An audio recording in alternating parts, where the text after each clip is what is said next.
Wait! Before we start, do you want a bundle of 30 printable Filipino PDF cheat sheets? Teaching you words and phrases for conversations for free? Then click the link in the description and sign up for a free lifetime account to get access.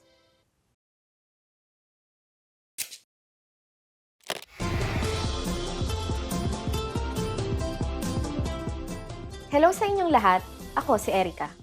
Ang araw ng Eid al-Fitr ay ang pagdiriwang ng mga Muslim ng unang araw ng Shawwal. Nagpapahiwatig ito ng pagtatapos ng isang buwan ng pag-aayuno at pagdarasal. Para sa maraming Pilipino, kinikilala ito bilang wakas ng Ramadan at ipinagdiriwang ng parehong mga Kristiyano at Muslim na mga Pilipino. Ang petsa ng pagdiriwang na ito ay nakabase sa kalendaryong Islam at nagaganap matapos ang unang gabi ng bagong buwan. Halina't alamin natin kung paano ipinagdiriwang ng mga Pilipino ang araw na ito. Ang araw na ito ay kamakailan lamang ginawang opisyal na holiday. Alam niyo ba kung kailan ito naipatupad? Sasabihin namin ang sagot sa katapusan ng video na ito. Inuumpisahan ng mga Muslim ang pagdiriwang ng araw na ito sa pamamagitan ng paliligo, pagsusuot ng pinakamaganda nilang damit, paglalagay ng pabango, at pagkain ng matatamis bago tumungo sa moske para magdasal. Ang unang dasal ng Eid ay ginagawa bilang isang kongregasyon sa mga moske o sa mga naitalagang open space para sa pagdarasal. Sunod sa ikalawang haligi ng Islam, humaharap ang kongregasyon sa direksyon ng Mecca. Sinusundan ang dasal ng Eid ng khutbah na pinangungunahan ng imam. Karaniwang ang mga sermon ay tungkol sa pagpapasalamat sa Panginoon, kasaysayan at kahalagahan ng pagdiriwang, paghingi ng kapatawaran sa kapwa, at ang mga responsibilidad para sa ikatlong haligi ng Islam, ang zakat. Matapos ito, magbabatian at magyayakapan ng mga magkakatabi. Ang mga tradisyonal na pagbati gaya ng Eid Mubarak o Eid Said ang karaniwang maririnig. Ang araw na ito ay puno ng handaan, kasiyahan at pasasalamat. Nagbibigayan ang mga tao ng Eid sa kani-kanilang mga pamilya. Mayroon ring partikular na zakat na ibinibigay sa araw na ito. Ito ay ang fitrana, na tinatawag ding zakat al-fitr. Para sa mga Muslim, isa itong masayang selebrasyon ng pasasalamat sa Panginoon. Isa rin itong pagdiriwang na sumisimbolo ng pagkakaisa ng mga Muslim.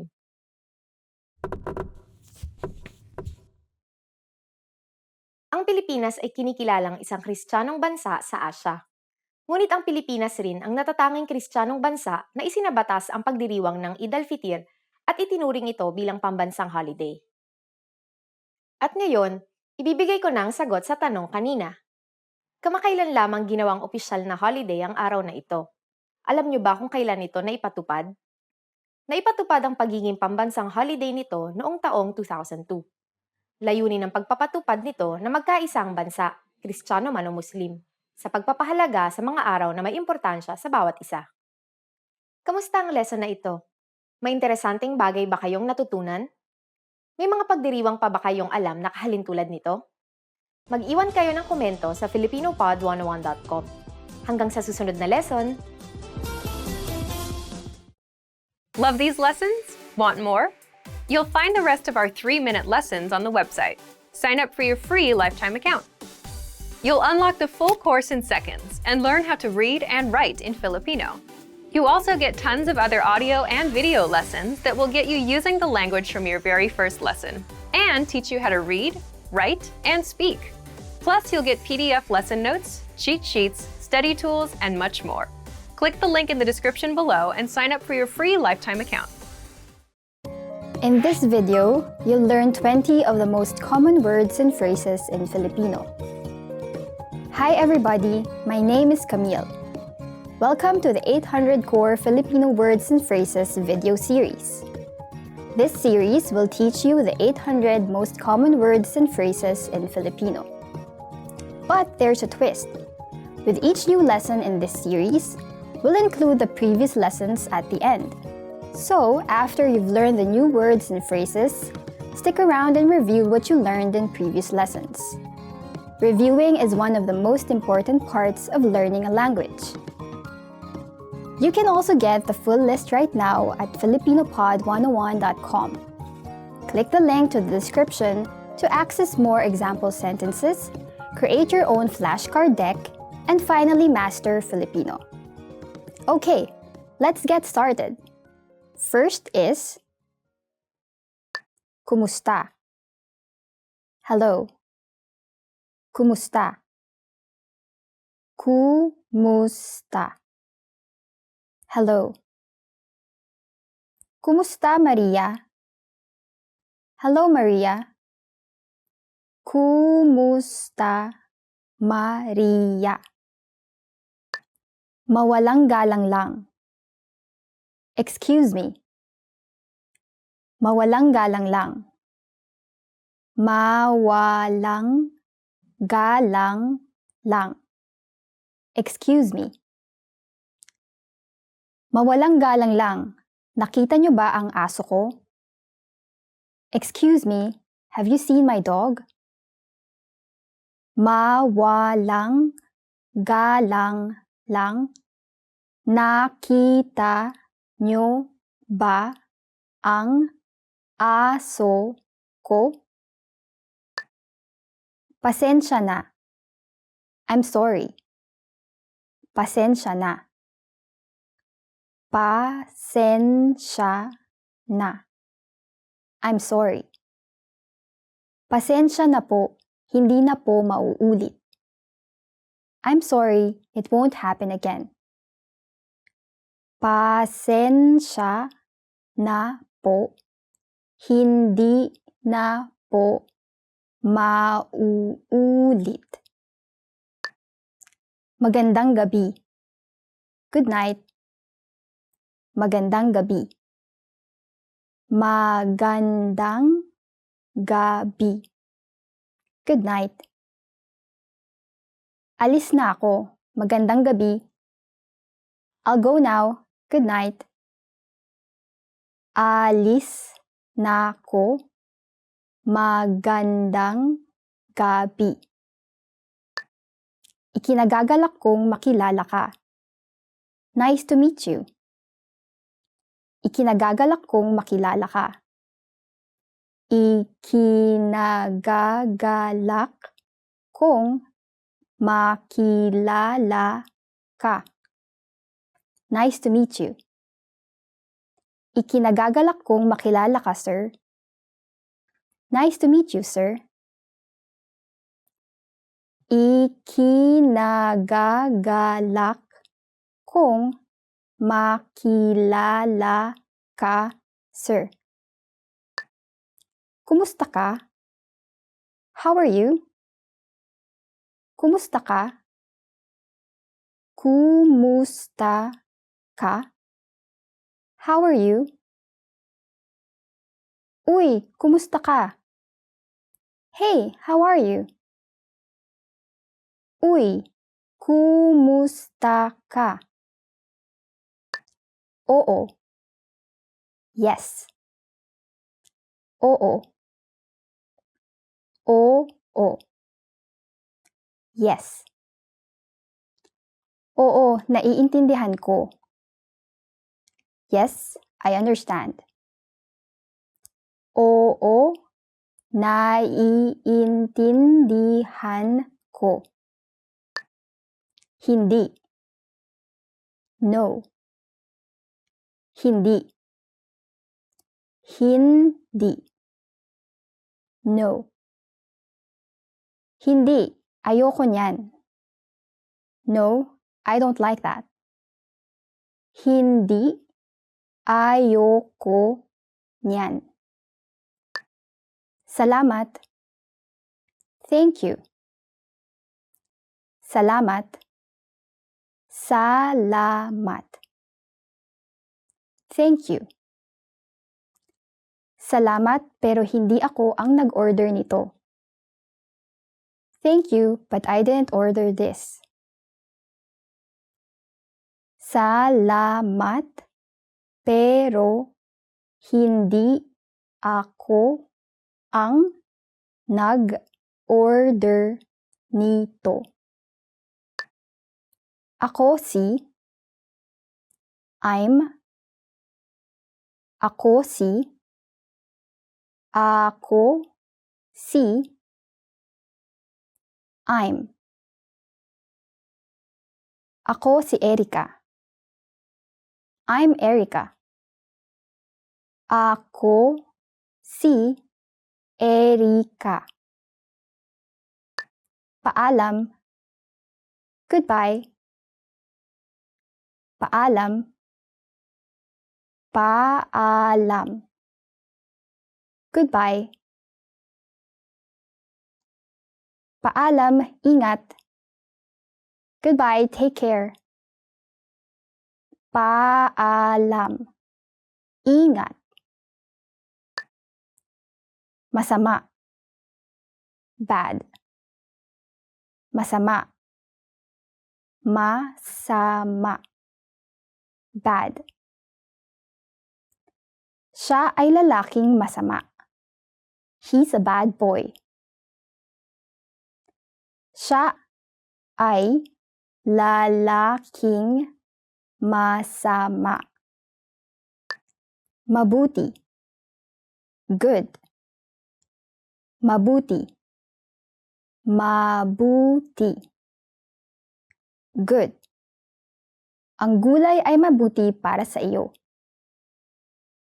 Vegetables are good for you. Ang gulay ay mabuti para sa iyo. Maganda. Pretty. Maganda. Maganda. Pretty. Maganda ang damit mo. Your dress is pretty. Maganda ang damit mo. Pangit. Ugly. Pangit. Pangit. Ugly. Ang pangit na sisiw na pato ay naging isang magandang gansa. The ugly duckling became a beautiful swan. Ang pangit na sisiw ng pato ay naging isang magandang gansa. Madali. Easy. Madali. Madali. Easy. Ang pagrenta ng kotse ay hindi laging madali. Renting a car is not always easy. Ang pagrenta ng kotse ay hindi laging madali. Mahirap. Difficult. Mahirap. Mahirap. Difficult. Ang Ingles ay mahirap. English is difficult. Ang Ingles ay mahirap. Malapit. Near. Malapit. Malapit. Near. Ako ay nakatira malapit sa universidad. I live near the university. Ako ay nakatira malapit sa universidad. Malayo. Far. Malayo. Malayo. Far. Ang babae ay nakatingin sa isang bagay na malayo. The woman is looking at something far away. Ang babae ay nakatingin sa isang bagay na malayo. Maliit. Small. Maliit. Maliit. small. Ang kotse ay maliit, ngunit ito ay talagang malakas. The car is small, but it's very powerful. Ang kotse ay maliit, ngunit ito ay talagang malakas. Well done! In this lesson, you expanded your vocabulary and learned 20 new useful words. Click the link in the description and sign up for free at filipinopod101.com to get access to the full list of vocabulary you need for daily life conversations. You'll also get example sentences, custom flashcard decks, and more learning resources. See you next time! Paalam! Hi guys, welcome to Filipino Top Words with me, Ice. And today's topic is 20 words you'll need for the beach. Okay, the first word is shades. Shades actually means sunglasses because it shades your eyes from the sun. For example, pahiram naman ng shades mo. Can I borrow your sunglasses? Salamat!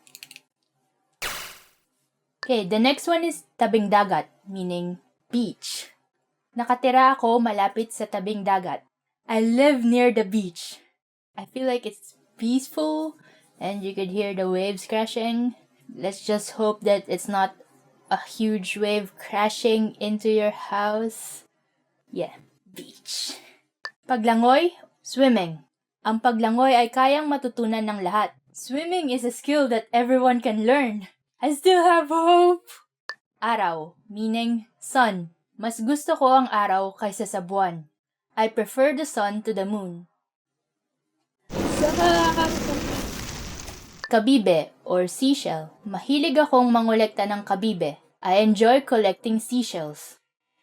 Why though?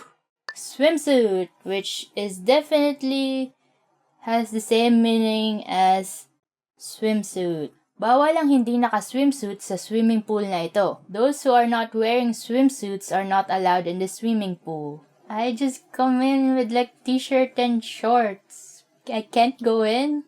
Tagapagsagip, meaning lifeguard. We usually just call them lifeguards anyway. Huwag kang lalayo sa hindi tanaw ng tagapagsagip. Don't go far away beyond the watch of the lifeguard. Yeah, cause like if he can't see you drowning, he can't come and save you. Jet ski! I'm not even saying the meaning for this one. Cause you know what it is. Mayayaman lang ang nakakabili ng sariling jet ski. Only those who are rich can buy their own jet ski. Yeah, cause it's expensive and you don't need it for daily life. Okay, next is beach chair. Meaning, beach chair. For example, ayokong lumangoy kaya doon na lang ako sa may beach chair. I don't want to swim so I'll just stay by the beach chairs. Sandcastle, which means sandcastle. Hindi ko na-enjoy ang paggawa ng sandcastle nung ako ay bata pa dahil parati na lang itong inaalon ng tubig. I never enjoyed building sandcastles when I was young since it kept being washed away. Like, I never really built sandcastles when I was young. It's more of like, let's bury someone in the sand. Yeah. And make like mermaid figures of them. Yeah, you get what I mean. Okay, the next one is palamigan, meaning cooler. This is kind of a straightforward. Lamig means cold or cool. And like if you put the prefix pa and the suffix an, it's gonna be like the place where. So it's like the place where cold. But actually, yeah, most people would just call it a coalman. Yeah, it's one of those brand names that became common names. For example, siguraduhin yung dalhin ang palamigan sa beach para masarap ang inumin. Make sure to bring the cooler on the beach so that our drinks would be thirst quenching. Cause like, everywhere it's hot, so we like our drinks cold. A cooler is a must-have. Okay, next is laki ng tubig or tide. Usually in the Philippines, we just call it either high tide or low tide. But anyway, You could use it in the sample sentence. Hindi ako marunong tumingin ng pagpalit ng laki ng tubig. I don't know how to observe the change of tides. Guess if it's like low, it's low tide, and if it's high, it's high tide.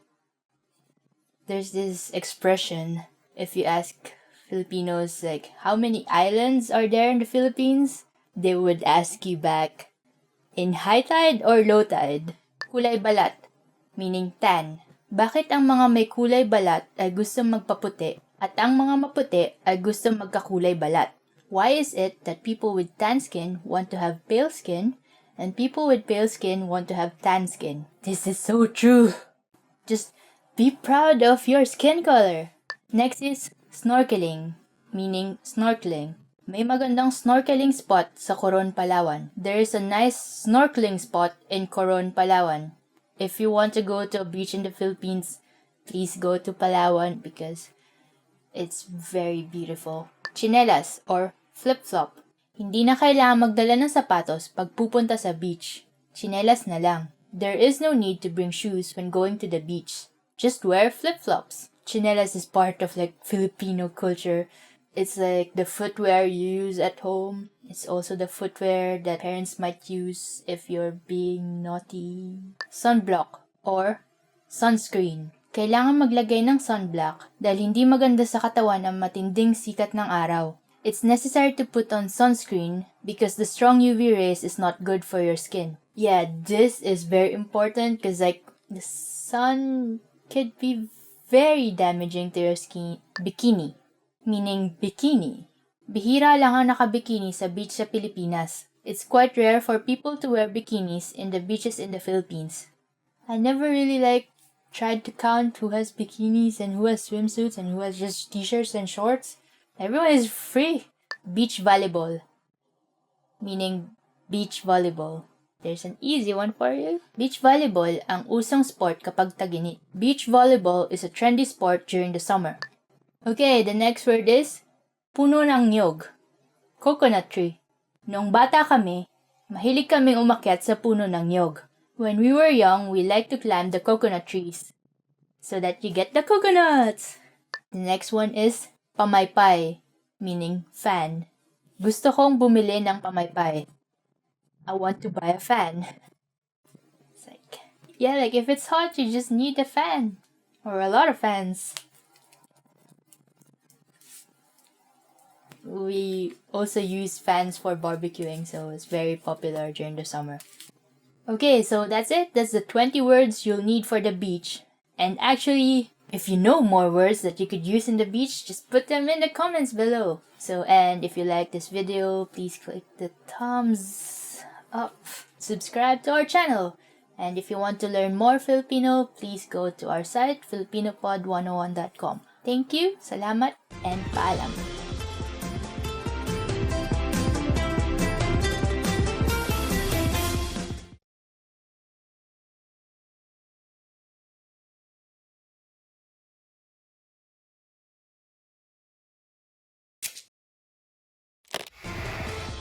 Hi everyone, I'm Gabriella. How are your Filipino listening skills? In this video, you'll have a chance to test them out with a quiz. First, you'll see an image and hear a question. Next comes a short dialogue. Listen carefully and see if you can answer correctly. We'll show you the answer at the end. Are you ready? May isang mag-asawa na tumitingin sa ilang mga floor plan. Anong apartment ang kanilang pupuntahan para tignan? Kung ito kaya, mayroon itong maganda at malawak na sala. Gusto ko ng malawak na sala, pero gusto ko rin ng espasyo para sa parking. Tignan natin. Kung ito kayang isa? Oo, maganda yan. Puntahan ba natin to para tignan? Teka lang, hindi ba masyadong maliit ang aparador? Magandang punto. Mukhang walang perpekto. Teka, ito kayang isa? Nandito ang lahat ng ating kailangan, hindi ba? At may kalakihan din ang aparador. Puntahan natin ito, tignan. Okay. Anong apartment ang kanilang pupuntahan para tignan?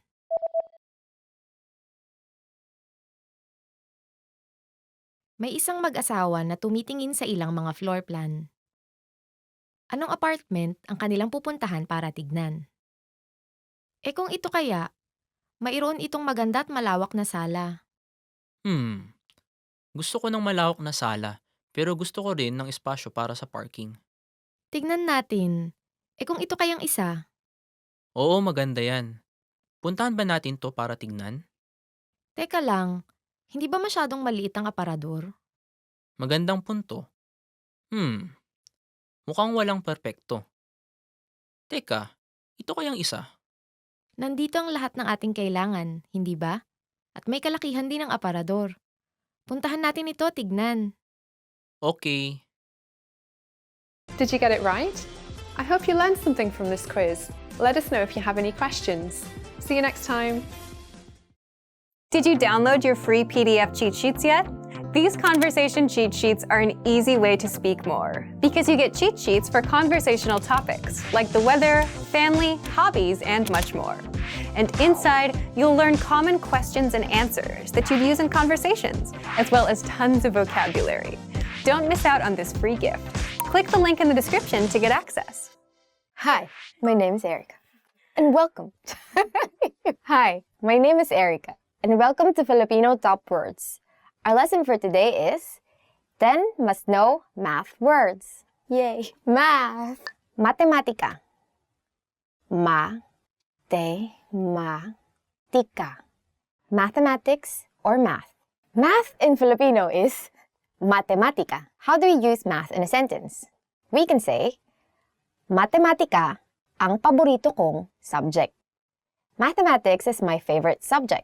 Matematika ang paborito kong subject. Is math your favorite subject? Well, it's not my favorite, but I don't also hate it. No, I like math, I think. Numero. Numero. Number. Numero. In English, number. Let's use numero in a sentence. Maraming tao ang ayaw sa numero.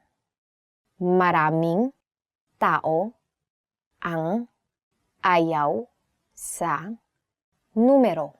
A lot of people do not like numbers. A significant number of people do not like numbers. According to studies.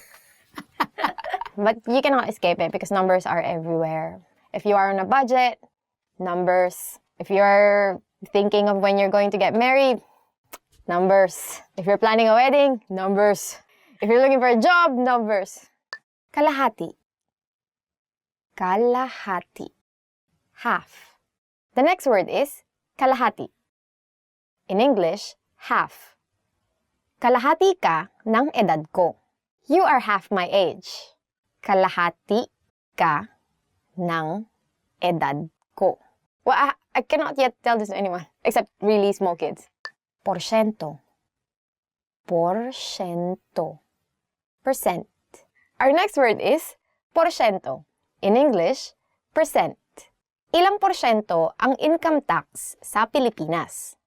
Ilang porsyento ang income tax sa Pilipinas? How much is the income tax percentage in the Philippines? Even. Even. Even. The next word is even. In English, even. Madaling hatiin sa dalawa ang mga even number. Madaling hatiin sa dalawa ang mga even number. It is easy to divide even numbers. 2, 4, 6, 8, 10, 12. Anything ending in even numbers can be divided into 2. Odd. Odd. Odd. The next word is odd. In English, odd. Kapag magbibigay ka raw ng pera sa kasal, dapat odd ang unang numero para hindi ito mahati. Kapag magbibigay ka raw ng pera sa kasal, dapat odd ang unang numero para hindi ito mahahati. They say that if you were to give money at a wedding, it should be an odd number so that it can't be divided. So it means that you should give odd numbered amount of money so that symbolically, right? So symbolically, it means that the couple won't be separated, right? Magkalkula. Magkalkula. To calculate. Magkalkula. In English, to calculate. Kaya mo bang magkalkula ng mabilis? Kaya mo bang magkalkula ng mabilis? Can you calculate quickly? Can you? No, she cannot. Sorry. Dagdagan. Dagdagan. To add. Next word is dagdagan or to add. Pakidagdagan ng 5 pang order ng kanin. Pakidagdagan ng 5 pang order ng kanin. Please add 5 more orders of rice. Wow, rice is life. Okay, I don't judge this person, but still like 5 orders of rice. Please eat whatever you want. Bawasan. Bawasan. To subtract. Bawasan or to subtract. Huwag mong bawasan ng tax ang mga nagpa-part-time job lamang. Huwag mong bawasan ng tax ang mga nagpa-part-time job lamang. Don't subtract the tax for those who are just working part-time. Hatiin. Hatiin. To divide. Hatiin or to divide. Hatiin natin ito sa 8. Hatiin natin ito sa 8. Let's divide this into 8. What else do you divide by 8? Just pizza. And cake. Or you probably get like 8 cups of rice. Divide this into 2. So that is the end of the lesson and hope you learned something new. Do you like math? Why or why not? So if you have any answer to that question, don't forget to put them in the comment section. Don't forget to like, subscribe to the channel, and visit FilipinoPod101.com to learn more Filipino. Hanggang sa muli! So how do we... because couple that eats together stays together. Hi, Smitly!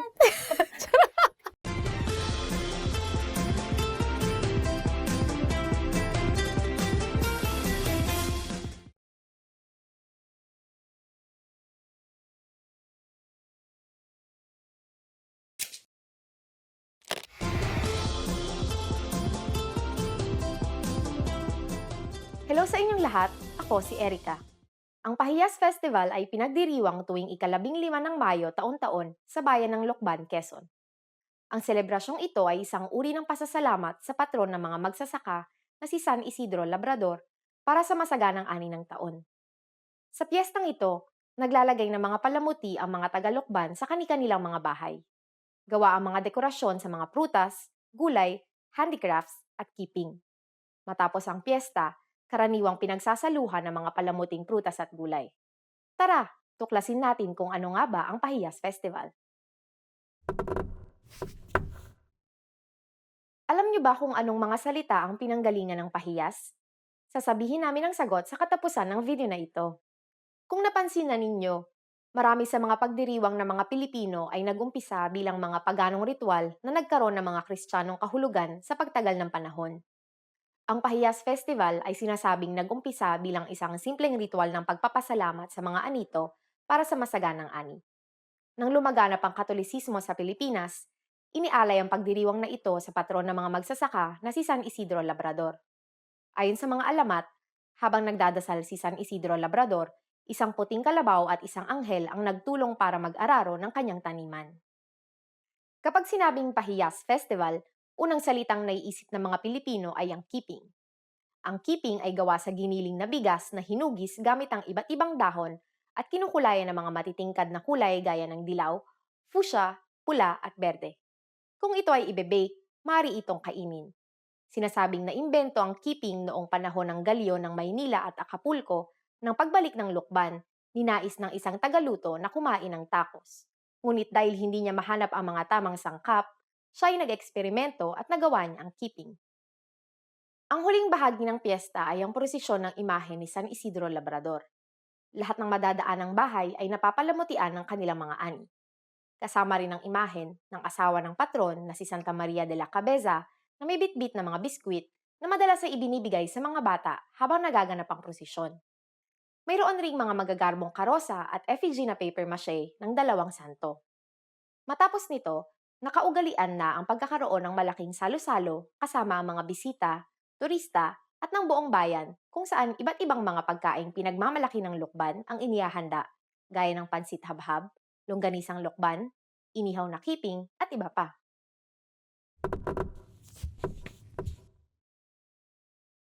Alam niyo ba na pinaparangalan ang bahay na may pinakamaganda at pinakamalikhain na mga palamuti? Hindi lang simpleng parangal, may papremyo ring salapi ang matatanggap ng mananalo. At ngayon, ibibigay ko na ang sagot sa tanong kanina. Alam niyo ba kung anong mga salita ang pinanggalingan ng pahiyas?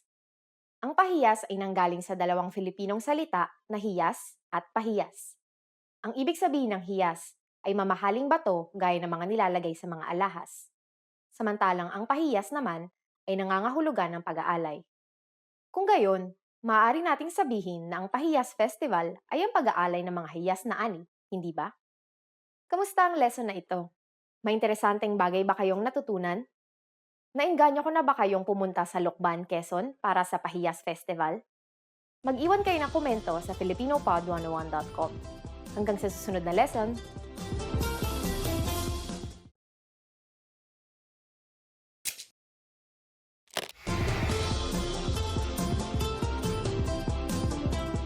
Hello sa inyong lahat, ako si Erica. Ang Araw ng Kabayanihan ni Dr. Jose Rizal ay isa sa mga pampublikong holiday na ipinagdiriwang tuwing ika-30 ng Disyembre taon-taon. Dito, ginugunita ng mga Pilipino ang kabayanihan ni Dr. Jose Rizal, ang pambansang bayani ng Pilipinas. Pero, sino nga ba si Dr. Jose Rizal? At paano siya inaalala ng mga Pilipino? Sa lesson na ito, malalaman nyo kung paano ginugunita ng mga Pilipino ang mga nagawang kabayanihan ni Dr. Jose Rizal. Alam niyo ba kung bakit tuwing ika-30 ng Disyembre ipinagdiriwang ang Rizal Day? Sasabihin namin ang sagot sa katapusan ng video na ito. Una, sino nga ba talaga si Jose Rizal? Sa araw na ito, inaalala siya bilang isa sa mga lider ng kilusang pangreporma na naglalayong gawing pantay ang karapatan ng mga Pilipino at ng mga mananakop na Espanyol noong ang bansa ay nasa ilalim ng kolonisasyon ng Espanya. Ang araw ng paggunita sa pambansang bayani ay ginagawa sa Rizal Park, dating tinatawag na Bagong Bayan at kilala sa ngayon bilang Luneta Park. Sa Rizal Park na tinuturing na isang national park, naroon ang monumento ni Jose Rizal. Isinapubliko ang monumento ni Rizal noong taong 1913 at ang kanyang tulang Huling Paalam o Mi Ultimo Adios ay iniukit sa memorial plaque ng monumento. Mayroong mga seremonyang ginagawa na dinadaluhan at pinangungunahan ng presidente at vice-presidente ng bansa. Nag-aalay ang presidente ng mga bulaklak at pinapasinayaan ang pagbibigay sa bayani ng 21 gun salute. May mga pagdiriwang rin na isinasagawa sa iba't ibang mga probinsya. Karaniwang pinasisinayaan ng mga matataas na opisyal ng probinsya, kasama sa pagdiriwang ang pagtataas ng bandila ng Pilipinas. Alam niyo ba na ipinagbabawal ang sabong, karera ng kabayo at hay-alay tuwing araw na ito? Isinasaad rin sa batas na dapat itaas ang bandila ng naka-half-mast. At ngayon, ibibigay ko na ang sagot sa tanong kanina. Alam niyo ba kung bakit tuwing ika-30 ng Disyembre ipinagdiriwang ang Rizal Day? Sa araw na ito, binigay ni Jose Rizal ang kanyang buhay para sa bansa. Mula sa kanyang piitan sa Fort Santiago, siya'y naglakad patungong Bagong Bayan upang harapin ang kanyang kamatayan sa pamamagitan ng firing squad. Kamusta ang lesson na ito? May interesanteng bagay ba kayong natutunan? Paano nyo ginugunita ang inyong pambansang bayani? Mag-iwan kayo ng komento sa filipinopod101.com. Hanggang sa susunod na lesson! Now, if you're wondering how to remember these words forever so that you can start speaking more and more, here's how. 1. Review them with our spaced repetition flashcards. Our flashcards will drill these words into your long-term memory. 2. Save the words to our word bank, your personal collection of words, where you can print out physical study sheets. And 3. Watch our looped vocabulary slideshows on repeat until you understand every word. You'll find these tools inside our learning program. Just click the link in the description to get them. Want to speak real Filipino from your first lesson? Sign up for your free lifetime account at filipinopod101.com. Hello guys and welcome to Filipino Top Words. For today's lesson, we will be talking about 10 ways to remember words. So, knowing how to remember words will actually help us learn Filipino better and faster. So, let's go to the first way. So, the first way is sa pamamagitan ng pag-uulit, through repetition. Mas maaalala mo ang mga salita sa pamamagitan ng pag-uulit. You will remember the words better through repetition. Repeating stuff to yourself is actually very helpful. So even when you're reviewing for exams, that's how many people actually get to remember words. And one tip, if you're going to review or try to remember words or things that you just want to do, better study them before you go to bed. Do you know that? So the next way is manood ng TV series na may subtitle. To watch TV series with subtitles. 3 beses sa isang araw ako nanonood ng TV series na may subtitle para matuto ng Filipino. I watch TV series with subtitles 3 times a day in order to learn Filipino. For instance, because I'm learning Japanese now, so I also watch lots of dramas or anime, of course. And then you have subtitles there, and then you hear words, you begin to associate words with the English words that you see in the subtitle. So sort of like you get the idea of what these words mean. And then of course you have to check them if they are really what you think they are. And then by hearing them again and again, and then again through repetition, you will eventually learn these words much easier. The third way is magsanay sa pamamagitan ng pagsusulat. To practice by writing. Magaling si Lenny sa balarila dahil siya ay laging nagsasanay magsulat sa Filipino. Lenny is good at grammar because she always practices by writing in Filipino.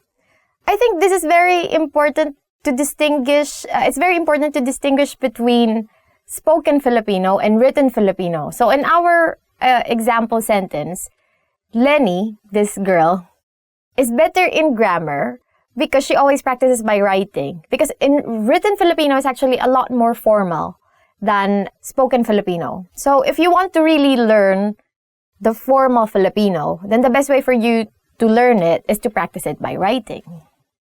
So the next is magbasa ng malakas. To read out loud. Basahin mo ng malakas ang mga salita. In English, read the words out loud. So why would it actually help? Because it's like you're saying it and then you're hearing it at the same time.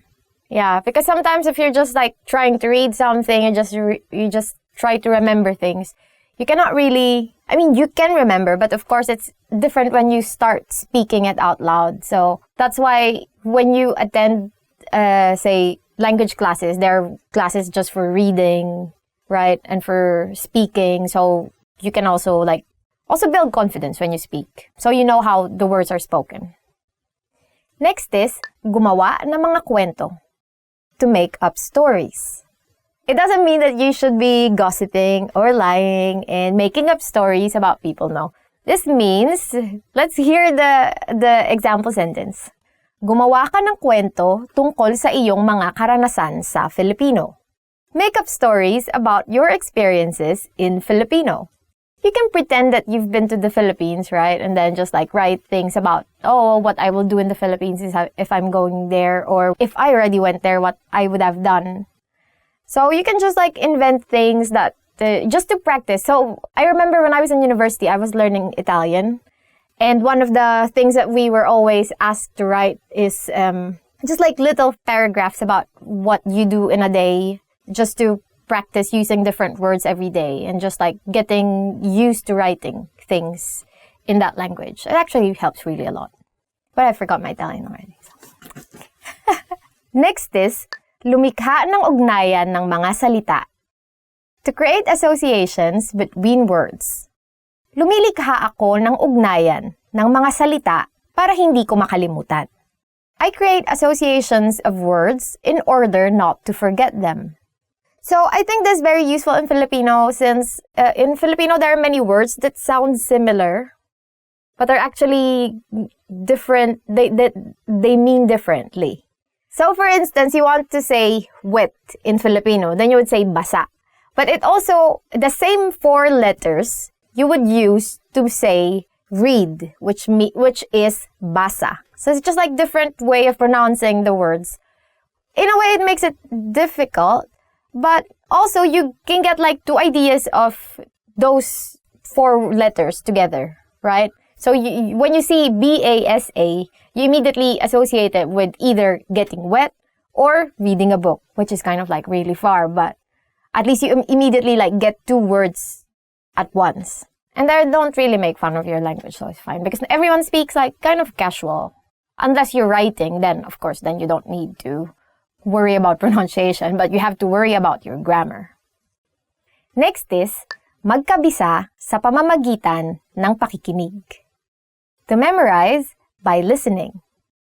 Magaling ang pandinig ni Kay dahil kaya niyang kabisaduhin ang salita kahit sa pamamagitan ng pakikinig lamang. Kay has good ears because she can memorize words just by listening. So some people can actually really remember words just by listening, but it depends on the language. So for instance, in Filipino, it's actually kind of easy to remember things by hearing. But say you're learning Chinese or Japanese, right? Then just by hearing, you cannot really easily remember the meaning of the words unless you also check the meaning of how it's written. So, but in Filipino, it's kind of easier to really understand the meaning of words just by listening, and especially by understanding the context. Next is, magbasa ng simpleng mga babasahin. To read simple texts. Kapag may pagsasalin, subukan mong basahin ang mga simpleng babasahin sa Filipino kaysa sa Ingles. If there's a translation, try to read simple texts in Filipino rather than in English. It's actually for more practice. So, because sometimes when you have textbooks, right, there's always an English version of it and the version of the language that you're studying. So, sometimes it helps if you go first, read the word in the target language, and then you read the English, because you can sort of first guess what it means and then check if you actually got the meaning. And that's actually very helpful. And I say actually a lot. Next is, makinig ng kanta na may lyrics. To listen to songs with lyrics. Maraming magagandang kantang Filipino na may lyrics na mapapakinggan sa YouTube. There are a lot of nice songs with lyrics in Filipino that you can listen to on YouTube. Why there are so many songs with lyrics in Filipino? Because Filipinos like to do karaoke. Or in Filipino, videoke. Actually, that's how we say it, videoke. Videoke. Because we like doing this karaoke a lot. So there's so many places where you can go to do karaoke, right? And then even on days that you don't want to do karaoke, people are still doing karaoke. Your neighbors are still singing. Everyone is singing. It's everyone's birthday every day. So there's always going to be someone singing around you.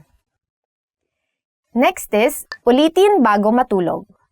To repeat before going to sleep.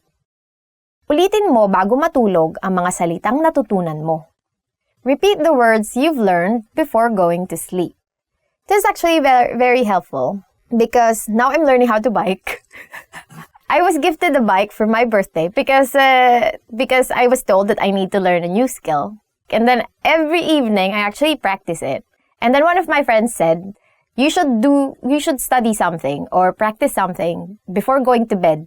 And then after you practice this, don't do anything anymore. So don't look at your phone, don't read anything. If you want this information to be retained in your mind and in your body, if it's like an activity. So actually, learning how to bike every evening helped me a lot. So now I can bike. So that's it for today's lesson, and hope you learned something new. So what are your ways of learning words? If there is anything that we didn't say but you actually use and is very helpful for you, don't forget to comment them down below and like and subscribe to our channel. And if you want to learn more Filipino, visit filipinopod101.com. Hanggang sa muli! See you in the next lesson!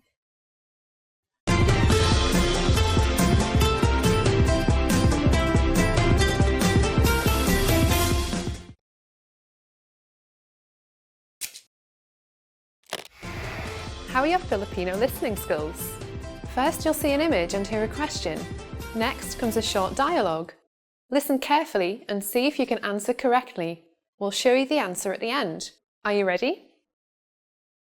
May isang lalaki na tumatawag sa opisina ng isang doktor. Anong oras niya kailangan na nasa opisina ng doktor? Hello, anong kailangan nyo? Anong oras kayo magsasara ngayon? Nagsasara kami ng alas 6. Pero pumunta na kayo bago mag alas 5:30. Okay, salamat. Anong oras niya kailangan na nasa opisina ng doktor?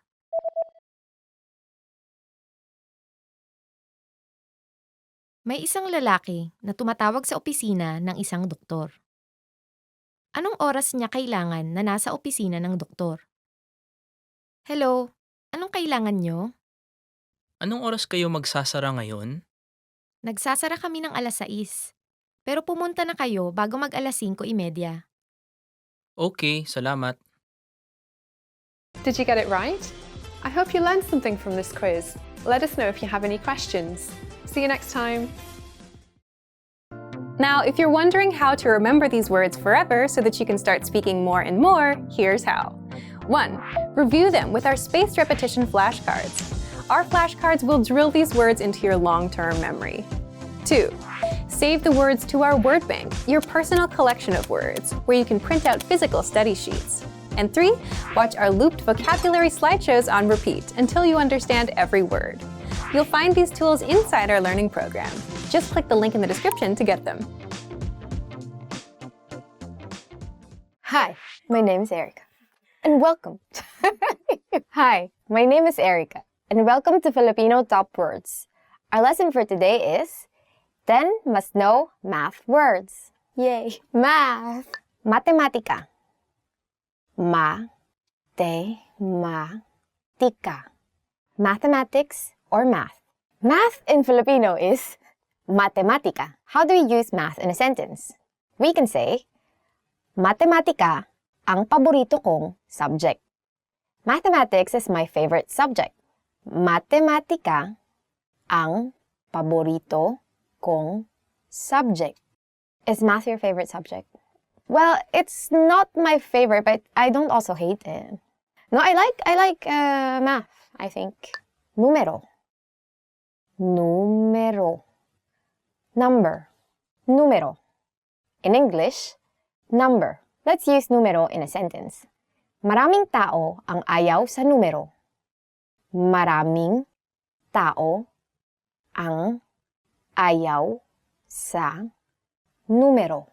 A lot of people do not like numbers. A significant number of people do not like numbers.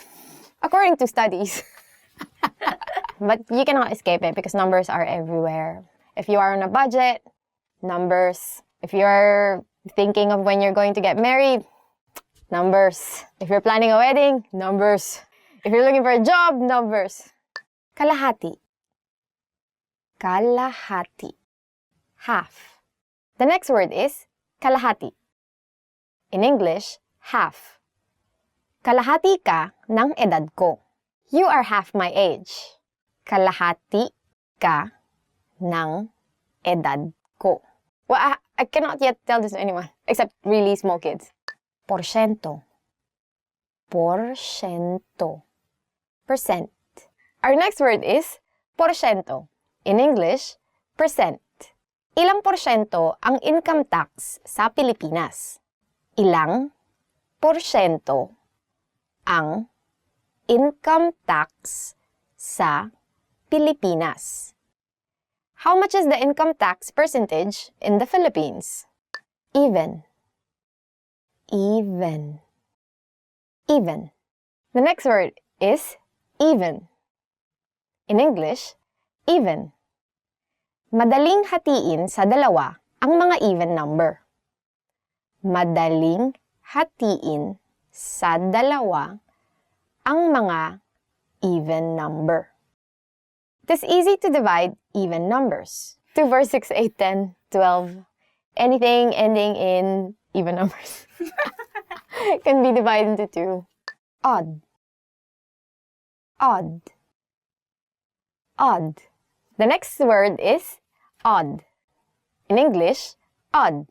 Kapag magbibigay ka raw ng pera sa kasal, dapat odd ang unang numero para hindi ito mahati. Kapag magbibigay ka raw ng pera sa kasal, dapat odd ang unang numero para hindi ito mahahati. They say that if you were to give money at a wedding, it should be an odd number so that it can't be divided. So it means that you should give odd numbered amount of money so that symbolically, right? So symbolically it means that the couple won't be separated, right? Magkalkula. Magkalkula. To calculate. Magkalkula. In English, to calculate. Kaya mo bang magkalkula ng mabilis? Kaya mo bang magkalkula ng mabilis? Can you calculate quickly? Can you? No, she cannot. Sorry. Dagdagan. Dagdagan. To add. Next word is dagdagan or to add. Pakidagdagan ng 5 pang order ng kanin. Pakidagdagan ng 5 pang order ng kanin. Please add 5 more orders of rice. Wow, rice is life. Okay, I don't judge this person, but still like 5 orders of rice. Please eat whatever you want. Bawasan. Bawasan. To subtract. Bawasan or to subtract. Huwag mong bawasan ng tax ang mga nagpa-part-time job lamang. Huwag mong bawasan ng tax ang mga nagpa-part-time job lamang. Don't subtract the tax for those who are just working part-time. Hatiin. Hatiin. To divide. Hatiin or to divide. Hatiin natin ito sa 8. Hatiin natin ito sa 8. Let's divide this into 8. What else do you divide by 8? Just pizza and cake. Or you probably get like 8 cups of rice. Divide this into 2. So that is the end of the lesson and hope you learned something new. Do you like math? Why or why not? So if you have any answer to that question, don't forget to put them in the comment section. Don't forget to like, subscribe to the channel, and visit FilipinoPod101.com to learn more Filipino. Hanggang sa muli! So how do we... because couple that eats together, stays together. Hi, Smitly!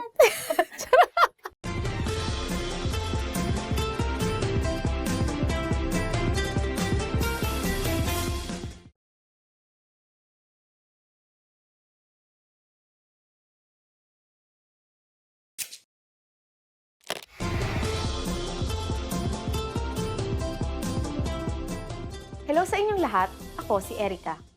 Ang Pahiyas Festival ay pinagdiriwang tuwing ika-15 ng Mayo taon-taon sa bayan ng Lokban, Quezon. Ang selebrasyong ito ay isang uri ng pasasalamat sa patron ng mga magsasaka na si San Isidro Labrador para sa masaganang ani ng taon. Sa piyestang ito, naglalagay ng mga palamuti ang mga taga-Lokban sa kani-kanilang mga bahay. Gawa ang mga dekorasyon sa mga prutas, gulay, handicrafts at keeping. Matapos ang piyesta, karaniwang pinagsasaluhan ng mga palamuting prutas at gulay.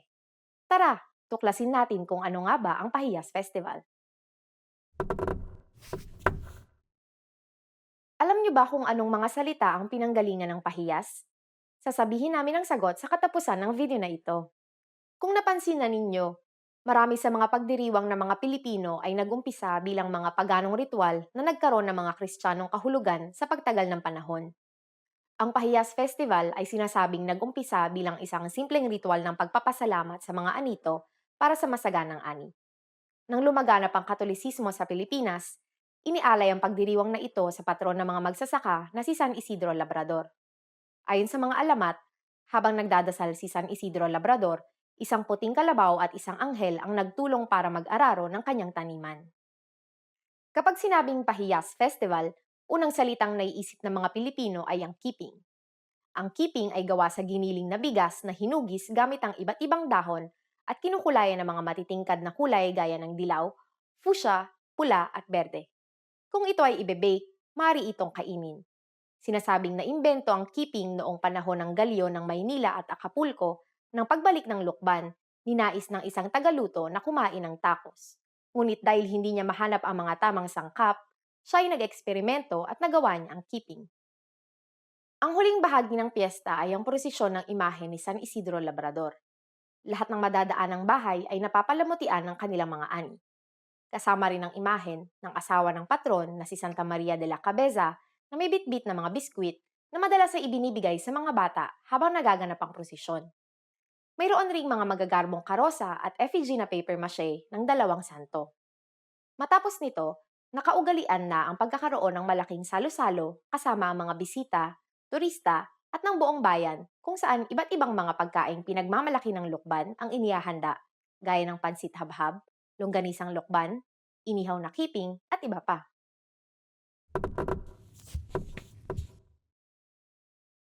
Alam niyo ba na pinaparangalan ang bahay na may pinakamaganda at pinakamalikhain na mga palamuti? Hindi lang simpleng parangal, may papremyo ring salapi ang matatanggap ng mananalo. At ngayon, ibibigay ko na ang sagot sa tanong kanina. Alam niyo ba kung anong mga salita ang pinanggalingan ng pahiyas? Ang pahiyas ay nanggaling sa dalawang Filipinong salita na hiyas at pahiyas. Ang ibig sabihin ng hiyas ay mamahaling bato gaya ng mga nilalagay sa mga alahas. Samantalang ang pahiyas naman ay nangangahulugan ng pag-aalay. Kung gayon, maaari nating sabihin na ang Pahiyas Festival ay ang pag-aalay ng mga hiyas na ani, hindi ba? Kamusta ang lesson na ito? May interesanteng bagay ba kayong natutunan? Naengganyo ko na ba kayong pumunta sa Lucban, Quezon para sa Pahiyas Festival? Mag-iwan kayo ng komento sa filipinopod101.com. Hanggang sa susunod na lesson!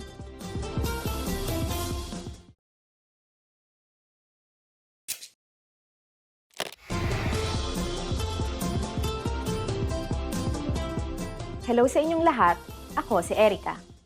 Ang Araw ng Kabayanihan ni Dr. Jose Rizal ay isa sa mga pampublikong holiday na ipinagdiriwang tuwing ika-30 ng Disyembre taon-taon. Dito, ginugunita ng mga Pilipino ang kabayanihan ni Dr. Jose Rizal, ang pambansang bayani ng Pilipinas. Pero, sino nga ba si Dr. Jose Rizal? At paano siya inaalala ng mga Pilipino? Sa lesson na ito, malalaman nyo kung paano ginugunita ng mga Pilipino ang mga nagawang kabayanihan ni Dr. Jose Rizal. Alam niyo ba kung bakit tuwing ika-30 ng Disyembre ipinagdiriwang ang Rizal Day? Sasabihin namin ang sagot sa katapusan ng video na ito. Una, sino nga ba talaga si Jose Rizal? Sa araw na ito, inaalala siya bilang isa sa mga lider ng kilusang pangreporma na naglalayong gawing pantay ang karapatan ng mga Pilipino at ng mga mananakop na Espanyol noong ang bansa ay nasa ilalim ng kolonisasyon ng Espanya. Ang araw ng paggunita sa pambansang bayani ay ginagawa sa Rizal Park, dating tinatawag na Bagong Bayan at kilala sa ngayon bilang Luneta Park. Sa Rizal Park na tinuturing na isang national park, naroon ang monumento ni Jose Rizal. Isinapubliko ang monumento ni Rizal noong taong 1913 at ang kanyang tulang Huling Paalam o Mi Ultimo Adios ay iniukit sa memorial plaque ng monumento. Mayroong mga seremonyang ginagawa na dinadaluhan at pinangungunahan ng presidente at vice-presidente ng bansa. Nag-aalay ang presidente ng mga bulaklak at pinapasinayaan ang pagbibigay sa bayani ng 21 gun salute. May mga pagdiriwang rin na isinasagawa sa iba't ibang mga probinsya. Karaniwang pinasisinayaan ng mga matataas na opisyal ng probinsya kasama sa pagdiriwang ang pagtataas ng bandila ng Pilipinas. Alam niyo ba na ipinagbabawal ang sabong, karera ng kabayo at high alay tuwing araw na ito? Isinasaad rin sa batas na dapat itaas ang bandila ng naka-half mast. At ngayon, ibibigay ko na ang sagot sa tanong kanina. Alam niyo ba kung bakit tuwing ika-30 ng Disyembre ipinagdiriwang ang Rizal Day? Sa araw na ito, binigay ni Jose Rizal ang kanyang buhay para sa bansa. Mula sa kanyang piitan sa Fort Santiago, siya'y naglakad patungong Bagong Bayan upang harapin ang kanyang kamatayan sa pamamagitan ng firing squad. Kamusta ang lesson na ito? May interesanteng bagay ba kayong natutunan? Paano nyo ginugunita ang inyong pambansang bayani? Mag-iwan kayo ng komento sa filipinopod101.com. Hanggang sa susunod na lesson! Hello guys and welcome to Filipino Top Words. For today's lesson, we will be talking about 10 ways to remember words. So, knowing how to remember words will actually help us learn Filipino better and faster. So, let's go to the first way. So, the first way is sa pamamagitan ng pag-uulit, through repetition. Mas maaalala mo ang mga salita sa pamamagitan ng pag-uulit. You will remember the words better through repetition. Repeating stuff to yourself is actually very helpful. So even when you're reviewing for exams, that's how many people actually get to remember words. And one tip, if you're going to review or try to remember words or things that you just want to do, better study them before you go to bed. Do you know that? So the next way is manood ng TV series na may subtitle. To watch TV series with subtitles. 3 beses sa isang araw ako nanonood ng TV series na may subtitle para matuto ng Filipino. I watch TV series with subtitles 3 times a day in order to learn Filipino. For instance, because I'm learning Japanese now, so I also watch lots of dramas or anime, of course. And then you have subtitles there, and then you hear words, you begin to associate words with the English words that you see in the subtitle. So sort of like you get the idea of what these words mean. And then of course you have to check them if they are really what you think they are. And then by hearing them again and again, and then again through repetition, you will eventually learn these words much easier. The third way is magsanay sa pamamagitan ng pagsusulat. To practice by writing. Magaling si Lenny sa balarila dahil siya ay laging nagsasanay magsulat sa Filipino. Lenny is good at grammar because she always practices by writing in Filipino.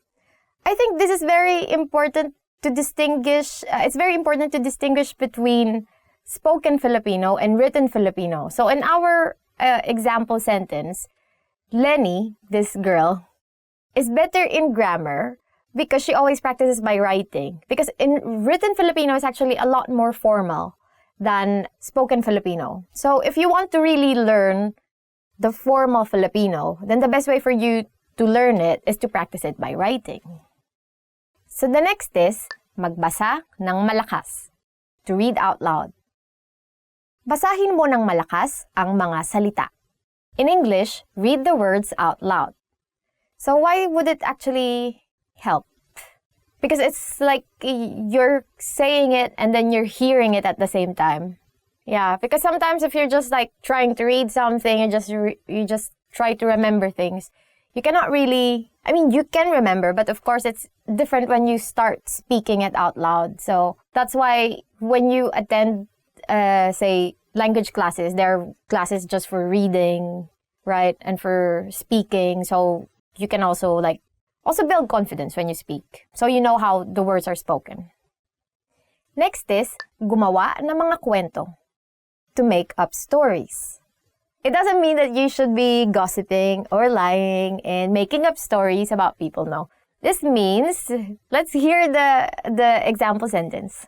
Gumawa ka ng kwento tungkol sa iyong mga karanasan sa Filipino. Make up stories about your experiences in Filipino. You can pretend that you've been to the Philippines, right? And then just write things about, what I will do in the Philippines is if I'm going there, or if I already went there, what I would have done. So you can just invent things that, just to practice. So I remember when I was in university, I was learning Italian. And one of the things that we were always asked to write is just little paragraphs about what you do in a day, just to practice using different words every day and just getting used to writing things in that language. It actually helps really a lot. But I forgot my Italian already. So. Next is, lumikha ng ugnayan ng mga salita. To create associations between words. Lumilikha ako ng ugnayan ng mga salita para hindi ko makalimutan. I create associations of words in order not to forget them. So I think this is very useful in Filipino since in Filipino there are many words that sound similar but are actually different. They mean differently. So for instance, you want to say wet in Filipino, then you would say basa. But it also, the same 4 letters you would use to say read, which is basa. So it's just like different way of pronouncing the words. In a way, it makes it difficult, but also you can get like 2 ideas of those 4 letters together, right? So when you see B-A-S-A, you immediately associate it with either getting wet or reading a book, which is kind of like really far, but at least you immediately like get 2 words at once. And I don't really make fun of your language, so it's fine. Because everyone speaks like kind of casual. Unless you're writing, then of course, then you don't need to worry about pronunciation, but you have to worry about your grammar. Next is, magkabisa sa pamamagitan ng pakikinig. To memorize by listening. Magaling ang pandinig ni Kay dahil kaya niyang kabisaduhin ang salita kahit sa pamamagitan ng pakikinig lamang. Kay has good ears because she can memorize words just by listening. So some people can actually really remember words just by listening, but it depends on the language. So for instance, in Filipino, it's actually kind of easy to remember things by hearing. But say you're learning Chinese or Japanese, right? Then just by hearing, you cannot really easily remember the meaning of the words unless you also check the meaning of how it's written. So, but in Filipino, it's kind of easier to really understand the meaning of words just by listening, and especially by understanding the context. Next is, magbasa ng simpleng mga babasahin. To read simple texts. Kapag may pagsasalin, subukan mong basahin ang mga simpleng babasahin sa Filipino kaysa sa Ingles. If there's a translation, try to read simple text in Filipino rather than in English. It's actually for more practice. So because sometimes when you have textbooks, right, there's always an English version of it and the version of the language that you're studying. So sometimes it helps if you go first, read the word in the target language, and then you read the English, because you can sort of first guess what it means and then check if you actually got the meaning. And that's actually very helpful. And I say actually a lot. Next is, makinig ng kanta na may lyrics. To listen to songs with lyrics. Maraming magagandang kantang Filipino na may lyrics na mapapakinggan sa YouTube. There are a lot of nice songs with lyrics in Filipino that you can listen to on YouTube. Why there are so many songs with lyrics in Filipino? Because Filipinos like to do karaoke. Or in Filipino, videoke. Actually, that's how we say it, videoke. Videoke. Because we like doing this karaoke a lot. So there's so many places where you can go to do karaoke, right? And then even on days that you don't want to do karaoke, people are still doing karaoke. Your neighbors are still singing. Everyone is singing. It's everyone's birthday every day. So there's always going to be someone singing around you. Next is, ulitin bago matulog. To repeat before going to sleep. Ulitin mo bago matulog ang mga salitang natutunan mo. Repeat the words you've learned before going to sleep. This is actually very, very helpful because now I'm learning how to bike. I was gifted a bike for my birthday because I was told that I need to learn a new skill. And then every evening I actually practice it. And then one of my friends said, you should study something or practice something before going to bed. And then after you practice this, don't do anything anymore. So don't look at your phone, don't read anything. If you want this information to be retained in your mind and in your body, if it's like an activity. So actually, learning how to bike every evening helped me a lot. So now I can bike. So that's it for today's lesson, and hope you learned something new. So what are your ways of learning words? If there is anything that we didn't say but you actually use and is very helpful for you, don't forget to comment them down below and like and subscribe to our channel. And if you want to learn more Filipino, visit filipinopod101.com. Hanggang sa muli! See you in the next lesson!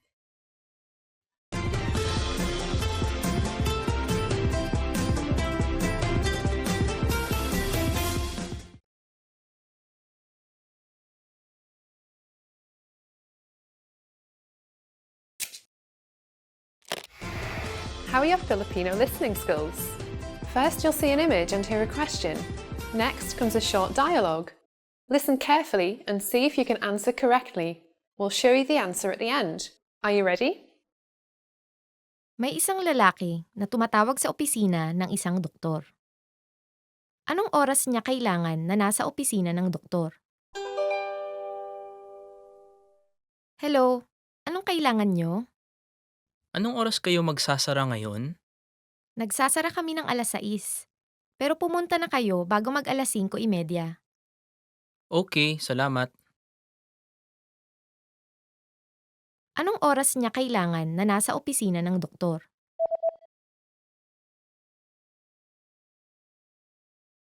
May isang lalaki na tumatawag sa opisina ng isang doktor. Anong oras niya kailangan na nasa opisina ng doktor? Hello, anong kailangan nyo?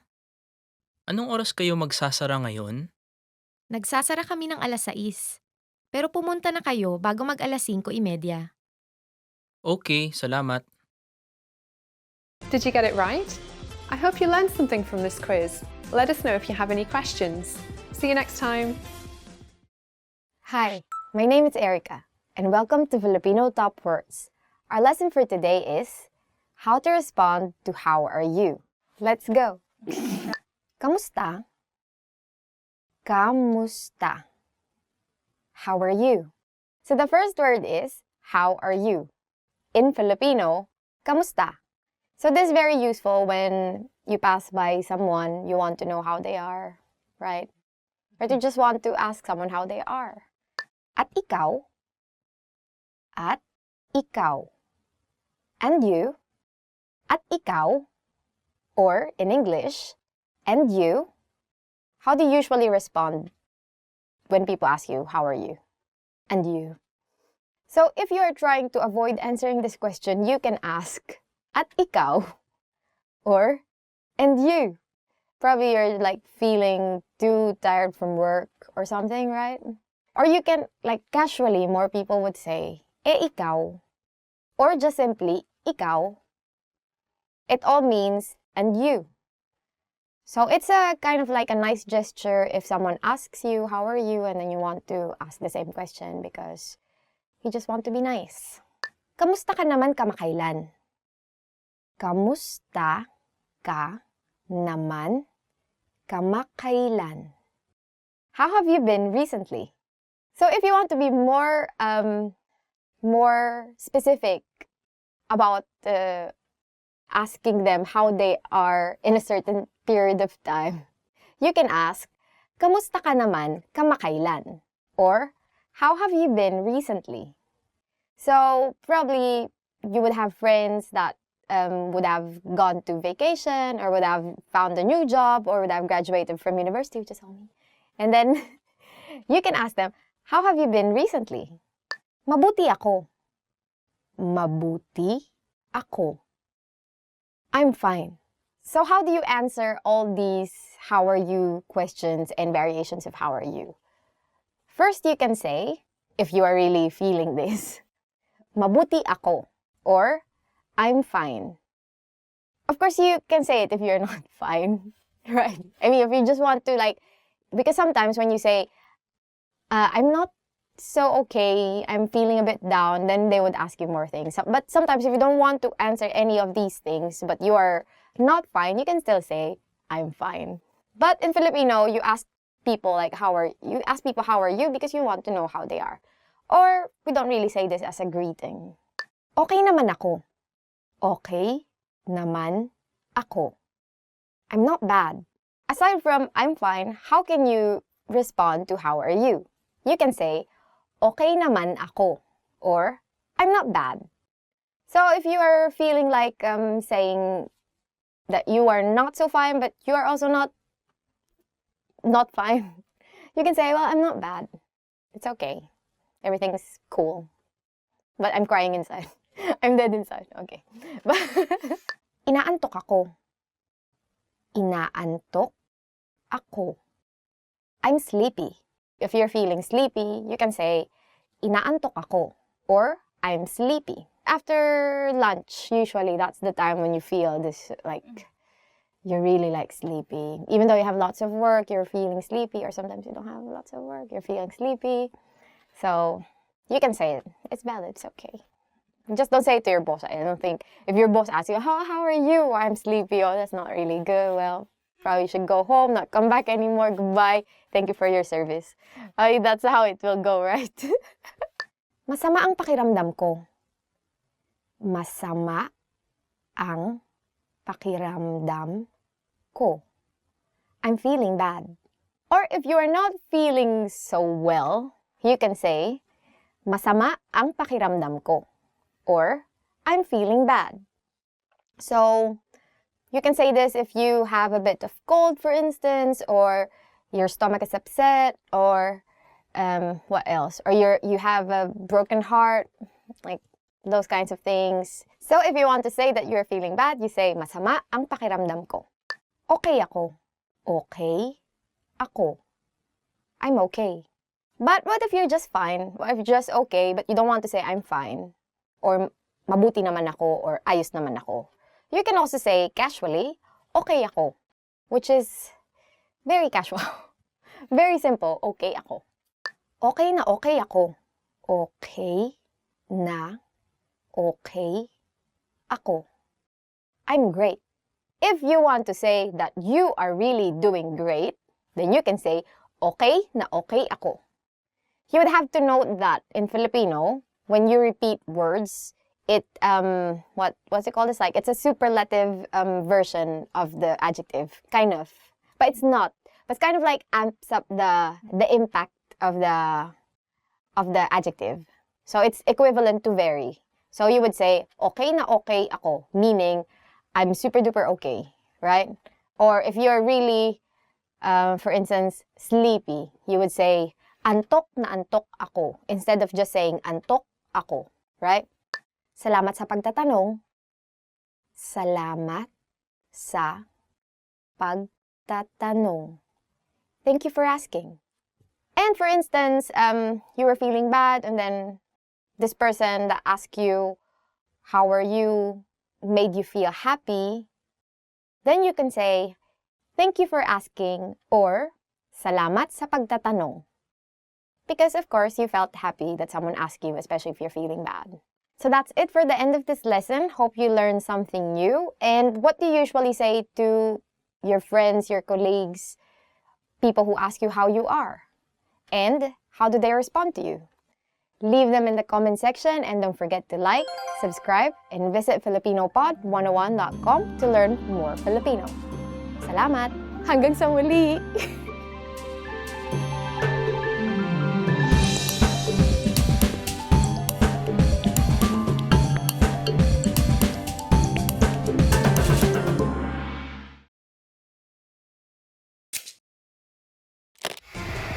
How are your Filipino listening skills? First, you'll see an image and hear a question. Next comes a short dialogue. Listen carefully and see if you can answer correctly. We'll show you the answer at the end. Are you ready? May isang lalaki at babaeng mag-aaral na tumitingin sa mga anunsyo ng trabaho. Sa aling trabaho mag-a-apply ang babaeng mag-aaral? Anong tingin mo sa trabahong ito? Ang bayad kada oras ay medyo mataas. Sige, mukhang mainam ang bayad. Pero kaya mo ba talaga mag-deliver ng dyaryo? Oo naman, magaling ako magbisikleta. Pero inaalala kong paggising ng maaga. Ito kayang isa. Hindi mataas ang bayad, pero maaari kang magtrabaho ng 2 o 3 araw sa isang linggo at mag-umpisang magtrabaho sa gabi. Ito. Kahera sa supermarket ha. Sabagay, mainam magtrabaho matapos ang klase. Mukhang mainam rin itong sa coffee shop. Oo nga, gusto ko yung lugar na yan. At nasa daan yan papunta ng eskwelahan. Hindi na masama, di ba? Saan kaya ako dapat mag-apply? Sa pagitan ng ano? Coffee shop at ang pag-deliver ng dyaryo?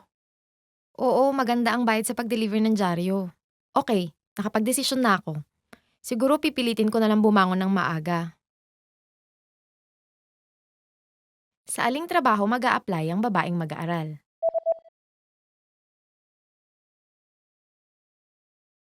May isang lalaki at babaeng mag-aaral na tumitingin sa mga anunsyo ng trabaho. Sa aling trabaho mag-a-apply ang babaeng mag-aaral? Anong tingin mo sa trabahong ito? Ang bayad kada oras ay medyo mataas. Sige, mukhang mainam ang bayad. Pero kaya mo ba talaga mag-deliver ng dyaryo?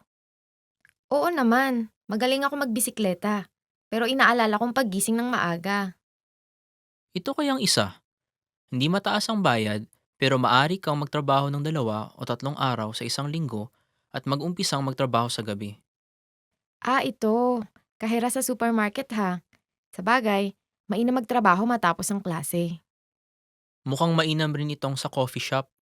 Oo nga, gusto ko yung lugar na yan. At nasa daan yan papunta ng eskwelahan. Hindi na masama, di ba? Saan kaya ako dapat mag-apply? Sa pagitan ng ano? Coffee shop at ang pag-deliver ng dyaryo? Oo, maganda ang bayad sa pag-deliver ng dyaryo. Okay, nakapag-desisyon na ako. Siguro pipilitin ko na lang bumangon ng maaga. Did you get it right? I hope you learned something from this quiz. Let us know if you have any questions. See you next time. Hi everyone, my name is Erica, and welcome to Filipino Top Words. Our lesson for today is very exciting, and it's about the top 10 phrases you'll need for a date. Gusto mo bang kumain sa labas ng magkasama? Gusto mo bang kumain sa labas ng magkasama? Would you like to go out to dinner with me? The first phrase or sentence that you would need is, gusto mo bang kumain sa labas ng magkasama? In English, would you like to go out to dinner with me? Yeah, it's a bit too formal. But I think that's how it should be, right? Like, because dates are serious things. So first you have to introduce yourself. I would assume that this is already by the time that they are friends, right? Then you would say, oh, would you like to go out to dinner with me? Would you like to have drinks? Blah, blah. Snacks. Or if this girl's a tita, you would say, would you like to have tea with me? Libre ka ba sa katapusan ng linggo? Libre ka ba sa katapusan ng linggo? Are you free this weekend? Libre ka ba sa katapusan ng linggo? Are you free this weekend? Probably that's when his salary is going to come. That's why he's asking you this weekend. But I think it's a good time for everyone, weekends, right? Unless they work on the weekends, then it might be hard. Or you can say, are you free this evening? Right? Then you would say, libre ka ba? Mamayang gabi, or bukas ng gabi. Mamayang gabi meaning later tonight, or bukas ng gabi meaning tomorrow night, right? So it's libre ka ba sa, and then your time or the date when you want. You can be specific, say on Friday the 13th or something like that, right? November 1, right? December 25. So, are you free this weekend, or are you free tomorrow, or are you free this Saturday? Gusto mo bang lumabas ng magkasama? Gusto mo bang lumabas ng magkasama? Would you like to hang out with me? Gusto mo bang lumabas ng magkasama? Would you like to hang out with me? Probably this guy doesn't have money this time because he just like to hang out. Or no, I think because because it's not about dinner, right? Or it's just like hanging out. What do you mean? What do you really mean when you say hang out? I'm this like a question. I always think like, oh yeah, hang out. If you say you want to go out somewhere, it usually means the mall, because the mall is place with air conditioner. Ang cute mo sobra. Ang cute mo sobra. You are so cute. Ang cute mo sobra. Which means you are so cute. Ang cute mo sobra. When you're already together and you find each other too cute. Right? And that's when you say, oh, you're so cute. I'm so gigil. Gigil is like this feeling that you feel that you cannot like contain because this person is so cute. I combine this word with kilig. Kilig is like this feeling. Now it's in the Oxford Dictionary, kilig, so you can search for it. Yes, yes. So it's part of now the Oxford Dictionary. So kilig is like this feeling. To describe it's like this feeling that you feel when you're in love, right? Anyway, so we have this word kilig and then gigil. And I usually combine kilig-gigil. Which is like, you're so kilig, that's why you're so gigil. Do you understand? Yeah. So it's kilig-gigil. That's a new word for you. Ang ganda mo. Ang ganda mo. You look great. Ang ganda mo. That sounded sarcastic. Again, ang ganda mo. Ang ganda mo. You look great. So, if you're really like going on a date with this person and you see this person like looking so pretty or so handsome, then you can say, ang ganda mo or ang guwapo mo, right? For males. Guwapo is handsome. Yeah, not necessarily males, so kind of like masculine figure. But that's still like dichotomy, right? It's hard. Philippine languages, there are words that are not gendered, but there are like adjectives that are very gendered. So you can just say in English, you look great. Mi amore. No, that's Italian. Tatawagan kita. Tatawagan kita. I'll call you. Tatawagan kita. Tatawagan kita. I'll call you. It's like a job. Yeah. I'm going to call you. I'm sorry. You didn't get the job. It can mean like, I'm going to call you when you get home. I'm going to call you before you sleep. I'm going to call you in the morning. So, kita is like a combined pronoun for me to you, something like that. So, it's almost literally like, I'm going to make a call from me to you, right? That's how it means. Ipag-drive na kita pauwi. Ipag-drive na kita pauwi. I will drive you home. Ipag-drive na kita pauwi. Ipag-drive na kita pauwi. I will drive you home. So this is if your boyfriend or girlfriend has a car to drive you home. Otherwise, you would have to walk home. No, you need a train. Get on the train, endure like a so long wait in the train, finally get home. I don't know, so hard. No, or you can take a cab.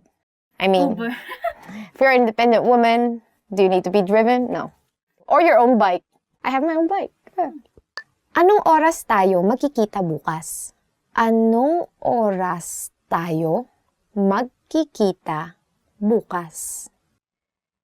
What time shall we meet tomorrow? Anong oras tayo magkikita bukas?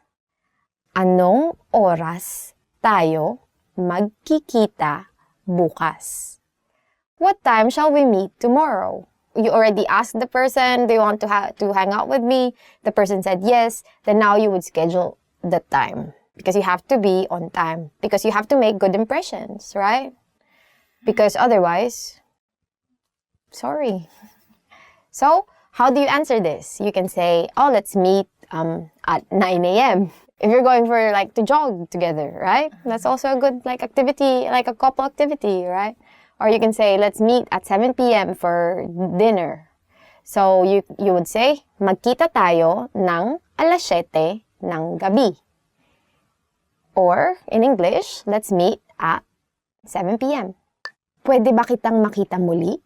Pwede ba kitang makita muli? Can I see you again? Pwede ba kitang makita muli? Pwede ba kitang makita muli? Can I see you again? No. So, yeah. Can I see you again? It's like you're asking for a second date, right? So after you get done the first date, then things are okay, you had a great evening, you can say, oh, can I see you again? Pwede ba kitang makita muli? What time shall we meet then tomorrow if you decide to have it tomorrow? Pwede ba tayong pumunta sa ibang lugar? Pwede ba tayong pumunta sa ibang lugar? Shall we go somewhere else? Pwede ba tayong pumunta sa ibang lugar? Pwede ba tayong pumunta sa ibang lugar? Shall we go somewhere else? So, what do you mean when you say go somewhere else? You have to be specific. Probably you're just like bored of the place where you're always going to. Or you want to go somewhere else, if you know what I mean. So it's up to you. You can use this. Go. Go ahead and multiply. Go. Malls in the Philippines are so fun. So that's it for the end of this lesson. Hope you learned something new. And where would you bring your date? How would you ask your date to date you? Where would you bring this person? So tell us in the comment section, and don't forget to like, Subscribe to this channel and visit filipinopod101.com to learn more Filipino. Hanggang sa muli, there's a joke in Filipino that when you say someone is cute, one of their legs is shorter. Do you know it? I don't even know. I probably just this one of my friends. I don't know. Probably not your friends. Because you have this like...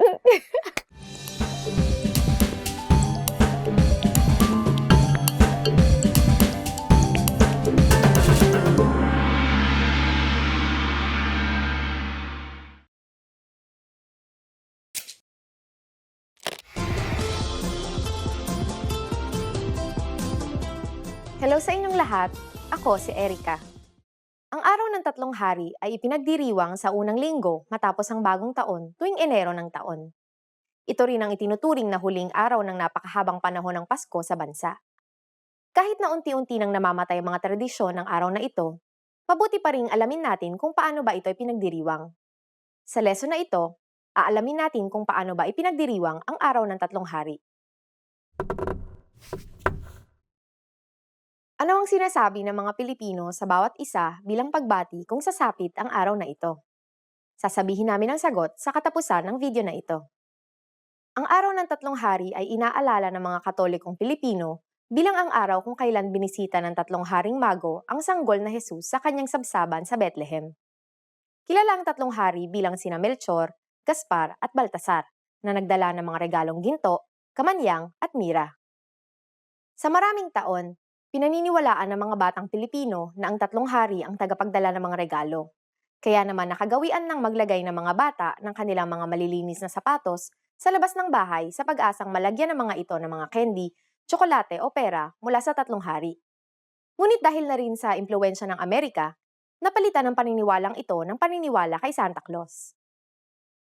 Tulad rin ng paniniwala kay Santa Claus, sinasabihan ang mga bata na magbait at maging disiplinado para mabigyan ng mga regalo ng tatlong hari.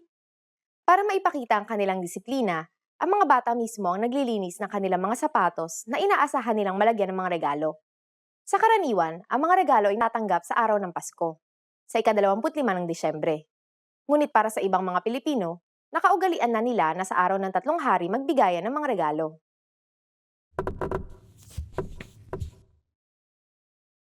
Ang araw ng tatlong hari ay tinatawag din na Pasko ng Matatanda. Marahil, ito ay dahil sa ang karaniwang depiksyon ng tatlong hari ay tatlong marurunong na hari na may katandaan na.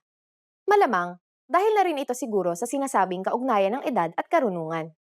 At ngayon, ibibigay ko na ang sagot sa tanong kanina.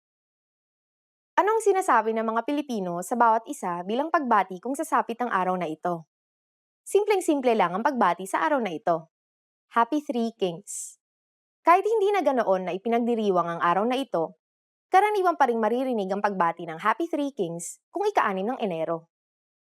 Kamusta ang lesson na ito? Mainteresanteng bagay ba kayong natutunan? Kayo, ipinagdiriwang nyo ba ang araw ng tatlong hari? Mag-iwan kayo ng komento sa filipinopod101.com. Hanggang sa susunod na lesson!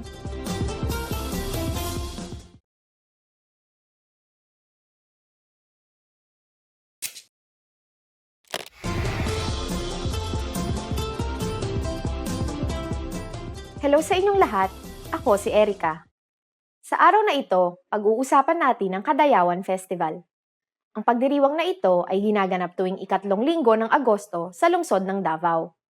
Ito ay pinagdiriwang bilang isang selebrasyon ng buhay, pagpapasalamat sa kalikasan, yaman ng kultura, at kasaganaan ng ani.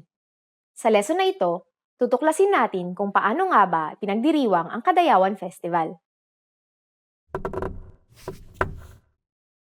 Alam niyo ba kung saang salita hango ang pangalan ng pistang ito? Sasabihin namin ang sagot sa katapusan ng video na ito. Isa sa katangi-tanging aspeto ng piyestang ito ay ang kakayahan nitong pagbuklurin ng iba't ibang mga tribo ng Davao, gaya ng mga tribo ng Tausug, Maranao, Kagan at iba pa.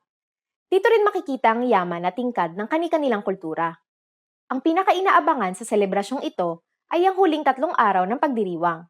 Isa sa mga mahalagang okasyon ay ang hiyas ng Kadayawan pageant. Sumunod dito ay ang indak-indak sa kadalanan. Isa itong kompetisyon ng sayaw na tinatanghal sa malaking kalsada ng lungsod ng Davao.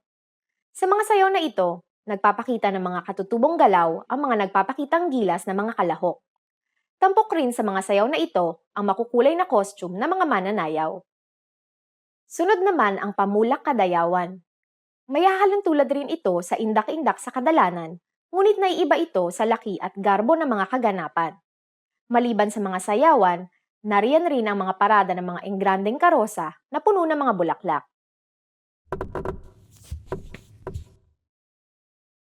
Matapos ang batas militar noong taong 1986, ang piyestang ito na tinawag na Apo Duwaling noon ay nagsilbing piyesta para pagbuklurin ang mga Davaoenyo. Ang pangalang Apo Duwaling ay galing sa tatlong icon ng Davao, ang Bundok Apo, Durian at Waling-Waling. At ngayon, ibibigay ko na ang sagot sa tanong kanina. Alam niyo ba kung saang salita hango ang pangalan ng pistang ito? Ang pangalan na Kadayawan ay nagmula sa pagbating madayaw mula sa salitang Davaoenyo na dayaw. Ang ibig sabihin ng salitang ito ay isang bagay na mabuti, mahalaga at maganda. Kamusta ang lesson na ito? May interesanteng bagay ba kayong natutunan?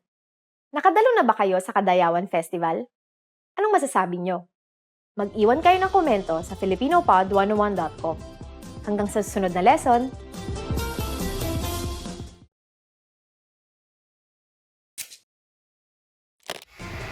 How are your Filipino listening skills? First, you'll see an image and hear a question. Next comes a short dialogue. Listen carefully and see if you can answer correctly. We'll show you the answer at the end. Are you ready? may isang babae at isang lalaki na tumitingin sa menu sa isang kainan. Ano ang o-orderin ng lalaki? Ano ang orderin mo? Mukhang masarap ang pizza. Sa palagay ko, yun ang o-orderin ko. Nagpizza ako kahapon. Kaya Okay, ano kaya kung hamburger? mukhang masarap. Sige, yun ang orderin ko. Ano ang o-orderin ng lalaki?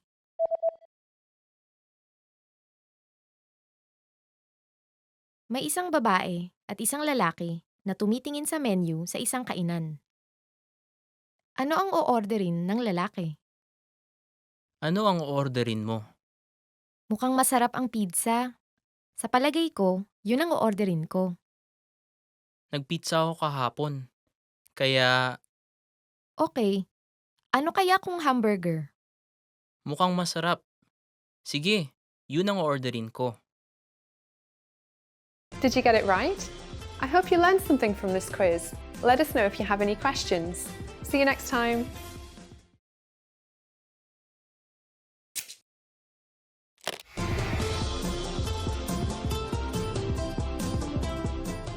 Hello sa inyong lahat, ako si Erica. Ang Dinagyang Festival ay pinagdiriwang tuwing ika-4 na linggo ng Enero, sa Iloilo bilang pagpupugay sa Santo Niño. Ang dinagyang ay isang salitang Ilonggo na ang ibig sabihin ay magdiwang at magkaroon ng kasiyahan. Ito ay isa sa mga pista na ginaganap para sa Santo Niño, kagaya ng ati-atihan ng Aklan at ng Sinulog ng Cebu. Paano ba ipinagdiriwang ang dinagyang? Malalaman natin iyan sa lesson na ito. Alam nyo ba na ang dinagyang ay mayroong mascot? Alam nyo ba kung ano ang pangalan nito?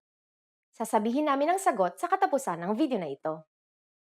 Unang tinawag ang dinagyang sa pangalan na Iloilo Ati-Atihan, para pag-ibahin ito mula sa ati-atihan ng Aklan. Nagumpisa ito noong taong 1967 nang dalhin sa Iloilo ang isang replika ng Santo Niño mula sa Cebu. Sinalubong ng mga deboto ang imahen pagkalapag nito sa paliparan at ipinarada ito sa mga kalye ng Iloilo. Noong una, ipinagdiriwang lamang ito sa parokya, hanggang sa dumami na ang mga tribo na sumasali taon-taon at naging mas magarbo at mas masigla na ang mga naging selebrasyon. Isa sa mga pangunahing kaganapan ay ang kasadyahan. Ito ay isang dramatisasyon ng buhay ng mga Aita pagdating ng mga datu mula Borneo at ang sumunod na kolonisasyon ng mga isla ng mga Espanyol. Ginagawa ito sa pamamagitan ng sayaw. Tinuturing itong isang kultural na dance parade dahil sa naipapakita nito ang kultura at ilang bahagi ng kasaysayang Pilipino at dahil na rin sa kulay at ganda ng mga costume ng mga mananayaw. Ang mga pinakamahalagang batayan ng pagkapanalo sa kompetisyong ito ay ang tema ng dramatisasyon at galing sa pagsayaw. Lahat ng mga sayaw ay sinasayaw sa saliw ng tambol, at lahat ng mga costume ng mga mananayaw ay yari sa mga katutubong materyales. Gaya ng ati-atihan ng aklan, pinipintahan ng itim na mga mananayaw ang kanilang balat. Isa pa sa mga pinakaabangang bahagi ng dinagyang ay ang Iloilo Ati-Atihan Dance Competition. Sa kompetisyong ito, ang tema ng mga sayaw ay mga pantribong sayaw. Tunay ngang agaw atensyon nito dahil sa garbo ng mga costume at sigla ng bawat galaw ng mga mananayaw.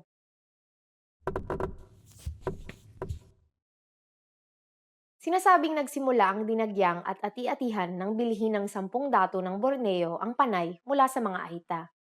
Ito ay nakatala sa alamat ng maragtas, na tinatawag rin na kodigo ng maragtas, na nagdedetalye ng pagdating ng 10 dato sa panay upang takasan ang pagmamalupit ni Dato Makatunaw ng Borneo. At ngayon, ibibigay ko na ang sagot sa tanong kanina. Alam niyo ba na ang dinagyang ay mayroong mascot? Alam niyo ba kung ano ang pangalan nito? Dagoy ang pangalan ng mascot ng dinagyang. Una siyang ipinakilala bilang opisyal na mascot ng dinagyang noong taong 2004. Inilalarawan siya bilang isang batang aitang mandirigma, kayumanggiyang balat at may suot na headdress na may disenyo ng Santo Niño.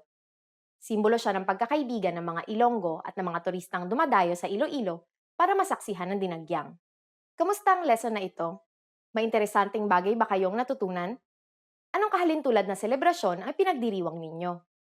Mag-iwan kayo ng komento sa filipinopod101.com. Hanggang sa susunod na lesson!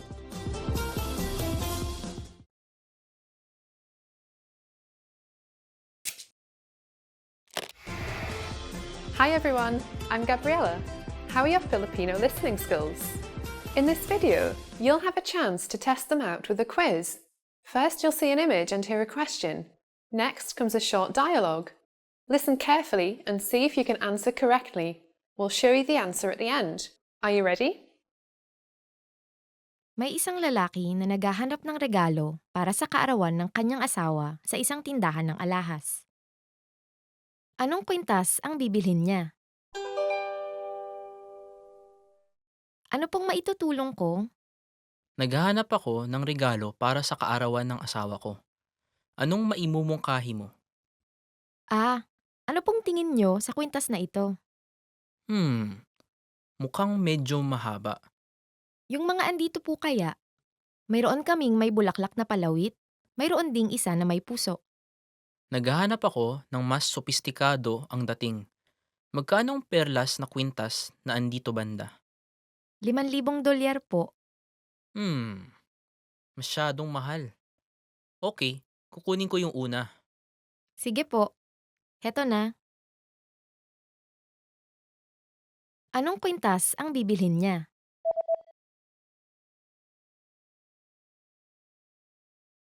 May isang lalaki na naghahanap ng regalo para sa kaarawan ng kanyang asawa sa isang tindahan ng alahas. Anong kwintas ang bibilhin niya? Ano pong maitutulong ko? Naghahanap ako ng regalo para sa kaarawan ng asawa ko. Anong maimumungkahi mo? Ano pong tingin nyo sa kwintas na ito? Mukhang medyo mahaba. Yung mga andito po kaya, mayroon kaming may bulaklak na palawit, mayroon ding isa na may puso. Naghahanap ako ng mas sopistikado ang dating. Magkano ang perlas na kwintas na andito banda? $5,000 po. Masyadong mahal. Okay, kukunin ko yung una. Sige po. Heto na. Did you get it right? I hope you learned something from this quiz. Let us know if you have any questions. See you next time. Hi everyone, I'm Erica, and welcome to Filipino Top Words. Our lesson for today is 10 most romantic ideas for a date. Candlelit dinner. Candlelit dinner. Candlelit dinner. So our first idea is candlelit dinner. Or in English, candlelit dinner. Uso pa ba ngayon ang date na candlelit dinner?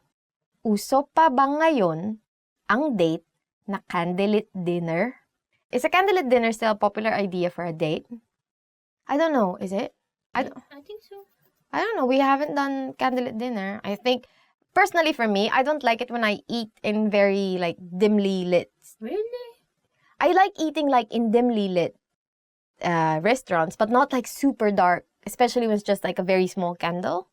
It doesn't. No, need because to of my be. eyes, I think. Because I need more light. But usually candlelit dinner is not just candle. No, but there are some places like that, right? Like for instance, you eat out in like in open spaces, and then they have this. Because it's really even at home sometimes, like Svetlin just wants to turn on like one of the lamps in the living room, but then to me it's like I cannot see my food. I want to see my food, so I turn on everything. I go, Parang barbecue on camping. yeah, I don't want to be. I cannot see my food, so I don't know. But to some people, of course, this is like very romantic, and I think it's a very romantic thing because you are prettier, more handsome in the dark. I think that's the purpose of candlelit dinner, right? You have to agree with me. Yes. See? Maglakad ng malayo ng magkasama. Maglakad ng malayo ng magkasama. To go for a long walk. Maglakad ng malayo ng magkasama. To go for a long walk. Masayang maglakad ng malayo ng magkasama. Masayang maglakad ng malayo ng magkasama. It's fun to go on a long walk together. I think this is true because I remember when me and Svetlin are still flirting with each other. We walked for 3 hours. Or I think just because he doesn't have money. He's so poor. Hi, person. So I think but actually this is very good because walking together makes you fit and then makes you more, makes you talk more to each other, right? So then you can have like really good conversations while you're talking and then you see different things, you see different people. You're just like very, invigorated while you're walking. But at the same time also because you don't have money, I think. Right? Yes, that means if your partner wants to walk so much, that means it's a very practical partner, right? And also a very poor partner. Poor but healthy. Poor and healthy, yeah. So this person will live very long. Prepare to walk for very long. Mag-bowling. Mag-bowling. To go bowling. Mag-bowling or to go bowling. Imbitahin natin ang iba pang kaibigan para mag-bowling. Imbitahin natin ang iba pang kaibigan para mag-bowling. Let's invite some friends to go bowling. Bowling is actually much more fun if you go there with friends, right? Then because you feel like very competitive, you just want to beat your friends, beat them to the dust, right? You could use your bowling ball for that. Yeah. But I'm never good at bowling. Yeah, so It's still fun. yeah, but it's really fun even if you're not good at it. It's not so expensive also, right? So it's a good idea for a date actually because then you both get fit, you see each other like having fun, and then it's not so expensive. Very good. Pumunta sa aquarium. Pumunta sa aquarium. To go to the aquarium. Pumunta sa aquarium. To go to the aquarium. Maraming taong pumupunta sa aquarium para mag-date. Maraming taong pumupunta sa aquarium para mag-date. There are a lot of people going on a date to the aquarium. Have you been for a date? Not really a date. I'm still a friend thing.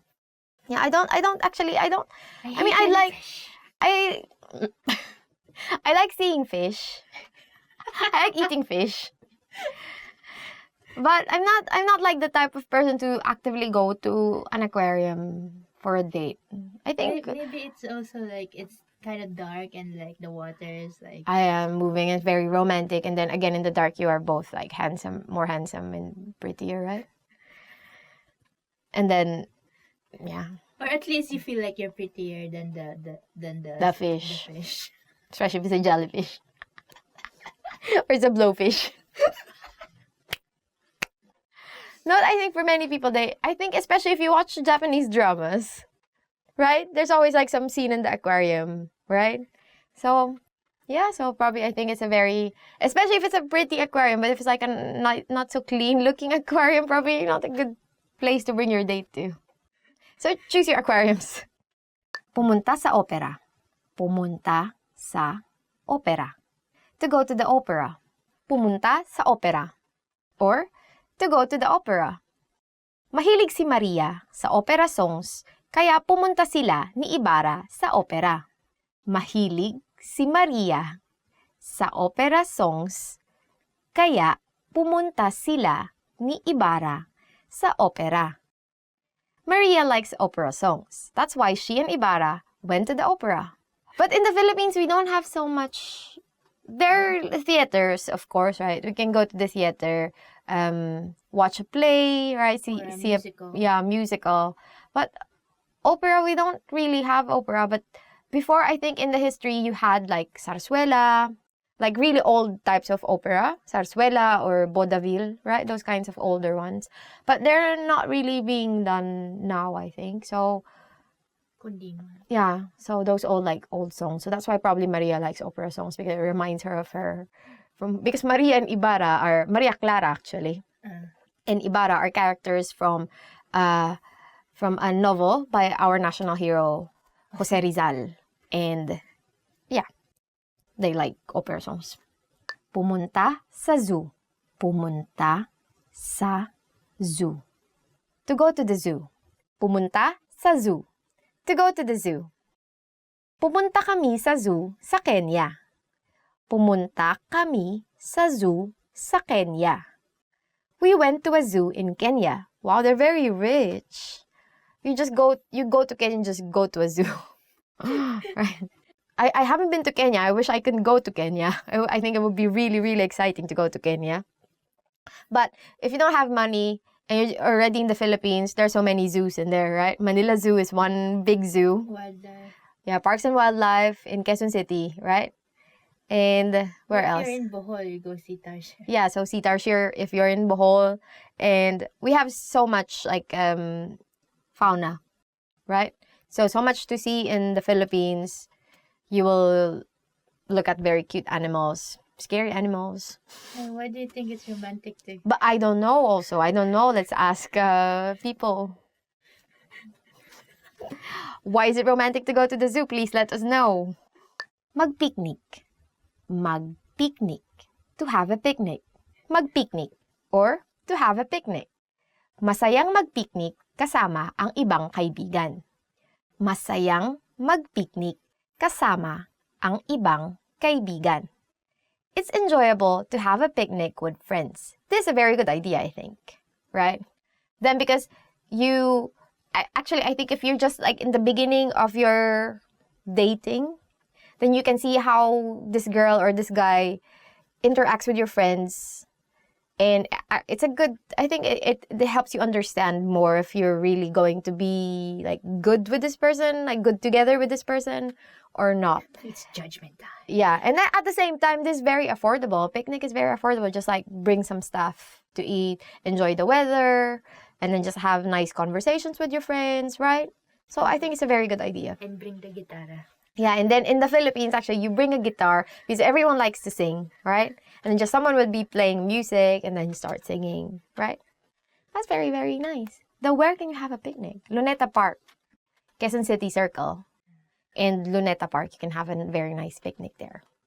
But usually I go there with, I think, there were some mornings when I was a kid that Papa would just bring us all, me, Gilio, Mama, Eric. And then he would just take us to Parks and Wildlife and just have some picnic there. But usually we only have plantains. It's his favorite. He just boiled plantains and then we have it in the car and we're like, are we going to eat anywhere? And he will say, here's plantain. Okay. Maghapunan at manood ng pelikula. Maghapunan at manood ng pelikula. To have dinner and see a movie. Maghapunan at manood ng pelikula. To have dinner and see a movie. Magandang ideya ba ng date ang maghapunan at manood ng pelikula? Magandang ideya ba ng date ang maghapunan at manood ng pelikula?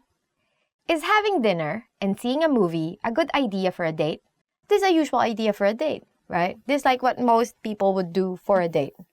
No, I think if you're in a relationship for a long time. But if you're just starting, then you go first to a dinner and then you go to a movies, right? Go to the movies. Because then again, it's dark and then everyone is like much more beautiful people in dark places.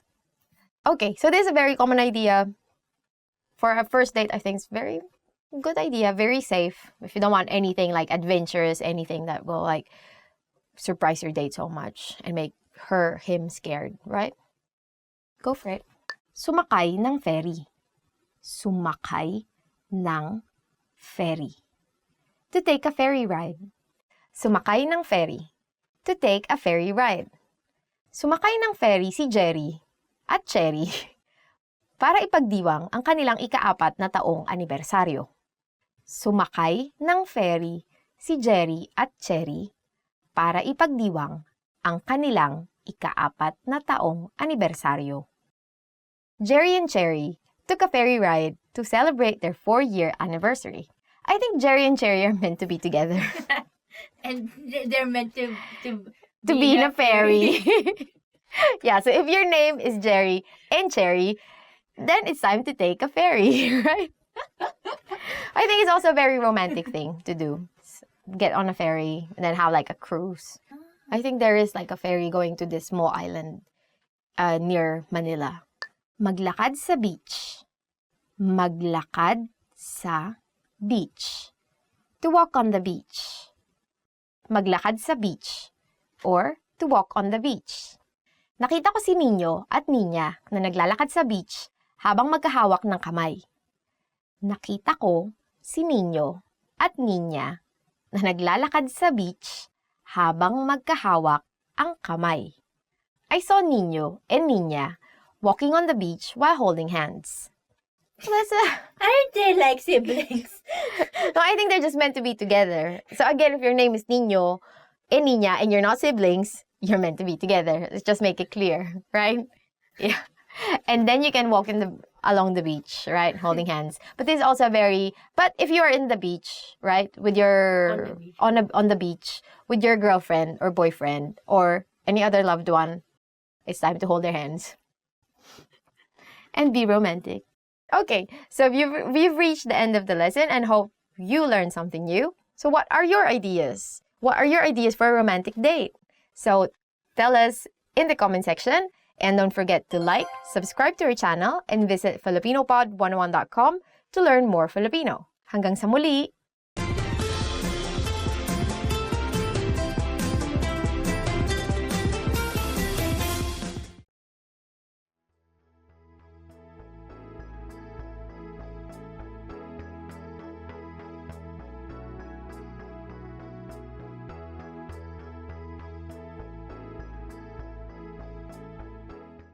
You are at a bus terminal where you're attempting to buy a ticket from a ticket counter. There are 4 different counters. Which counter should you line up at to go to the south side of the city?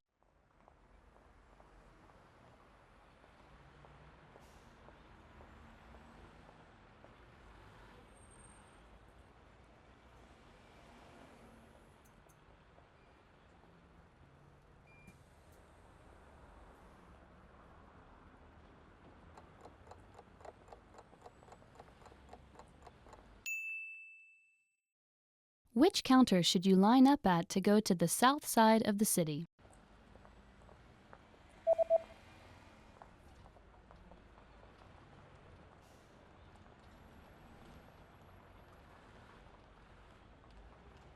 The third counter is the counter for bus tickets that go to the south side of the city.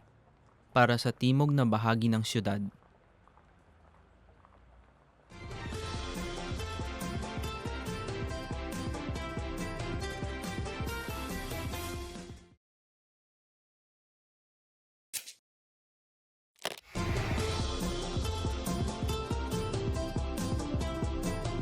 Hello sa inyong lahat, ako si Erica. Pag-uusapan natin ngayon ang isa sa mga piyesta sa Pilipinas na kilala bilang Piyesta ng Mga Ngiti, ang Mascara Festival. Ito ay pinagdiriwang sa Bacolod, Negros Occidental, tuwing ikatlong linggo ng Oktubre, sa araw na pinakamalapit sa ika-19 ng Oktubre. Sa lesson na ito, aalamin natin kung paano ipinagdiriwang ang Mascara Festival. Alam niyo ba kung saan nagmula ang pangalan ng Mascara Festival? Sasabihin namin ang sagot sa katapusan ng video na ito. Unang idinaos ang Mascara Festival noong taong 1980 para pagaanin ang loob at pasayahin ng mga Negrense matapos ang magkasunod na krisis na kanilang naranasan noong taong iyon. Ang pagbaba ng pandaigdig na presyo ng tubo na pangunahing pang-agrikultural na produkto ng rehiyon at ang paglubog ng barkong MV Don Juan na nagresulta sa pagkamatay ng halos 700 Negrense ay nagdulot ng matinding kalungkutan sa mga tao. Kaya naman idinaos ang Mascara Festival bilang simbolo ng katatagan ng Bacolod City. Ang pangunahing mapapansin sa piyestang ito ay ang mga maskara. Patuloy na nagbabago ang mga disenyo ng mga maskara mula sa mga katutubong disenyo ng mga Pilipino hanggang sa mga disenyong hango sa Rio Carnival at Carnival of Venice. Pinakatampok na aktibidad sa Mascara Festival ang street dancing, kung saan iba't ibang grupo ng mga mananayaw mula sa iba't ibang barangay ang nagtatagisan. At syempre, hindi lamang iyan ang mga kaganapan tuwing Mascara Festival. Mayroon ring iba't ibang aktibidades para sa lahat tulad ng Mascara Queen Beauty Pageant, mga karnabal, drum and bugle competition, mga food festival, mga musical concert, mga agricultural na trade fair at mga garden show. Talagang napakaraming nagaganap tuwing Mascara Festival, kaya siguradong dinadayo ito ng parehong mga lokal at panyagang turista. Ang Bacolod City ang tinaguriang City of Smiles ng Pilipinas. Noong taong 2008, nanguna ito bilang pinakamainam na lugar na tirahan sa Pilipinas ng Money Sense magazine. At idineklara ito ng Department of Science and Technology bilang Center of Excellence ng Information Technology. At ngayon, ibibigay ko na ang sagot sa tanong kanina. Alam niyo ba kung saan nagmula ang pangalan ng Mascara Festival?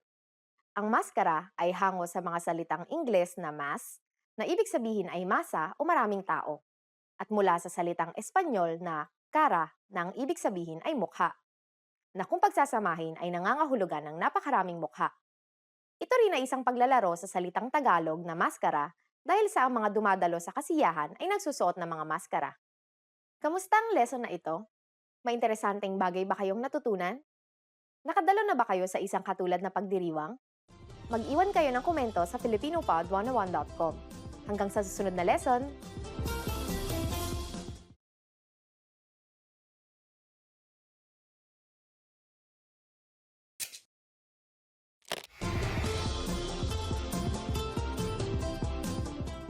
Hello sa inyong lahat, ako si Erica. Ang Sinulog Festival ay isang linggong pagdiriwang sa probinsya ng Cebu. Ang pinakaabangang bahagi ng pagdiriwang na ito ay ang parada na nagaganap sa ikatlong linggo ng Enero. Ang pistang ito ay kilala bilang isa sa pinakamalaking pista at kasiyahan sa buong bansa. Sa paradang ito, lahat ng tao ay sumasayaw kasabay ang kumpas ng tambol bilang pagbibigay galang sa Santo Niño. Alamin natin ang mga kaganapan sa pistang ito. Alam niyo ba kung bakit sinulog ang pangalan ng pistang ito? Sasabihin namin ang sagot sa katapusan ng video na ito. Sinasabing nagsimula ang pagdiriwang ng pista ng sinulog nang ibigay bilang regalo ni Magellan ang imahen ng Batang Jesus kay Reyna Juana ng Cebu nang siya ibinyagan bilang Kristiyano. Ang imahen ng Batang Jesus ay tinawag na Santo Niño. Hindi nagpatuloy ang kristyanisasyon ng buong probinsya dahil sa namatay si Magellan nang makalaban niya ang datu ng Mactan na si Lapu-Lapu. Matapos ang 44 na taon, natagpuan ng isa sa mga sundalo ni Miguel Lopez de Legazpi ang imahe ng Santo Niño sa loob ng isang kahon sa loob ng isa sa mga nasusunog na kubo. Ang sinulog ay tumatagal ng 9 na araw. Dahil sa ang araw na ito ay iniaalay bilang araw ng pasasalamat sa Santo Niño, sinisimula ng selebrasyon sa pamamagitan ng pagkakaroon ng mga misa mula alas 4 ng umaga. Una rito ay ang Mañanita Mass, susundan ng Pontifical Mass, at ang huli ay ang Holy Mass. Bago ang pinakaabangan na parada, magkakaroon ng prosesyon sa ilog kung saan ang imahe ng Santo Niño ay isinasakay sa isang bangkang pinalamutian ng mga kandila at bulaklak at ipinapaanod ito mula Mandaue City hanggang Cebu City. Ang pinakahihintay ng lahat ay ang Grand Street Parade na tumatagal ng 9 hanggang 12 oras.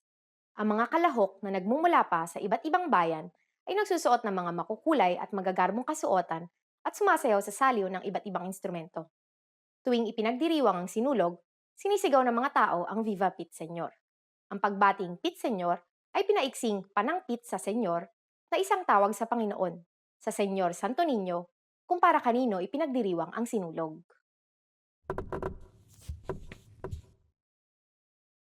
Ang sayaw na binubuo ng 2 hakbang paharap at 1 hakbang palikod ay unang sinayaw raw bilang pasasalamat sa mga anito. Sinasabing ang sayaw ng sinulog ay ginagawa na ng mga taga Cebu bago pa man dumating ang mga Espanyol sa Pilipinas 400 taon na ang nakakaraan. At ngayon, ibibigay ko na ang sagot sa tanong kanina. Alam niyo ba kung bakit sinulog ang pangalan ng pistang ito? Ang salitang sinulog ay nagmula sa salitang Bisaya na sulog. Ang ibig sabihin ng salitang ito ay parang agos ng tubig, na maihahalin tulad sa daloy ng galaw sa sayaw ng sinulog. Kamusta ang lesson na ito? May interesanteng bagay ba kayong natutunan? Anong pista sa inyong bansa ang kagaya ng sinulog? Mag-iwan kayo ng komento sa filipinopod101.com. Hanggang sa susunod na lesson!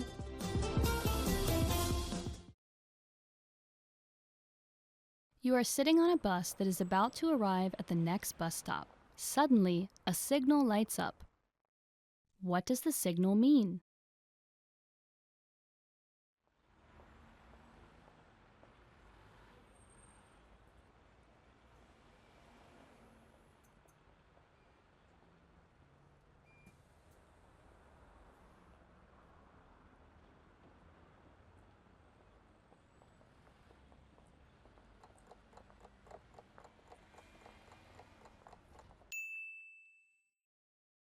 What does the signal mean?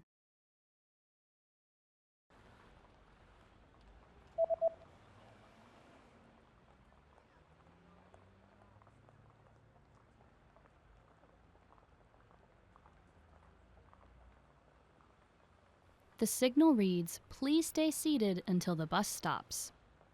Manatiling nakaupo hanggang sa huminto ang bus.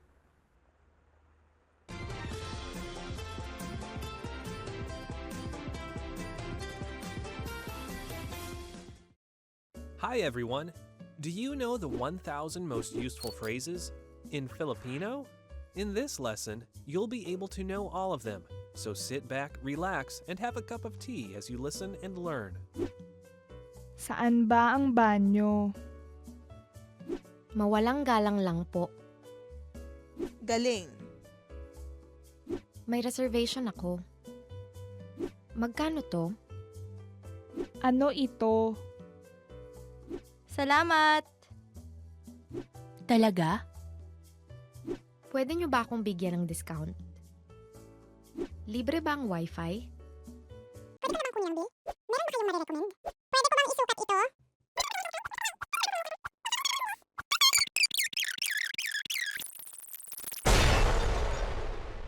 You just learned the 1,000 most useful phrases in Filipino. And if you're interested in learning more, try learning the core 2,000 word list.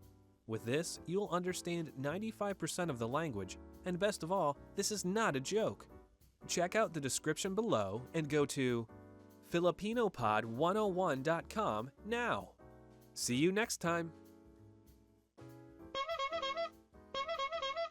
Hi everyone! Kamusta? My name is Erica, and welcome to Filipino Top Words. So our topic for today is 10 things to do in the summer in the Philippines. First word is magbiyahe sa ibang bansa. To travel abroad. The first word is magbiyahe sa ibang bansa, which means to travel abroad. Magbabiyahe ako sa ibang bansa pag may nakita akong murang plane ticket. I'll travel abroad when I find a cheap plane ticket. So my favorite place actually is El Nido. It's really, what do you call this? Like, it's very calm. The water is not cold, it's not warm, it's just perfect. So you will enjoy it. So start booking now. Mag-relax sa beach. To relax at the beach. Next we have mag-relax sa beach, which means to relax at the beach. Abril ang buwan na pinakamainam na mag-relax sa beach. April is the best month to relax on the beach. So actually for this month, it is now something like 30 to 40 degrees, and April and March are considered the hottest months in the country. Mag-aral ng Filipino gamit ang filipinopod101.com. To learn Filipino with filipinopod101.com.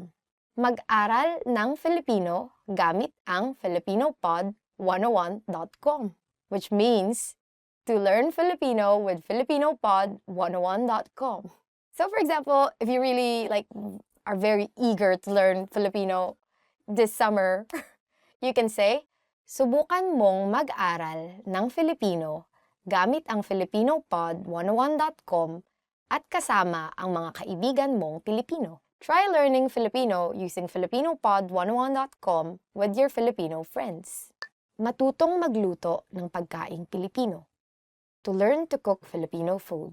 Matutong magluto ng pagkaing Pilipino. To learn to cook Filipino food. So if you want to use it in a sentence, in Filipino, you can say, kung gusto mong matutong magluto ng pagkaing Pilipino, magsimula ka sa adobo. In English, you can say, if you want to learn to cook Filipino food, start with adobo. Because it's the easiest thing to cook. Mag-ihaw. To have a barbecue. Next word is mag-ihaw, which means to have a barbecue. Pinakamainam ang mag-ihaw ng manok sa beach. It is best to have a chicken barbecue on the beach. You can actually barbecue other stuff, like from chicken, pork, to innards. We even have a coagulated blood. Mag-party, magdamag. To party all night. Next word is mag-party, magdamag. To party all night. Huwag kang masyadong maglasing kung gusto mong mag-party, magdamag. Don't get drunk if you want to party all night. In the summer, it's best to party all night. And actually, in many, say, Boracay, if you go to Boracay, there are lots of parties all night with bonfire, lots of music, drinking. So, if you want to experience all of these, book a cheap ticket now and come to the Philippines. Mag-hiking. To go hiking. Mag-hiking. In English, to go hiking. For example, we can say, kung gusto mong mag-hiking, siguraduhin mo muna na kaya ng katawan mo. If you want to go hiking, make sure your body can handle it. So now it's very, what they call this, like a thing for young people to climb Mount Pulag, which is the third highest peak in the country. According to Google, it's in Nueva Vizcaya, which is in a bit north of Manila. Magsaya kasama ang mga kaibigan. To have fun with friends. Magsaya kasama ang mga kaibigan. In English, to have fun with friends. Mas mainam pang magsaya kasama ang mga kaibigan kaysa mag-party, magdamag. It's better to have fun with friends than to party all night. So much not funnier. But you can do anything that you want since it's summer. No one will judge you, it's summer. Dumalo ng summer school. To attend summer school. Next word is dumalo ng summer school. To attend summer school. So in Filipino, you can use it in a sentence like, kaysa sa maglaro ka lang ng computer sa bahay, mas mabuti pang dumalo ka na lang sa summer school. Instead of just playing computer games at home, it's better if you attend a summer school. Manatili sa bahay at mag-internet. To stay inside and browse the internet. Manatili sa bahay at mag-internet. To stay inside and browse the internet. For example, you can say in Filipino, pag tinatamad akong lumabas, nananatili lang ako sa bahay at nag-i-internet. When I'm too lazy to go out, I just stay at home and browse the internet. You put on nice clothes and then the moment you step out of the door, you just melt. So I kind of understand like how some people would want to just stay indoors during summer. And so what you can do is to browse the internet. Wow. And that was it. Thank you very much for watching this video. This has been 10 things to do in the summer in the Philippines. What will you be doing this summer? Where are you going? So if you have any other plans, if you have any plans to do anything that you want to do this summer, don't forget to comment them below and don't forget to subscribe. Salamat! Tara, biyahe tayo! Na.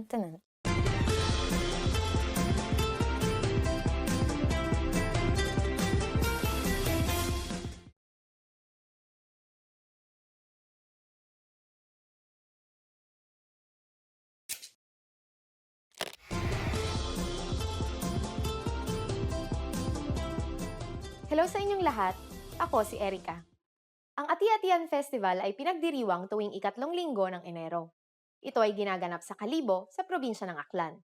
Sa pagdiriwang na ito, inaalala at binibigyang papuri ang Santo Niño. Sinasabing ang mga pista ng Sinulog ng Cebu at Dinagyang ng Iloilo ay hango sa pagdiriwang na ito. Sinasabing ito ang pinagmulan ng maraming mga kapistahang Pilipino. Sa lesson na ito, malalaman natin kung paano ipinagdiriwang ang Ati-Atihan Festival. Alam niyo ba kung ano ang ibig sabihin ng salitang ati-atihan? Sasabihin namin ang sagot sa katapusan ng video na ito. Sinasabing nagsimula ang pagdiriwang nang dumating sa isla ng Panay ang 10 datong tumakas mula sa Borneo kasama ang kanilang mga pamilya, alipin at mandirigma sa Kayang Balangay. Kapalit ang isang gininto ang salakot at iba pang mga yaman, binili nila ang lupa mula sa mga katutubong nakatira doon. Matapos ang palitan, nagkaroon ng kasiyahan at pagdiriwang.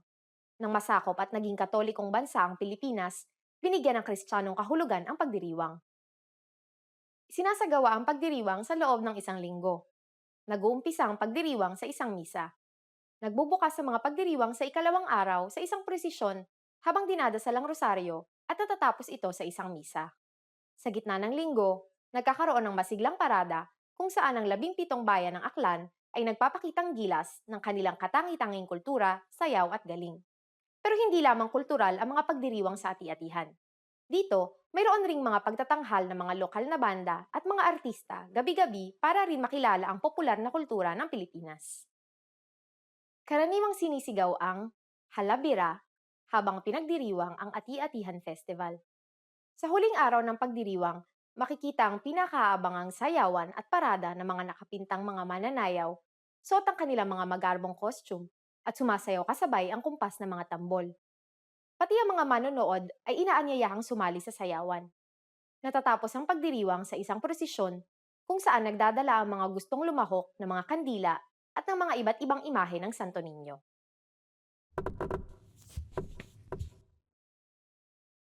Sa bawat kalye na puno ng tagapanood, isang ekspresyon ang madalas na sinisigaw ng lahat.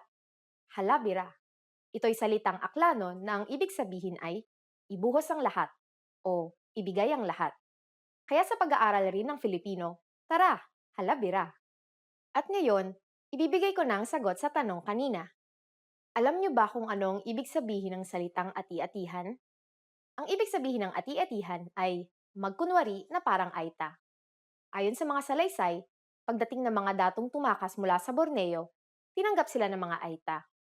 Bilang pasasalamat, sila'y naghanda ng pista kung saan nakapinta parang aita ang kanilang mga muka. Kamusta ang lesson na ito? May interesanteng bagay ba kayong natutunan? Nasubukan niyo na bang sumali sa isang pistang gaya ng Ati-Atihan Festival? Mag-iwan kayo ng komento sa filipinopod101.com. Hanggang sa susunod na lesson! Trying to learn Filipino? You need a filipinopod101.com free lifetime account. It's one of the most powerful language learning tools you can command, and signing up takes less than 7 seconds. So what exactly do you get that makes it so special? First, new lessons are published every week, and you get them for free. Enjoy learning with fun and effective audio and video lessons with real teachers. Make the most of your study time as our teachers help you hack Filipino and get you speaking in minutes. Second, free instant access to the first 3 lessons of every lesson series. Explore and try any lesson series that interests you, from beginner to advanced. Find teachers you love and lessons for your goals. Third, learn Filipino anywhere, anytime with the free companion app. Download it now for free for the iPhone, iPad, or any Android device, and have instant access to your free lifetime account and lessons anywhere, anytime. Fourth, boost your vocabulary with the free word of the day. Every day, receive 1 new word in your inbox that you can master in seconds. Want even more words? 5. Get complete access to our word and phrase lists. Wow native Filipino speakers with cool, topical, and seasonal words and phrases from our lists. And finally, number 6, the best for last. 7 days of unlimited access to our entire library of audio and video lessons. Premium study tools like line-by-line audio, word bank, and smart flashcards to help you learn lightning fast. Get your free lifetime account right now at filipinopod101.com. Sign up in less than 7 seconds. And the account is yours for free for life. So what are you waiting for? Get yours now.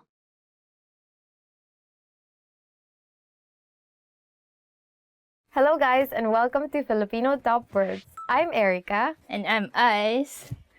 And for today, we will learn about the 10 reasons to learn Filipino. Filipino! Ano ba yun? Just stop. Ako muna, ikaw. Ikaw muna. So why should you learn Filipino? Why? Because. Number 1 reason is because ito ay isang magandang wika. It's a beautiful language.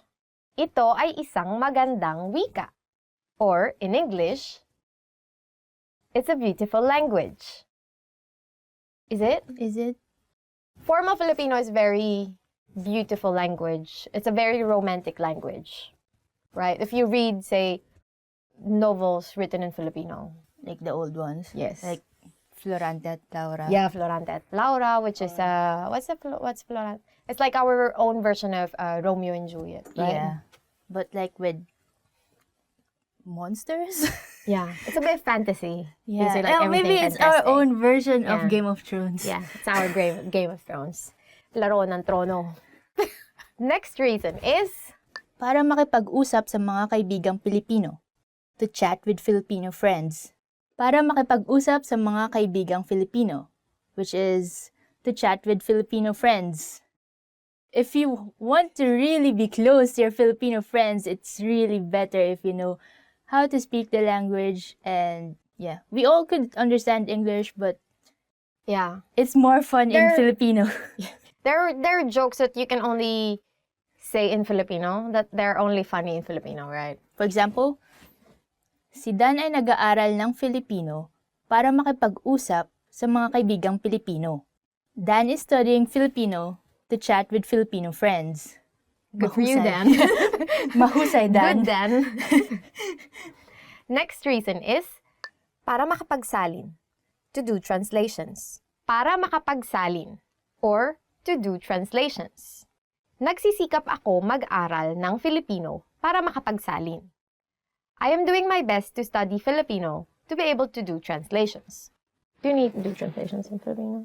I guess it's still better to translate if like there are some things that not all Filipinos would know if it's in English, so yeah, I think there is still some jobs that involve like translating to Filipino. Or actually maybe it's the other way around, like you translate the Filipino works into English. Yeah, which is I guess you're doing that. Para makanood ng pelikula na walang subtitle. To watch movies without subtitles. Para makanood ng pelikula na walang subtitle. To watch movies without subtitles. Yeah, like, there are a lot of Filipino films, and, like, I guess they would not be, like, in pure Filipino, but, like, you know, Tagalog English. Because that's usually how people talk in real life. Yeah. It's a great reason to learn. Especially, Filipino. I think, now that our indie movie industry is booming. Exactly. So there's those kinds of movies that deal with concepts that are kind of hard to translate in English. So it's best if you, like, have those subtitles so you can be guided, right? It's best if you don't need the subtitles. Yeah, actually. So you already understand everything. Yeah.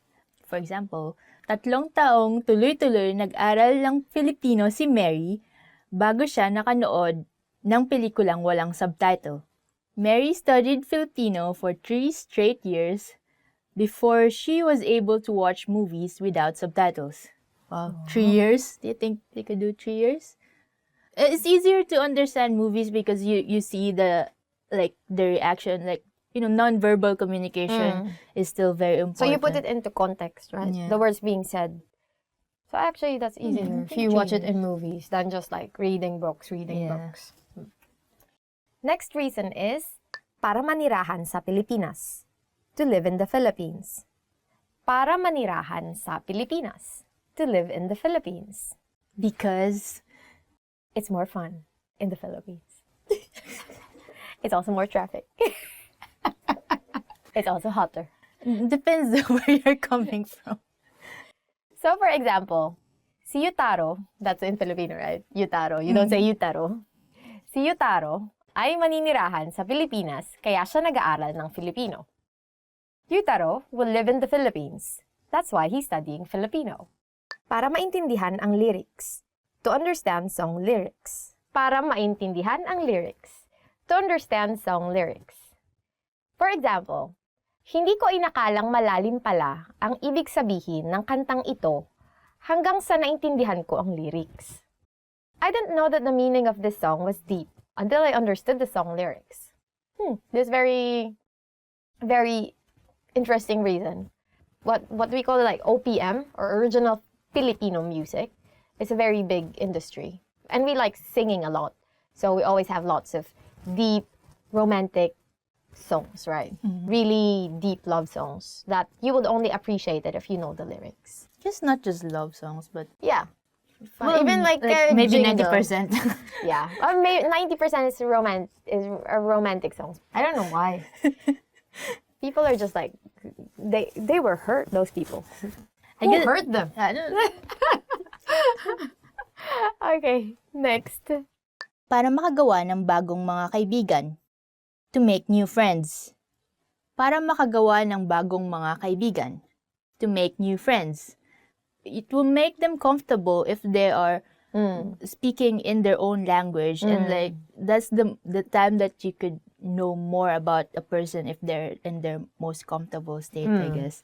So Yeah, and they like, can only share like things about their lives, right? If they're speaking in their own language. Because sometimes, for instance, you don't really speak English a lot, and then you have to tell someone about your life. Then you'd be like, no, English is very hard. I'm just not going to say anything to you anymore, right? and a lot of the words doesn't really translate to English, so it's not as fun telling it if you have to like explain what this word means. Especially like names you call your family, like ate, kuya. Ate or big sister, right? This because like you would never call your big sister like, oh, my big sister. Yeah. Even for me, when I tell my foreign friends about my mom, I don't like. It's kind of weird because I just call her mama.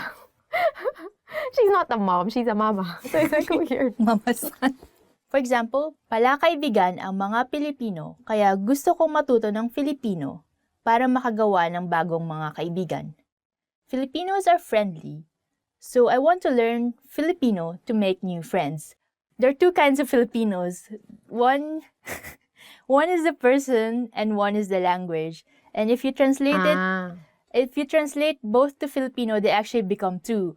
Filipino is the person and Filipino with Is the the F language. is the language. Yeah. So you have to be careful with that because they're both Filipinos in English, but they become Filipino and Filipino in Filipino. In the same way that Philippines, it's not with an F, right? It's a PH. But if you make it into Filipino, you would say Pilipinas, which is with a P.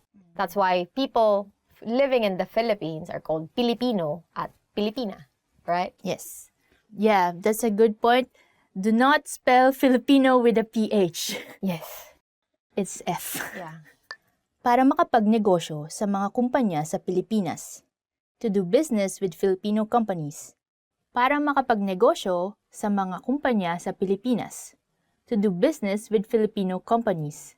Balak palawakin ng boss ang kumpanya sa Pilipinas, kaya mag-aaral ako ng Filipino para makapagnegosyo. My boss plans to expand the company in the Philippines. That's why I will study Filipino in order to do business. I guess this is one major reason for people to learn languages is for business. It's the same thing like we've been saying. If you don't get the inside jokes, then you also don't get the inside deals. Like making friends is one thing. Doing business is another. Because doing business actually involves money. So for you not to lose any money in this business, then you better do your research. Yeah. And study your language. Para makapasok sa graduate school sa Pilipinas. To go to a graduate school in the Philippines. Para makapasok sa graduate school sa Pilipinas. To go to a graduate school in the Philippines. Para makapasok sa Universidad ng Pilipinas, nagsisikap si Jane mag-aral ng Filipino. In order to enter the University of the Philippines, Jane is studying Filipino very hard. Yeah, this is very important, but I think it's more important in socializing, right? And in feeling embedded in where you are. But it's not really important, I think, in attending classes in the university, because in where we went to, in the University of the Philippines, the classes are in language. The classes, obviously they're in language. The classes are in English, right? Yeah. And so you can go to, well, of course, your classmates and your teachers will speak Filipino. But everything is in English. Your textbook, your reading materials. I guess there are some subjects which are in Filipino. Yeah, in Filipino, of course, like Humanidades. Yeah. But like, sometimes your teacher would still accommodate you and speak English most of the time if need be. But yeah, it's still important to learn Filipino if you want to like not be an outcast. Yeah, so if you want, because that's very important in university life, right? For you to enjoy university life. So now that I'm in University of Lagos, I'm so happy because I don't speak Japanese so much and I don't have friends. Okay, next. Okay, next. Para magkaroon ng Pilipinong kasintahan, to have a Filipino lover, you definitely want to learn Filipino if you want to have a Filipino lover, or in Filipino, para magkaroon ng Pilipinong kasintahan. For example, nagsisikap si Rudy mag-aral ng Filipino para magkaroon siya ng Pilipinong kasintahan. Go, Rudy. Go. I support you. Rudy is trying hard to learn Filipino so that he could have a Filipino lover. Yeah, I guess... Go, Rudy. Go, Rudy. Go, Rudy. Oh my God. It's going to help you actually because they would think you are cute, right? Yeah. That they would think you're trying. It's not so much that you really need to be fluent in the Filipino, but the idea is that you are trying and that speaks a lot about you. Yeah, definitely. And the most important thing is when you start fighting, they will definitely turn back to their language, right? Because they're really mad. So if you're really mad, then you will start speaking your own language. So for you to understand what they're babbling about, better learn the language. That's enough reason. Yeah. Okay, that's it. Thank you for tuning with us today. Thank you for watching this lesson in Filipino. Oh my God. Filipino top words. What is your reason for studying Filipino? Yeah, please tell us in the comments. And if there are things here that you want to be clarified, I don't know. Yeah, don't hesitate to put them down below. And like and subscribe to our channel.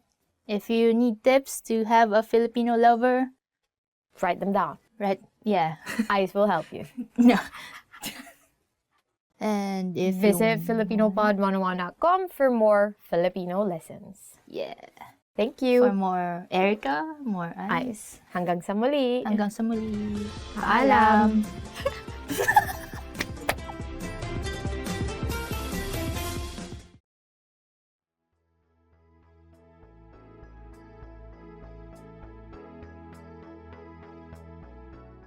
Hi everyone! Welcome to Filipino Top Words. I'm Erica, and today we are going to learn 10 phrases for surviving back to school. Let's look at our first word, and it is backpack. In Filipino, you say backpack, right? So if you want to say backpack, you say backpack. It's a less it's like a less a because of the K, actually. It kind of sounds a bit rolled, right? So backpack. So if you want to say backpack, you say backpack. So you want to ask your friend, which is easier to carry, a backpack or a shoulder bag? Then you say in Filipino, ano ang mas madaling buhatin, backpack o shoulder bag? So the next word is kaklase, or in English, classmate. So for example, you have a very beautiful classmate in your school. So in Filipino, you would say, sikat ang maganda kong kaklase sa buong paaralan. My beautiful classmate is popular in the school. Of course, where would she be popular? She's your classmate, right? If you say my beautiful friend is popular in the school, okay, yeah, but my beautiful classmate is popular in the school. Kaklase is like a general, I guess it's just a term for classmate, right? We don't use it for any other thing, just classmate. Okay, so the next word is takdang aralin or homework. In Filipino, you would say, nakikita ko ang halaga ng hindi pagkopya ng takdang aralin. I can see the value of not cheating on my homework. Good for you. Okay, next word is pagsusulit. This is very important, so remember this. It might come up in your exam. Nice. Because pagsusulit means exam. So for example, you want to be really sarcastic to someone who got a high grade in their exam. So you will tell them, ang mataas na grado sa pagsusulit ay hindi nangangahulugan na matalino ka. Or in English, a high grade in the examination doesn't mean you are intelligent. Hello, Supe. I have a friend, we're really friends, but in high school, he was the valedictorian. And I don't really study in high school, but he was the valedictorian. And then now we are always telling him, you only became valedictorian because you are good at memorization. And what's nice about him is that he admits it. That's why we're still friends. The next word is summer vacation. In English, it is summer break. Actually, it's also in English, summer vacation. But when we say summer break in Filipino, we don't use the term summer break, but we use summer vacation more, right? In Filipino, you would say, masaya ang summer vacation. Summer break is fun. Actually, in the Philippines, all year round it's summer. But it's not all year round it's vacation, no. It's just summer. And usually we have summer vacation from end of March, beginning of April, in time with the Holy Week, right? And that's actually the period when we have the hottest temperature. Sometimes around 40, right? 38, 40. Yeah, so it can get really hot. But because we have lots of beaches, there's always some place where you can go. And it's pretty cheap everywhere you go. And so summer break is fun. The next word is paaralan or school. Probably, like many people, you have high hopes for yourself. So you want to say that you want to enter into a good school. So what you say in Filipino is, gusto kong makapasok sa magandang paaralan. I want to enter into a good school. Next word is pag-aaral or to study.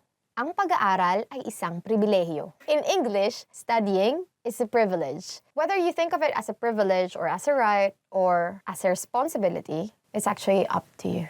But hopefully you are studying hard. The next set of words are actually phrases/sentences that you will use when you go to school. Actually, you can use it also for different things. You just change some words in it. So the first sentence is, ito ang unang araw ng klase. Or, it's the first day of class. So, you can also use it, if you're working, you can say, ito ang unang araw ko sa trabaho. Or, you can also use it for many things. Like, you have a boyfriend or girlfriend. This is our first day together. So, you can say, it's our first day together. Ito ang unang araw namin. So, next sentence is, pareho tayo ng klase. Which in English is, we are in the same class. This is very useful actually if you're very enthusiastic to see your friend that you haven't seen since summer vacation. The next sentence is, anong mga klase ang kukunin mo? What classes are you taking? This, again, I think this is more applicable for college students, right? Because in the Philippines, especially, it depends on the university. But for example, the university where I went to, UP, right? I'm teaching English.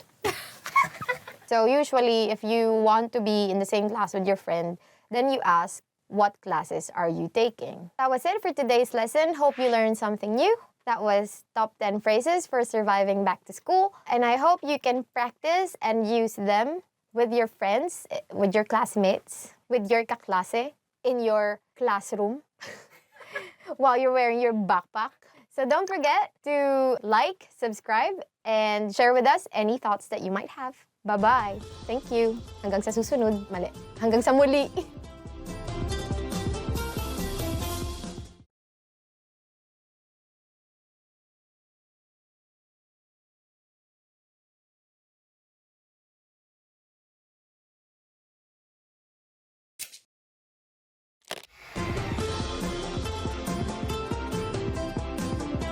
Hello sa inyong lahat, ako si Erica.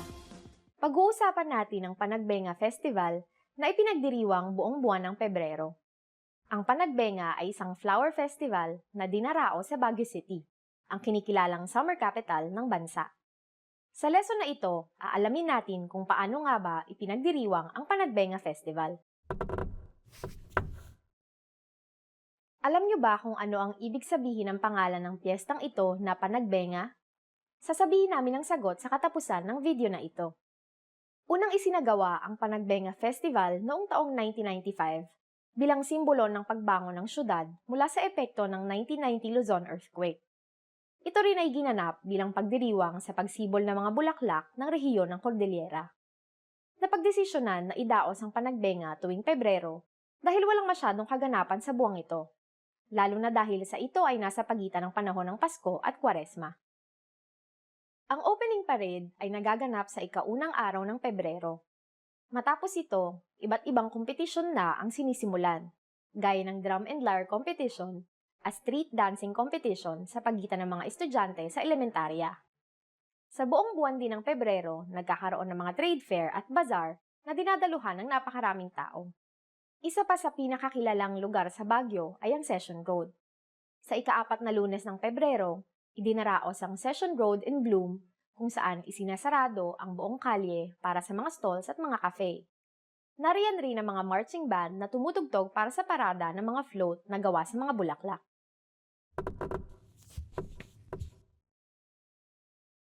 Alam niyo ba na noong unang idinaos ang Panagbenga, ipinagdiwang lamang ito sa loob ng 10 araw? Dahil na rin sa mabilis na pagtaas ng popularidad ng kasiyahan, hinabaan ito at ginawang 3 linggo, hanggang sa napagdesisyonan na ipagdiwang ito ng buong buwan ng Pebrero. At ngayon, ibibigay ko na ang sagot sa tanong kanina. Alam niyo ba kung ano ang ibig sabihin ng pangalan ng piyestang ito na Panagbenga? Ang Panagbenga ay isang kankanain na salita na ginagamit ng mga tribong nagmula sa bulubundukin ng Cordillera, Igorot at Sagada. Ang salitang ito ay may Malayo Polynesian na pinagmulan at ito ay nangangahulugan ng panahon ng pagsibol. Kamusta ang lesson na ito? May interesanteng bagay ba kayong natutunan? May kahalintulad din ba kayong pagdiriwang? Mag-iwan kayo ng komento sa filipinopod101.com. Hanggang sa muli! Hi guys, welcome to Filipino Top Words. I'm Ice and today's topic is 10 phrases you always want to hear. Ang ganda mo ngayon. You look great today. Okay, the first phrase is ang ganda mo ngayon. You look great today. This is kind of a double-edged sword because if you say you look great today, did they look not great yesterday? But still, it's nice to hear, I guess. Ganda mo ngayon. Makeup ka. Miss na kita. I miss you. Next phrase is, miss na kita. I miss you. If you're away and they say I miss you, then that's fine, I guess, because like, you're not together. But if someone says you and you've been hanging out like every day, that means something else. Like, you're there but not there kind of thing. So, see for yourself. So, if you want to say that I really miss you, then you just say, miss na kita. May bonus sa katapusan ng buwan. There'll be a bonus at the end of the month. Okay, the next phrase that you always want to hear is, may bonus sa katapusan ng buwan. There will be a bonus at the end of the month. Yeah, this one, you'd want to hear this. Especially if you're like, not good with the bills. Napakagaling mong magluto. You're an excellent cook. Napakagaling mong magluto. You're an excellent cook. If you know how to cook, unlike me, and you give your friends some of the things you cook, and they say this to you, then always want to hear that. Yeah. Magpahinga ka. Ako ang maglilinis ngayon. Take a break. I'll do the cleaning today. Magpahinga ka. Ako maglilinis ngayon. Take a break. I'll do the cleaning today. Oh, yeah. Guess if you hear this, that would be very great as well. I need help with the cleaning. Tama ka. You were right. Okay, another thing you might want to hear is tama ka or you were right. Yeah, I guess you want to hear this when you're in an argument. Dinalhan kita ng isang special na bagay. I brought you something special. Next one is, dinalhan kita ng isang special na bagay. That means, I brought you something special. I want something special. Unlimited ang budget. The budget is unlimited. Next phrase you would want to hear is, unlimited ang budget. Or, the budget is unlimited. Definitely. If you want like, bunch of equipment, and they say to you, the budget is unlimited. Like, yeah! Ililibre kita. I'll treat you. Next one is, ililibre kita. Meaning, I'll treat you. Ah, so nice. Oh, many Filipinos love hearing this. So like, if you want to make Filipino friends, make sure to say this. Yeah. Ang bait mo. You're kind. Ang bait mo. Meaning, you're kind. Sometimes it's nice to know that like your kindness is being appreciated. So like if someone says this to you, then you'll feel happy, I guess. If you want to convey that they're very kind, just repeat the adjective. So it's gonna be ang bait-bait mo. So that means you're very kind. Okay, and that's it for this topic. 10 phrases you always want to hear. And if you like this video, press the thumbs up button and subscribe to our channel somewhere. To learn more Filipino, please go to filipinopod101.com. And I'll see you next time. Salamat, thank you, paalam.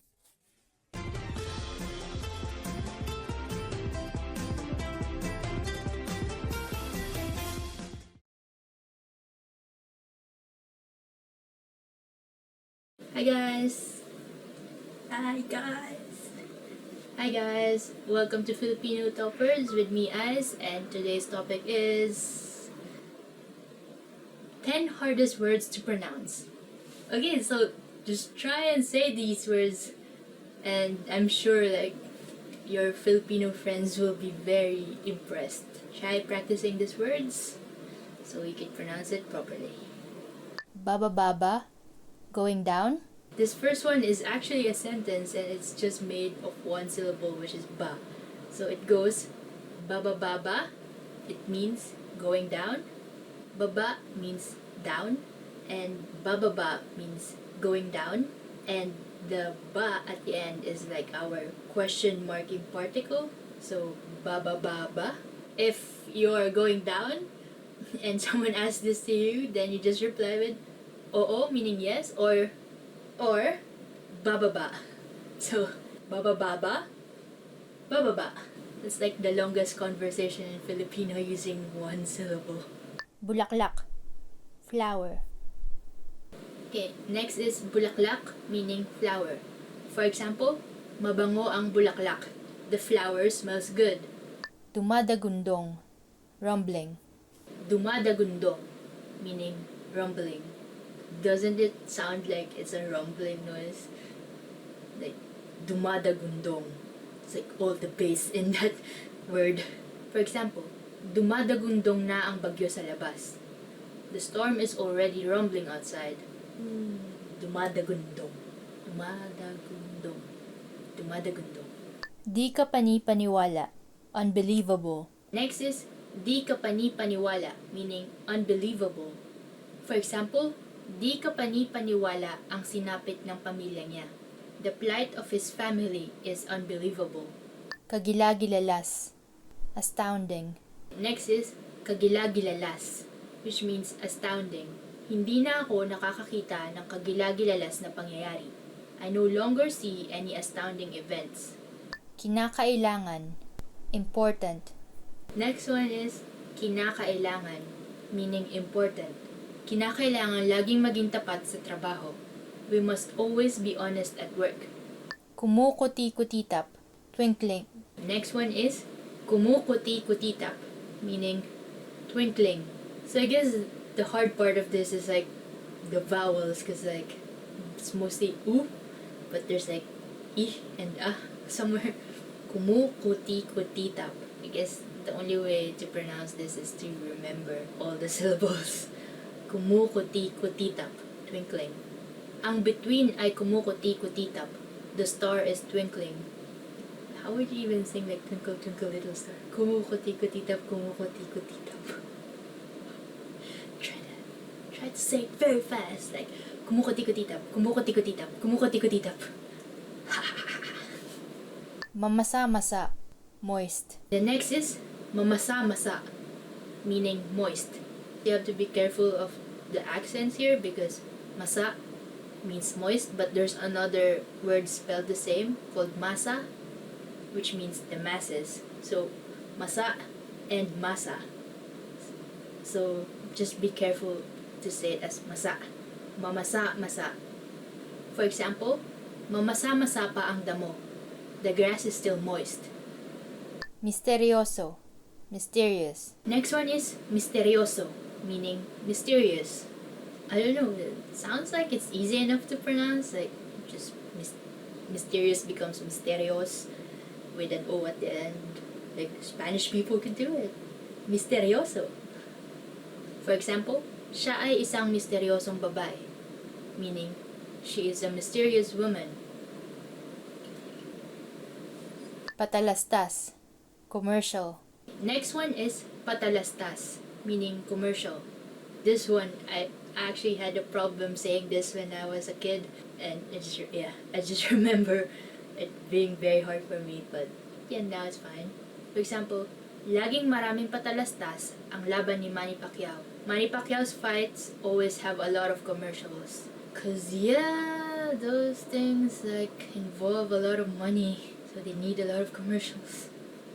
Okay, and that's it for today. That was 10 hardest words to pronounce. Which do you think is the hardest one to pronounce for you? Like, just comment it down below.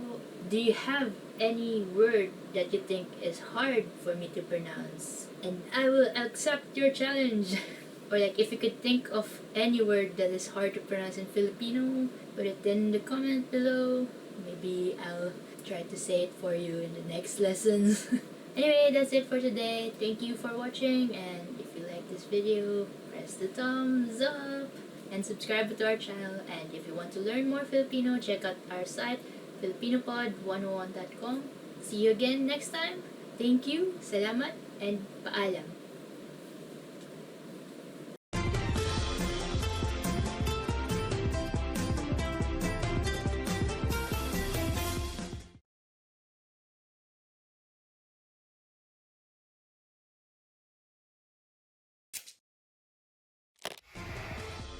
Hi everyone, I'm Gabriella. How are your Filipino listening skills? In this video, you'll have a chance to test them out with a quiz. First, you'll see an image and hear a question. Next comes a short dialogue. Listen carefully and see if you can answer correctly. We'll show you the answer at the end. Are you ready? May isang babae na nagtatanong sa salesman sa isang tindahan ng libro. Anong libro ang gustong makita ng babae? Mawalang galang lang, gusto ko sanang makita yung libro sa istanteng iyon. Anong librong gusto mo? Yung tungkol sa mga kotse. Sandali lang. Eto ba? Oo, iyan nga. Eto na. Anong libro ang gustong makita ng babae?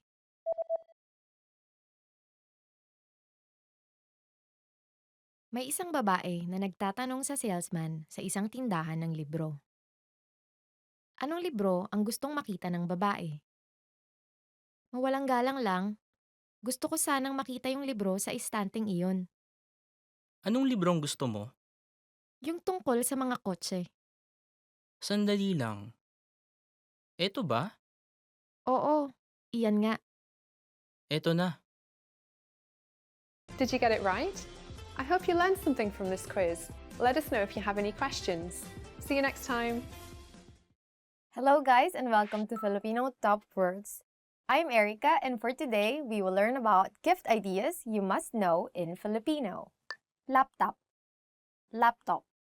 The first gift idea is laptop or laptop. Hindi na masyadong uso ang laptop ngayon. Laptops are no longer trendy recently. If you give a laptop for a gift, you're very generous, right? I mean, they're very cheap laptops, but still you're very generous if you're that generous, let's give. Pabango. Perfume. Pabango. Or perfume. Hindi ko alam kung anong pabango ang mabango. I don't know which perfume is fragrant. Giving perfume is a common gift, right? Perfume. When I was in high school, we have a very close teacher, and then because every Christmas we have gift giving, and then this teacher picked one of my classmates that he doesn't really know, so he was asking us, "Oh, what should I give to this girl?" And then we're like, "We don't know, but we don't know actually." And then he said, "Oh, what about perfume?" And then my immediate reaction was like, "Oh no, she might be offended." I don't even know why I said that. At the end of the story, he didn't give her perfume. Aklat, book. Aklat or book. Ang isa sa pinakamagandang regalong ibigay ay aklat. One of the best gifts to give is a book. And this I definitely agree with. So I like receiving books. Love letter. Love letter. Next gift idea is love letter. Or in English, love letter. May mga taong mas gustong makatanggap ng love letter kaysa sa mga material na regalo. There are people who prefer love letters more than any material gift. And I'm not one of those. Just my boyfriend gave me a card. And I was like, what is this? Because usually you give a card with a gift, right? Like you have a gift and then you have a little card that says, "Oh, this is a gift for you." This is not the actual gift. But okay, some people just like it simple. That's why he gave me a bike. Camera. Camera. Camera. Or camera. Kapag ba may magandang camera ka, gaganda rin ang mga kuha mo. Will your photos improve if you have a good camera? In English, it doesn't sound so sarcastic. In Filipino, it sounds really sarcastic. I don't know why. But, I mean, if you're giving camera as a gift, wow, very generous. Disposable point and shoot, 300 pesos, you can get one. But if you want to give an SLR, no, it's too much money. Sorry. I'm going to give you a love letter then. Smartphone. Smartphone. Smartphone. In English, smartphone. Mabilis ang paglabas ng bagong modelo ng smartphone ngayon. These days, the turnaround of new smartphone models is fast. But again, if you're going to give smartphone as a gift, that means you're very generous. Game console. Game console. Next gift idea is game console or game console. High-tech na ngayon ang mga game console. Halos virtual reality na. Game consoles nowadays are high-tech. It's almost virtual reality. I think second-hand consoles are kind of cheap, so you can give them as gifts. Diccionario. Dictionary. Diccionario or dictionary. Mainam iregalo ang isang diksyonaryo sa nag-aaral ng wikang Filipino. A dictionary is an ideal gift for those who are studying the Filipino language. Or probably a subscription for a Filipino language course. That's a better idea. I have a Kindle because my apartment is kind of small. So I buy books before, but I realized that there's no space for books anymore. So I decided to buy a Kindle. Kindle is not so expensive. And then I get to read more books than before. And it saves me space and it doesn't make any mess in the house. Because sometimes you just leave books here and there, right? So I think an electronic dictionary is going to be a very useful gift, especially for someone who's studying the language. Or, as I've mentioned, a subscription. Trip sa Boracay. Boracay trip. Trip sa Boracay or Boracay trip. Mabibigla siya pag ililibre mo siya ng trip sa Boracay. He or she will be surprised if you will treat him or her to a Boracay trip. So, this is a very good gift idea. Or trip to other places like Baguio, closer, right? Batangas. Because we have nice places all around the country. Magarbong kainan. Fancy restaurant. Next gift idea is magarbong kainan or fancy restaurant. Maraming magarbong kainan sa Manila. There are a lot of fancy restaurants in Manila. Online, you can buy vouchers, right, for discounted tickets, discounted prices for meals in different fancy restaurants. So I remember my brother when he had his, I don't know how old he is, but when he treated us for his birthday, he bought some vouchers online for this very fancy restaurant. So we went there and then it was his treat. And he saved a lot of money. And then we ate a lot actually. So you can buy those things online. There's so many places online, Philippine websites, right, that they sell those gift certificates and vouchers. So that's it for this lesson. Hope you learned something new. And what other gift ideas do you know and do you think your friends would like if you give them? If you have any other gift ideas, don't forget to comment them down below and like and subscribe our channel. And if you want to learn more Filipino words, head on to filipinopod101.com. Hanggang sa muli!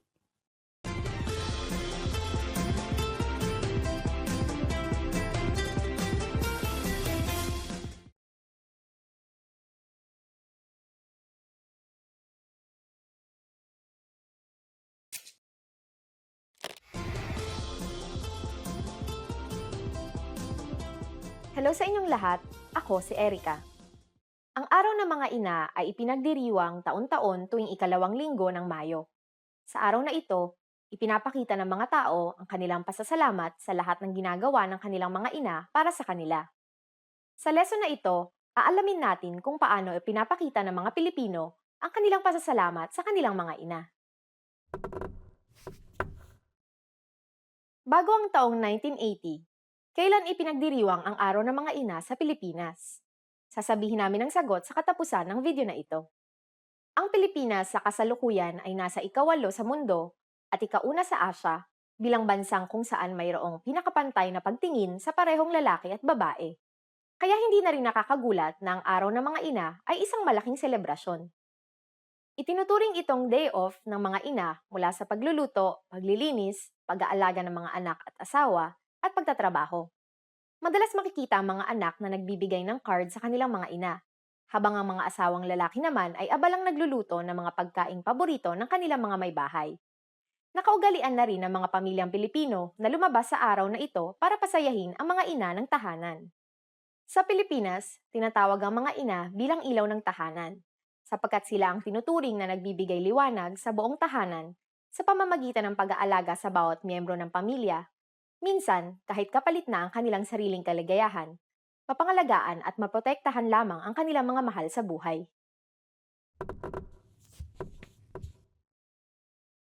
Dahil sa karaniwang malalaki ang mga pamilyang Pilipino, madalas na ipinagdiriwang ang araw na ito kasama hindi lamang ang mga ina, kundi pati ang mga lola, tiya, mga pinsang babae, at kahit sinong babae sa pamilya na may anak. At ngayon, ibibigay ko na ang sagot sa tanong kanina. Bago ang taong 1980, kailan ipinagdiriwang ang araw ng mga ina sa Pilipinas? Bago ang taong 1980, ipinagdiriwang ang araw ng mga ina tuwing ika-8 ng Disyembre, kasabay ang Feast of the Immaculate Conception. Ngunit, iminungkahi na ilipat ito sa ikalawang linggo ng Mayo dahil ipinagdiriwang ito sa ibang parte ng mundo sa parehong petsa. Kamusta ang lesson na ito? May interesanteng bagay ba kayong natutunan? Paano nyo ipinapakita sa inyong mga ina ang inyong pasasalamat? Mag-iwan kayo ng komento sa filipinopod101.com. Hanggang sa susunod na lesson! Hi guys! And welcome to Filipino Top Words. I'm Erica, and for today we will be learning about Filipino foods. So, you probably know, or probably don't know, that there are many different and delicious Filipino foods. Adobo. Adobo. The first food that everyone should know about is adobo. In English, we also call it adobo. Adobo ang paborito kong pagkaing Pilipino. Adobo is my favorite Filipino dish. So actually, adobo is the first thing that I've ever learned to make. It's the easiest, so you just need soy sauce, vinegar, bay leaf, or laurel leaf, whatever you call them. Sometimes people call them bay leaf, sometimes laurel leaf. And peppercorns, right? And then just boil those things together with pork or chicken or pork and chicken. depending on what you want to eat. And then everything will be nice and soft. Chicharon, chicharon. Next is chicharon. In English, chicharon. Ang chicharon ay gawa sa balat ng baboy. Chicharon is made from pig skin. So it's actually crackling pig skin. Yeah, it's very crunchy. But I saw some show where they made chicharon by putting it in the oven. And I put it in the oven, and then afterwards it came out really crackling. So that's how they made it. But I don't know if that's actually how you make it. I think the most popular brand of chicharon is Lapids. So if you want to try chicharon, try the Lapids chicharon. Just remember that's not very healthy. Try it, don't eat too much. You can also eat it with rice actually. Durian, durian. Next food is, or fruit is durian. Or actually just durian. Masarap ang durian kahit na may amoy ito. Durian, or durian, is delicious, even if it doesn't smell good. Yeah, it actually doesn't smell good. But it tastes nice. To me, it just tastes like jackfruit. I don't know about you. If you want to try durian, you go to the southern part of the Philippines. That's where you can get them cheaper. Yeah, fresher, more potent smell. Go to Davao, get them there fresh, and it's really good. Halo-halo, halo-halo, halo-halo. In English, halo-halo. Tuwing tag-araw, mabenta ang halo-halo. Every summer, halo-halo sells well. So halo-halo is made up of crushed ice with some sweet beans, with different fruits, and sometimes, what other stuff? Nata de coco, or like sweet coconut things. And also leche flan or caramel flan. That's actually how it is, like caramel flan. Or sometimes, what is it? Sweet yam. You know yam, right? Ube. And then sometimes, in some stores, they put ice cream on top of it. When I was young, my aunt actually sells halo-halo. So every summer, she makes halo-halo. And those are the best halo-halo. I don't really like halo-halo in other places. I only like her halo. But she didn't make them anymore because the way you make the crushed ice, it's very manual. Everything is manual. You have this small device, right? You know it, like, to do this with the ice. It's not like you buy crushed ice already. So you have this small, like this device. So for every what's this glass of halo-halo, it takes a lot of time for you to get crushed ice. So my friend here drew halo-halo. And this is it. So this is the crushed ice. And these are the stuff that you can put inside, like sweet beans, some fruits, and then this is the caramel flan or the pudding. And then sometimes they have ice cream here. And then you use the spoon to halo-halo or to mix everything. So that's it. Kare-kare. Kare-kare or peanut stew. Next food is kare-kare. In English, kare-kare. Or, if you really want to be fancy, peanut stew. Masarap magluto ng kare-kare si Joy. Joy cooks delicious peanut stew. If you've already noticed, we always like repeating words for the names of our food. Halo-halo and kare-kare. Before when I was young, I only get to eat kare-kare during fiesta. Because it's kind of an expensive food to make. Because traditionally, you would make kare-kare with, how do you call this part? Tuwalya? Yeah, tuwalya. How do you say it? Innards? Like, intestine wall? Something, I think, stomach walls, stomach lining, right? Originally, it's with stomach lining. So I think that's kind of hard to come by and a bit expensive because you make it with cow innards, right? But it's really good. And then now, people like to eat the fast food. So there's lots of mixes for kare-kare. And when you really want to make kare-kare, you have to grind the peanuts by hand, everything by hand, right? To make peanut paste. But now you can just buy mixes and stuff. But still, the original kare-kare is very good. Now you can make it with pork, with beef, with chicken. Or just vegetarian. Or you can just use vegetables if you want to be vegetarian. Because it actually has lots of vegetables. Because even though it's peanut sauce It actually doesn't have, what do you call this? It has taste, but it's not salty, it's not sweet, as if there's no taste at all. So there's taste, but there's no taste at all. It's kind of weird. So you eat it with shrimp paste, or in Filipino, bagoong. Oh, it's so delicious. Okay. But I cannot eat paraga. It's not festa yet. Yeah. Lechon. Roasted suckling pig. Next is lechon, or roasted suckling pig. Tuwing Pasko, hindi mawawala ang lechon sa pagkaing Pilipino. Every Christmas, roasted suckling pig is always present in Filipino dishes. Lechon is expensive, so you only get lechon. It's an entire pig that's roasted. So usually, you roast it for a long time because you want everything to be even, right? The way it's cooked. And then at the end, you will get this really, like crackling skin. Yeah, very, very crispy. And then you eat it with liver sauce. That's the best. You only get this usually every big festivals or in some families, Christmas. We don't do lechon for Christmas because in the city, you cannot really do actual lechon. But you can buy lechon.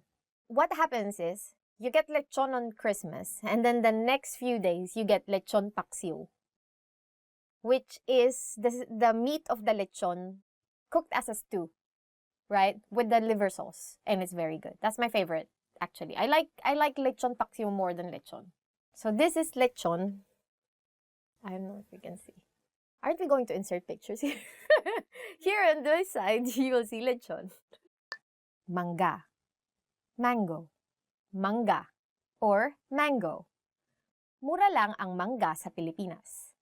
Mango is cheap in the Philippines, and we have the best mangoes. I have a Thai friend. He admits that we have. And those red mangoes that you get in the store, they're not real mangoes. If you want to try real mangoes, go to the Philippines.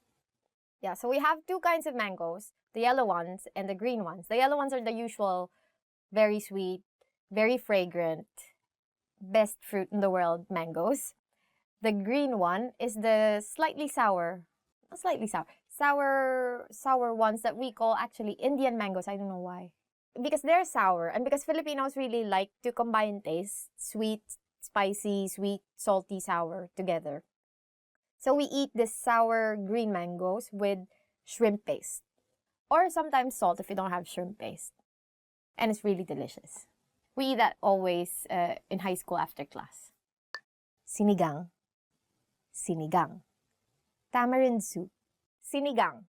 Or sinigang. Or tamarind soup. But actually, it's not just tamarind soup because you can have sinigang based in guava, sinigang based in some other sour things. Masarap ang sinigang dahil sa saktong asim na lasa nito. Sakto.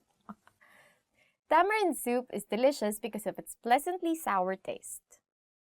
So, you can make sinigang with pork or with shrimp or with fish. But my favorite is pork sinigang. What is yours? Pork also. Before when I was young, I liked shrimp sinigang. But then I realized I like shrimp better in either curry or just in butter sauce because shrimp is better in butter sauce. So, sinigang is best with pork. Dinuguan. Dinuguan. Dinuguan. Or in English, dinuguan. Ang dinuguan ay ang dugo ng baboy. Dinuguan is pig's blood. Oh, but I like it. I like dinuguan a lot. Especially if dinuguan has more meat. Because some dinuguan doesn't have any meat at all. Just like the pig's blood. It's not pig's blood.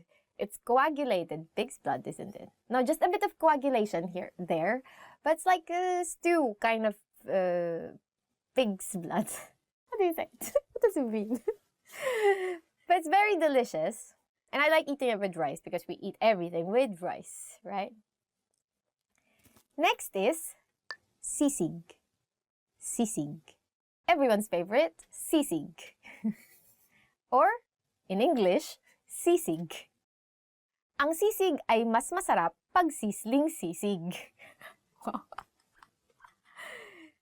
Sisig is Sisig is even more delicious if it's sizzling.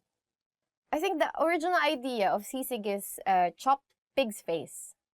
So the meat that you use there in sisig is pig's face. So you just cut up everything, and then add some lime, liver, and then cut up everything, and then make it to a sizzling plate. So everything is as if it's fried, right? And then you add some what's this, like spicy things. Now in many restaurants you can order sisig in, say, pork sisig, right? Or tuna sisig. Tuna sisig is really good. That's it for today's lesson. Hope you learned something new. And have you ever tried any Filipino food? If you've tried something that we haven't said, please comment them down below and tell us if you like them or not. Or if you have tried the ones that we have said, please comment them down below and tell us if you like them. And hopefully you did. Because if you don't, then go get out. Bye. Don't forget to like and subscribe. And if you want to learn more Filipino, head on to filipinopod101.com. Till the next lesson. Nagbabago. Ano nga? Hanggang sa muli.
Hello guys, and welcome to Filipino Top Words.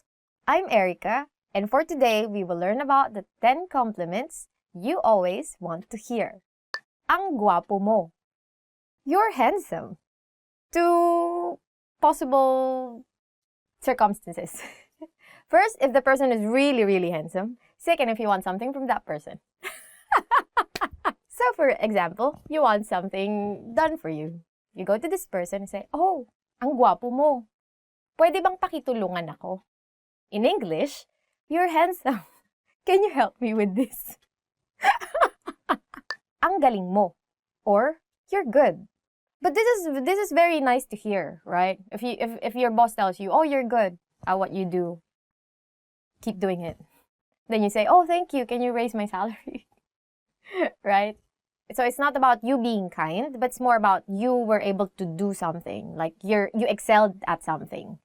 So in sports, for instance, or as I've said, in your job, you were able to do something very nice, then this is a proper compliment. So also if your friend helped you, and this friend actually did a very good job, for instance, then you would also say, "Ang galing mo," or "You're good." Mahusay kang kaibigan. You are an awesome friend. I don't really say this to my friends. I mean, we have more of like a love-hate kind of relationship. So, I mean, it's good if you actually say this more to people that you are not so close to. Yeah, because once you get close to a person, then you can actually insult this person. Yeah. And that's more like the kind of friendship that you will get, like more of like love-hate kind of, right? But then, of course, you want to compliment because compliments actually make you feel nice. And when you feel nice, you do things much nicer. So, this is something that you can tell your friend. You are an awesome friend. Mahusay kang kaibigan. Mas maganda palalo ang iyong kalooban kaysa sa iyong panlabas na anyo. Your inside is even more beautiful than your outside. I think if I'm your friend, I won't even like this because I want my outside to be more beautiful than my inside. Because I'm vain like that. I don't care about what you think of me inside. As long as you think I'm beautiful. I think more people are going to like that one than this. I mean, if you tell this to someone, what would that person say? And this person would probably say, what do you think of me? I'm not beautiful on the outside. Right? It's not so nice, but you can try. Let's see how far you will go. But it's actually nice to compliment people's inside. Kahanga-hanga ang iyong resume. Your resume is impressive. And this is very helpful when you're being interviewed. And if you hear this phrase, then that means you have a good chance of getting the job. Because that means your resume is actually very impressive for them. But sometimes, you know how HR people are, right? They just tell you, oh, your resume is very impressive, but I'm sorry, we found someone with a more impressive resume than you. So if someone tells you, oh, your resume is very impressive, then it also tells you that, okay, you're on the right track of whatever you want to be, right? So I think that's very helpful. Magaling or great job. Saya no, great job. So this is a common phrase, common compliment that you will hear. So you can use it in many different circumstances, like you accomplished something. So if you also troubleshoot something, you're able to do it, then your boss will say, oh, that's good job or great job, better job, best job. Greatest job. Bestest job. Bagay sa'yo ang jacket na yan. That jacket looks nice on you. After you compliment them on the inside, you also compliment them on the outside, right? But your compliment only goes to the jacket, not per person. You can change jacket into whatever things. Bagay is, it fits you, right? So when you say bagay, other than it meaning a thing, right? Bagay also means it suits you. So you can say, that dress suits you. So bagay sa'yo ang bestida na yan. Or that hat suits you for whatever reason you're wearing a hat, right? So, or those glasses suit you. So that's actually a very useful compliment to learn. Maganda ang taste mo. You have good taste. So this is a very nice compliment if someone tells you, oh, you have very good taste in, say, furniture, right? Furniture. Or in clothes, or on, house decor, right? That's a very nice, because that means, we use the same word actually, taste. But usually we just say, maganda ang taste mo. Or okay ang taste mo, right? Okay ang taste mo. Which all means you have good taste. Maganda ang iyong ngiti. Your smile is beautiful. I think you only say this to your prospective partners. You don't say this to your friends, right? Because if you say this to your friends, they'll be like, what is wrong with you? Right? So, maganda means beautiful. So, you can replace ngiti with many other things. So, you can say, bag. Maganda ang iyong bag. Or, your bag is beautiful. Or, maganda ang iyong buhok. Or, your hair is nice. Right? Maganda ang iyong damit. Or, your clothes are nice.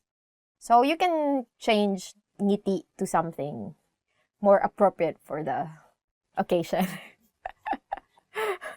But if you're courting someone, maganda ang iyong ngiti can actually help. But then, whoever you're courting is going to be like, what? I think it would be much better if you say, maganda ang ngipin mo. You have good teeth. Ang ganda mo. You look gorgeous. Or you look beautiful. Or you look pretty, depending on the level of prettiness. Right? ang ganda mo, which means you look gorgeous or you look beautiful. Or you can also say, ang cute mo, right? Which means you look cute. And we say this like for small people. Ah, you're so cute, right? I have two close friends who are very, very petite. And they're really, really cute. They're like my kids. They're so cute. So, if you want to say that she or he is very, very beautiful, then you can just repeat words. So, ang ganda-ganda mo, ang galing-galing mo, right? So that means And then you can very- change your tone to make it sarcastic. So if you think that this person is actually not really good at this job, but you want to be sarcastic and say, ang galing-galing mo. And we like being sarcastic in Filipino, so you will hear that a lot. And that's it for today's lesson, and hope you learned something new. If you have heard any of these, comment them down below, and what do you think is the most useful among these things? Don't forget to like and subscribe to our channel, and if you want to learn more Filipino, visit filipinopod101.com. Hanggang sa muli, la la la.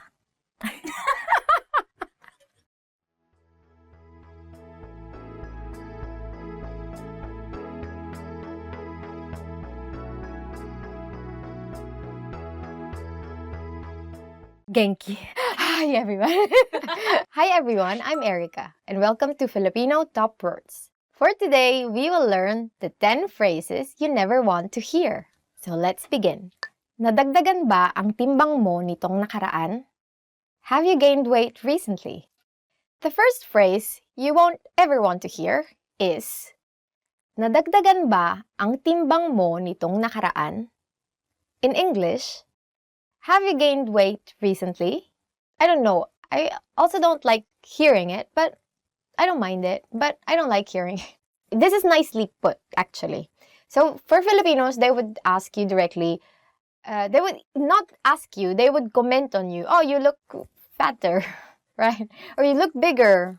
So in Filipino, you got a bit bigger or you got fatter, you became bigger. In Filipino is tumaba ka. But usually like that, like aunts, they see you, for example, you've been away for quite some time, you come back and then your aunts will be like, oh, tumaba ka.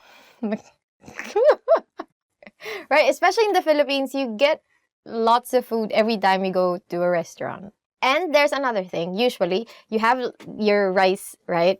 And then you have your meat. And then you eat your rice with your meat. And then you realize, oh, I still have some more meat left. Then you'll get another serving of rice. And then you eat your rice. And then you eat your meat. And then you realize, I don't have any more meat, but I still have rice. And then, okay, I'll get another serving of meat. And then it's like, and it happens, you know. Mayroon kang puting buhok. You have gray hair. So the next phrase that you won't ever want to hear is mayroon kang puting buhok. Or in English, you have gray hair or white. When someone tells me I have gray hair, I immediately try to have it pulled. For me, for instance, I'm always like concerned. I just want my hair to be always like this really shiny black. And then, so we take care of it, right? Like you cover your hair also because too much sun can make your hair, what can damage your hair, like make it a bit lighter, almost brown. But I want my hair always to be black, so I'm kind of really very like careful with it. Sinabi ko na sayo. I told you so. Sinabi ko na sayo. Or, I told you so. Who wants to hear this? No one, right? In any other language, no one want to hear this, I think. Right? Because it just like drives your mistake into your face. Like, you did this. I told you so. You should have done this. And if you're Filipino, your immediate response would be, obvious ba? Or isn't it obvious? And just like, leave. Like, ano nga yun? Because Filipinos can be very sarcastic also. So they would just be like, yeah, it happened. So, nothing can be done. So, what's the point of saying, I told you so? Tanggal ka na sa trabaho. You're fired. Tanggal ka na sa trabaho. Or, you're fired. So, if you're at work, do your job properly because they're paying you. They might as well do it, right? Hindi ikaw ang problema. Ako. It is not you. It is me. The next phrase that you don't want to hear, especially if you're splitting up, is hindi ikaw ang problema. Ako ba siya? Ako. Charot. Which in English is, it's not you, it is me. Okay. It's you then. If you insist, go ahead. Salamat sa pagpapadala ng iyong resume. Ngunit, ang posisyon ay napuno na. Thank you for your resume. However, the position has been filled. The next phrase that no one ever wants to hear is actually not a phrase. It's actually 2 sentences. But still, you don't want to hear or you don't want to read, right? Is, salamat sa pagpapadala ng iyong resume. Ngunit, ang posisyon ay napuno na. Or, thank you for your resume. However, the position has been filled. Next. But this is a nice thing actually to receive, especially if you're applying, right, for jobs, because you're not left just waiting. So at least you know, okay, this is not for me. I'm going to move on, look for another boyfriend or another girlfriend. Usually goes. Dapat tayong makipagkita sa ibang mga tao. We should see other people. The next phrase you hopefully won't hear is, dapat tayong makipagkita sa ibang mga tao. Or, we should see other people. I don't know why it's so sad. It's all about rejection. So, hopefully you don't get to experience this. Kailangan natin mag-usap. We need to talk. So, the next phrase that you don't ever want to hear is, kailangan natin mag-usap. Or, we need to talk. I think in any circumstance, this is not a nice phrase to hear, right? Whether it be your boyfriend, girlfriend, or your boss, then this is never a nice phrase to hear. So what do you do when someone tells you, we need to talk? Magrosaryo ko. Well, because we are Filipinos and religious, then we start praying at the rosary. Ang pangit mo. You're ugly. Next phrase that you definitely don't want to hear directed to you is, ang pangit mo. Or, you're ugly. I mean, who would say this? Is there anyone who will say this? Will anyone say this? Super mean. Are you a kid to say this? Yeah. I think only kids say this, right? And even kids nowadays are kind of a bit like politically correct. They don't really just say you're ugly. You are ugly. So if someone tells this to you, then just unfriend this person. You don't need that kind of negativity in your life. Pasensya na, nakalimutan ko. Sorry, I forgot. Pasensya na, nakalimutan ko. Which in English is, sorry, I forgot. This is very useful actually, but if it's directed to you, and for instance, the thing that was forgotten is very important, then you don't want to hear this. Say, your boyfriend to buy bread on his way home, right? And he forgot. So you don't have breakfast. So, can you eat, sorry, I forgot? So you just break his face. So that's it for this lesson. Hope you learned phrases that you don't want to hear. Don't try using those phrases because otherwise you will also hear more phrases that you don't want to hear. Don't ever want to hear.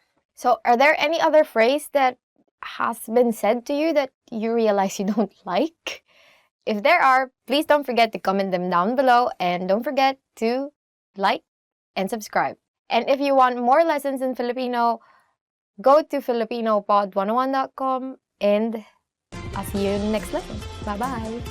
Thank you for listening. I hope you won't have any problems with your partners.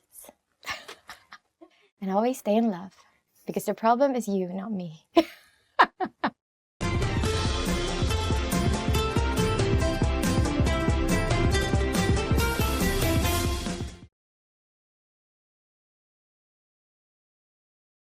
Hi, I'm Erica, and welcome to Filipino Top Words. Today we are going to learn 10 phrases to amaze native speakers. Salamat pero sa totoo lang, hindi ako isang native speaker. Thank you, but I'm not a native speaker actually. Salamat, pero sa totoo lang, hindi ako isang native speaker. Thank you, but I'm not a native speaker actually. If you start learning now, you'll be one of those few foreigners who can amaze Filipinos. Isang taon lang ang kinailangan ko para maging mahusay sa pagsasalita. It took me only 1 year to become fluent. Isang taon lang ang kinailangan ko para maging mahusay sa pagsasalita. It took me only 1 year to become fluent. So I don't know how easy actually Filipino is for foreign people. I don't know if in 1 year you'll be able to speak it. Probably like the basics of it, right? Because Filipino, you don't really need to learn new alphabet. And also, some of the words are in Spanish. So if you kind of know Spanish, then you would most probably understand some of the words. But for you to be able to speak 1 year, I think, is fine. But for you to be able to actually understand all the nuances in the language, then 1 year is probably a bit too short. Makakapagsalita ako ng Filipino gaya ng isang Pilipino sa loob ng 3 taon. I'll speak Filipino like a native speaker in 3 years. Makakapagsalita ako ng Filipino gaya ng isang Pilipino sa loob ng 3 taon. I'll speak Filipino like a native speaker in 3 years. That's actually a good target, right? But of course, there's still so many things that you won't be, probably like inside jokes, right? Like, or especially since Filipino language is, like any other language, is continuously evolving, right? Because we have lots of slang now, right? Like slang that you get from American slang, and then also gay lingo, right? So all of those words, and then usually when you learn Filipino, you won't get to hear those slang or like street words. And most people actually use a bit of like casual, even in, they only use really formal Filipino in say formal situations, formal settings. So this is a good target, but good luck. 10 taon na akong nag-aaral ng Filipino. I've been learning Filipino for 10 years. 10 taon na akong nag-aaral ng Filipino. I've been learning Filipino for 10 years. That's actually very good. I mean, for me, for us, like English, we take so many years and still there's some things that you cannot understand. So for instance, we learn English, like standard English, right? And then you talk to, say, an American or to a British person. And then there are so many words that you cannot understand. But you cannot understand them because these are like, but it's like the usage of the words is different from how you learned it from the dictionary.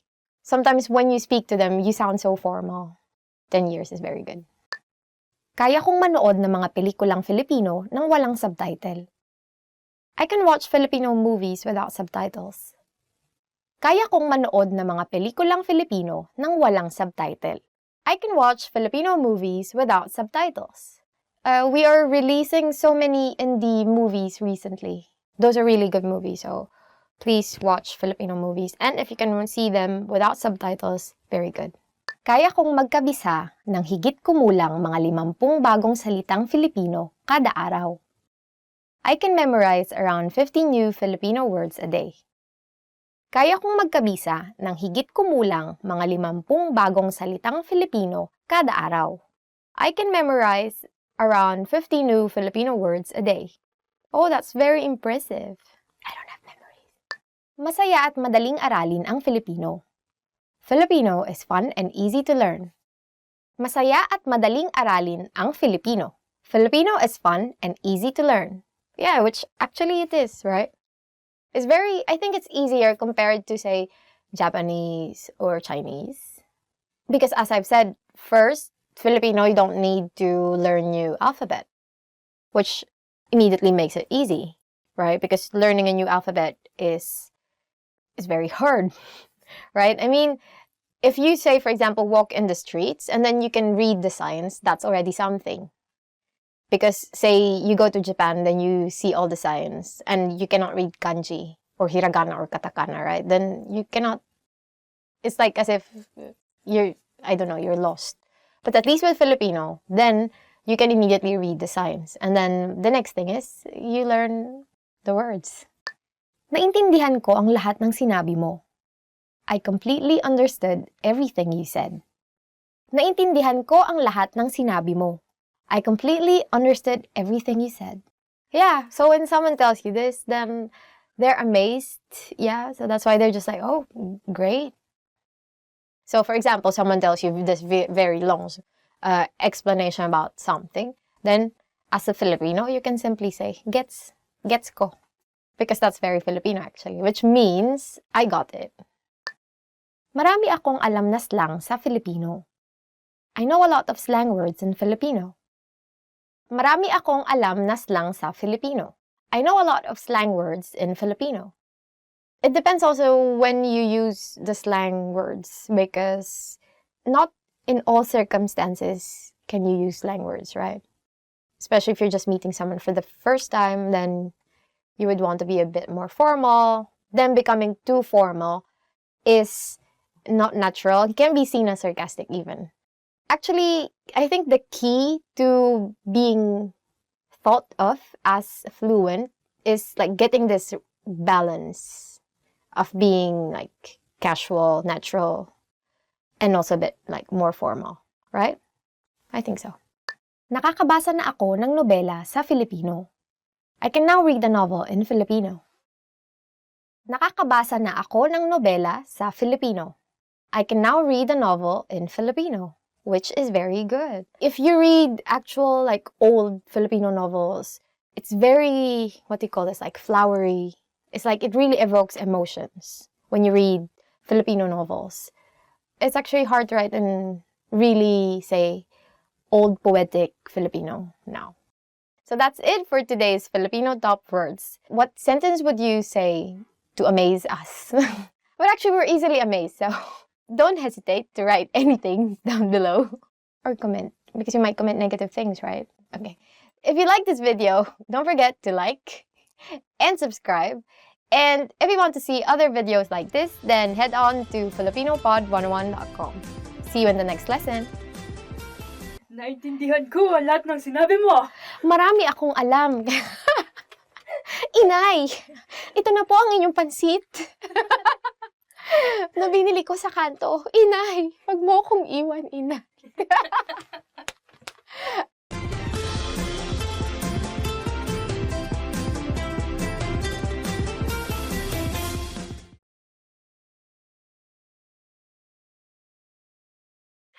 Hi everyone, my name is Erica, and welcome to Filipino Top Words.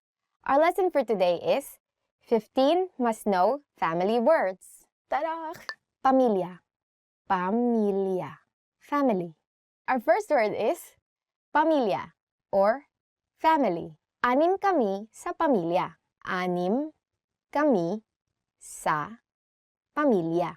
There are 6 people in my family. So in the Philippines, it's usual. It's like when you ask people how many they are in their family, some would ask, "Oh, do we include all the extended members, the members of the extended family, or just the nuclear?" Because there are cases when people live with with the members of the extended family, right? That makes for a really big family. Tatay, tatay, father, tatay, or father. Hindi nagagalit ang tatay ko. Hindi nagagalit ang tatay ko. In English, my father never gets angry. So my dad, he also doesn't get angry much. It's kind of weird because he's always like this mid-state between angry and not angry. But I remember when we were young, my sister doesn't really want to study well. She doesn't like take notes in school, and she's always in the toilet when there's like an important announcement by the teacher. I don't know why, how she can time that.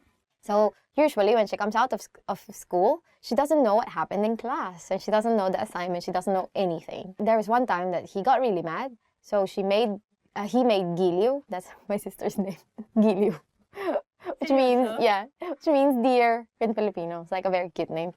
He was so mad, he made her kneel on, what do you call this? Mongo beans, mongo seeds, right? Hello, Giliw. Asawa. Asawa. Husband or spouse. Asawa or husband. Ang aking asawa ay binalak magpari, ngunit buti na lang, hindi natuloy. Ang aking asawa ay binalak magpari, ngunit buti na lang, hindi natuloy. My husband planned on becoming a priest, but I'm thankful he didn't go through with it. Who thought of this? So in Filipino, actually, when you say asawa, it can mean both husband and wife. So actually, the best translation for asawa is spouse, right? So when you want to specify that the asawa that you're referring to is male or the husband, you would say asawang lalaki, right? He could have been a priest saving the world, but yeah, thankfully, he didn't go through with it according to the sentence. Or probably he's now regretting his decision. We don't know. Anak na lalaki. Anak na lalaki. Son. Anak na lalaki. Or son. Si Ted at Tina ay may 4 na anak na lalaki.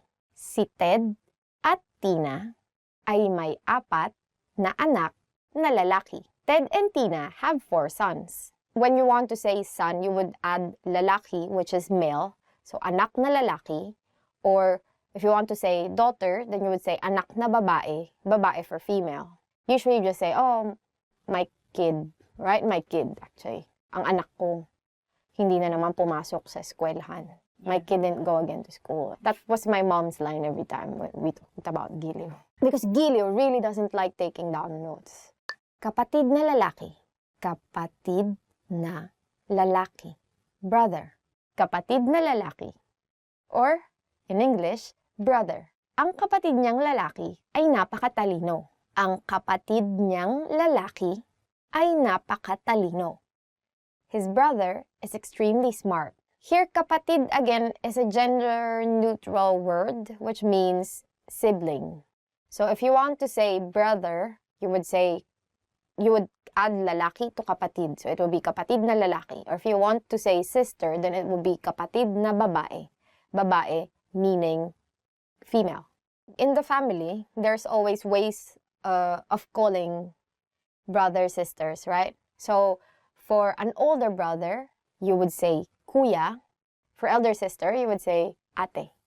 Tío, tío, uncle. Tío or uncle. Ang tío ko ay masipag. Ang tío ko ay masipag.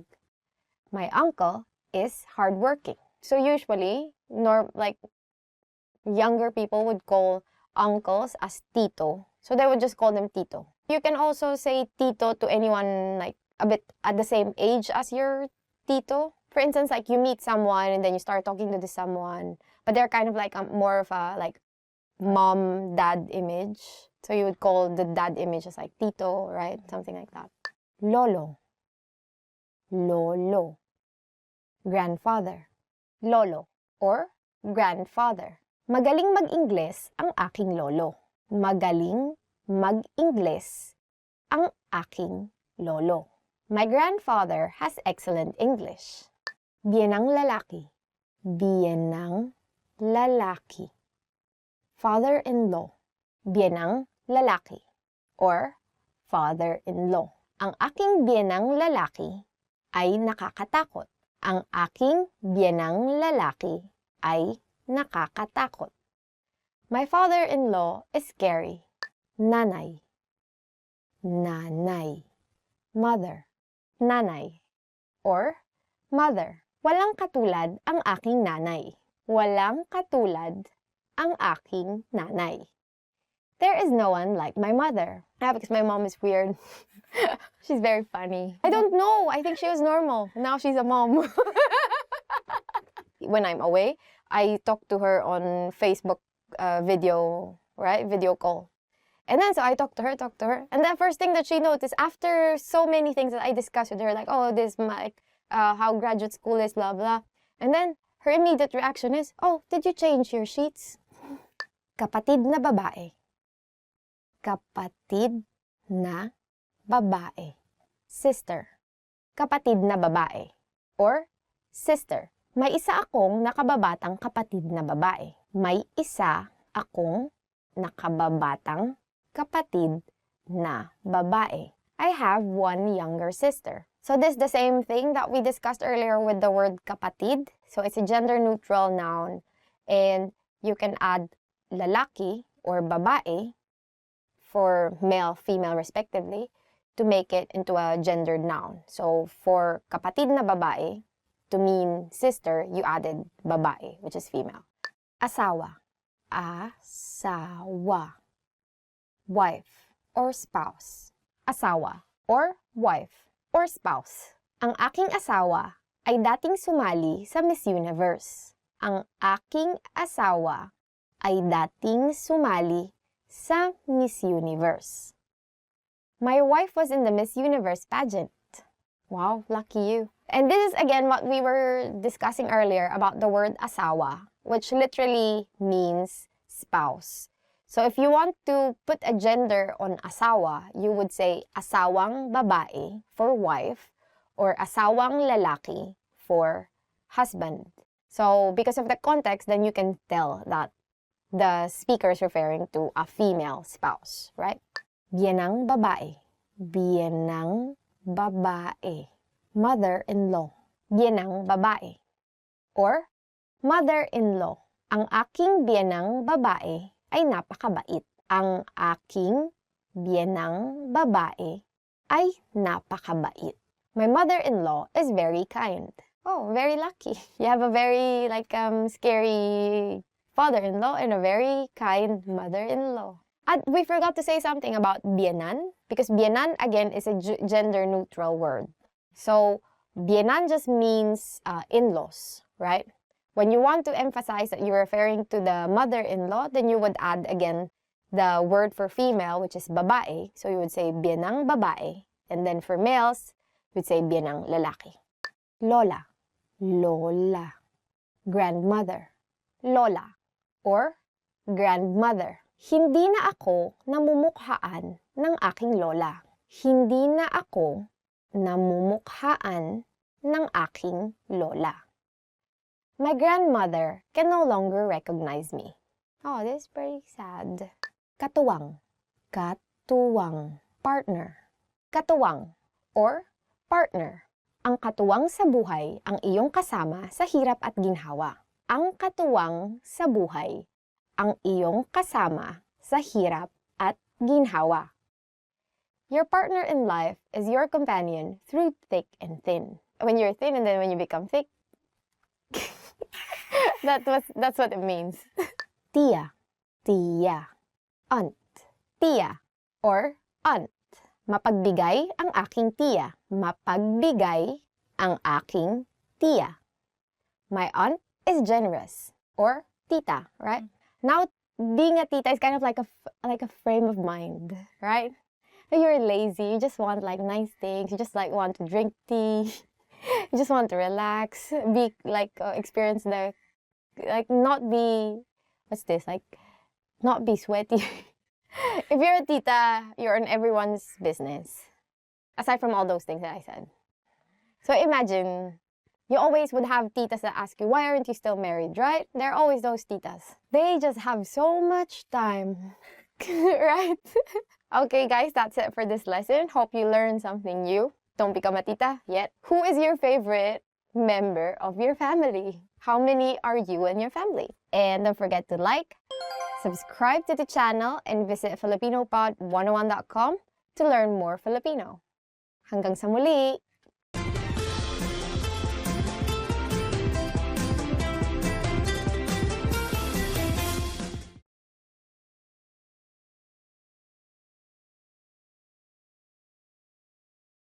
Hi everyone, I'm Ice from FilipinoPod101.com. Do you know how to say I love you in Filipino? In this lesson, you learn 3 different ways to say I love you and a special phrase for Valentine's Day.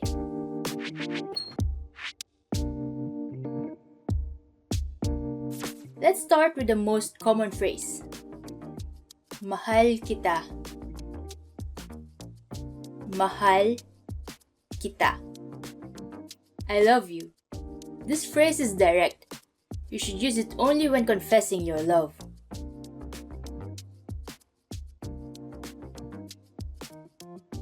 If you want to be less direct, you can use this phrase. Mahalaga ka para sa akin.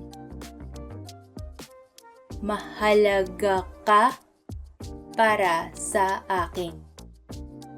This means, you mean so much to me.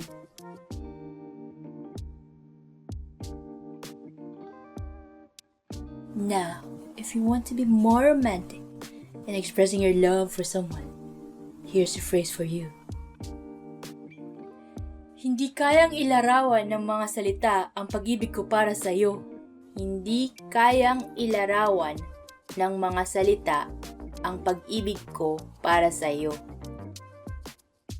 This means words cannot describe my love for you.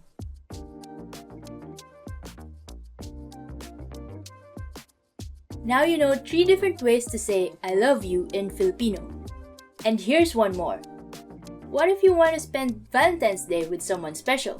In that case, you can say, maaari bang ikaw ang aking maging Valentine?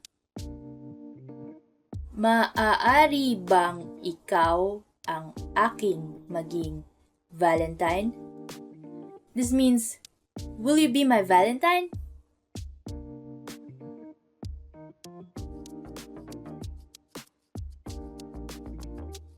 Okay, let's wrap up this lesson by recapping what you've learned. Listen to the expression and repeat after me. I love you. Mahal kita.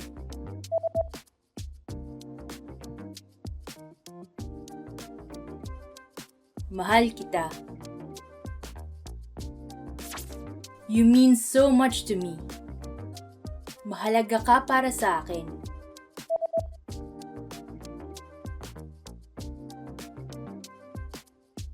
Mahalaga ka para sa akin. Words cannot describe my love for you. Hindi kayang ilarawan ng mga salita ang pag-ibig ko para sa iyo.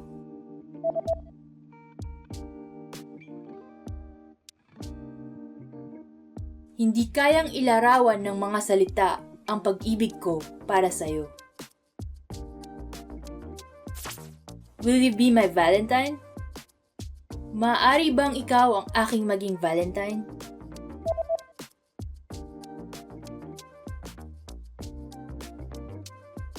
Maaari bang ikaw ang aking maging Valentine?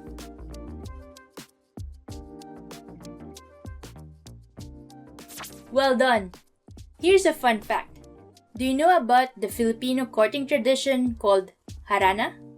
Harana is the tradition of serenading the person you're trying to woo from outside their house.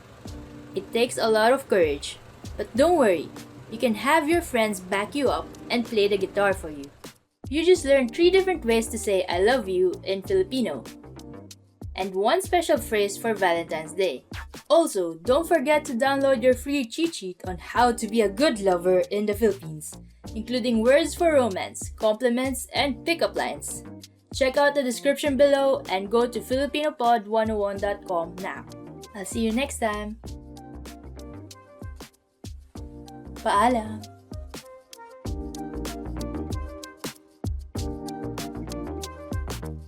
Filipino... It's probably... I don't know how to use.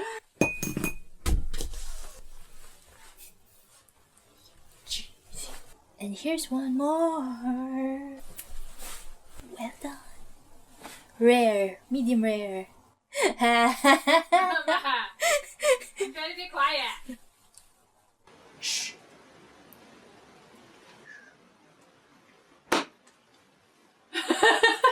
Funny.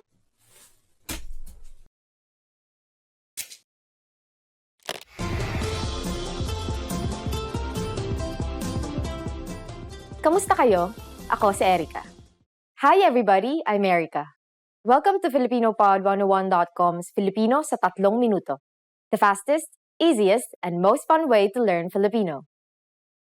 In the previous lessons, we learned how to count in Filipino. I hope you spent some time practicing the numbers because they will come in handy today. we're going to learn how to go shopping in the Philippines. Before we go, you need to know how to say, how much is this? Magkano ito?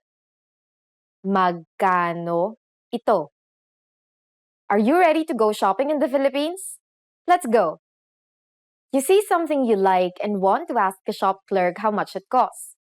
First, you might want to say either ate, older sister, or kuya, older brother. It's common in the Philippines to call a sales clerk ate or kuya to show respect to them. Ate, magkano ito? Kuya, magkano ito? Magkano means how much, and ito means this. To be more polite, you just add po to the phrase. Ate, magkano po ito? Kuya, magkano po ito?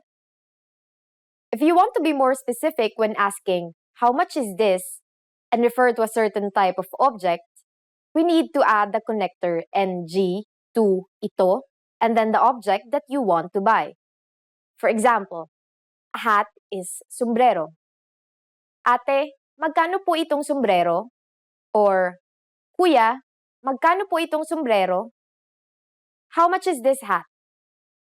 Ate, magkano po itong sombrero?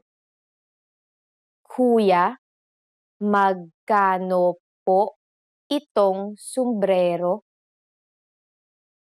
The shopkeeper will usually answer by simply saying the price. 100 piso po. Or even the price without the peso. 100 po. You might also hear them use the word lang, meaning only, or just, to imply that the price is cheap. For example, 100 piso lang po. 100 lang po. What is 100? I'm not telling you. Okay, it's 100. The hat costs 100 pesos. Now it's time for Erica's tips. It is common to haggle in Philippine bargain markets, so when buying, don't forget to say, may bawas pa po, meaning, is there a discount? Just remember, it's easier to get discounts if you're polite, so don't forget those pos. Happy shopping! At this point, can you count pesos in Filipino? We are going to learn how to do this and much more in the next lesson. I'll see you in the next Filipino sa 3 minuto lesson. Hanggang sa muli! Hi everybody, I'm Erica from FilipinoPod101.com. Do you know how to say bye in Filipino? In this lesson, you learn 3 parting expressions in Filipino.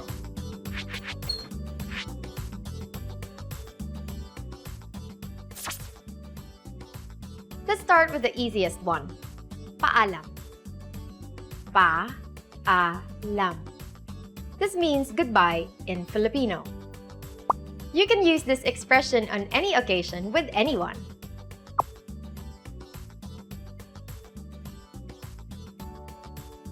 If you want to be more formal, there's a different phrase you should use. Sige po, mauna na ako. Sige po, mauna na ako. This means, I'll go ahead, in Filipino. The word po makes this phrase polite.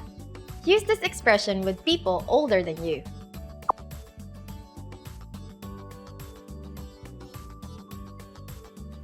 If you want to sound more casual, here's a phrase for you. Sige, mauna na ako. Sige, mauna na ako. This is a casual way to say bye. This phrase is used amongst friends and in other casual situations. It can also be used with close family members and relatives similar in age.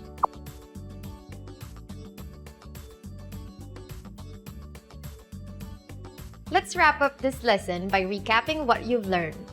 Listen to the expressions and repeat after me. Goodbye. Paalam.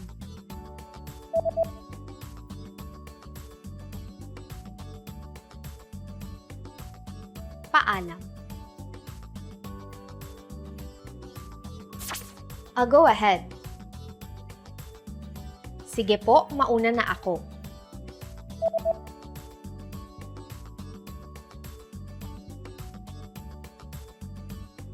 Sige po, mauna na ako.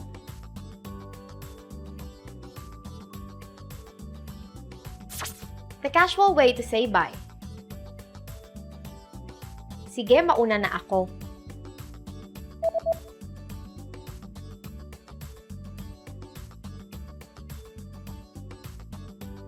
Sige, mauna na ako.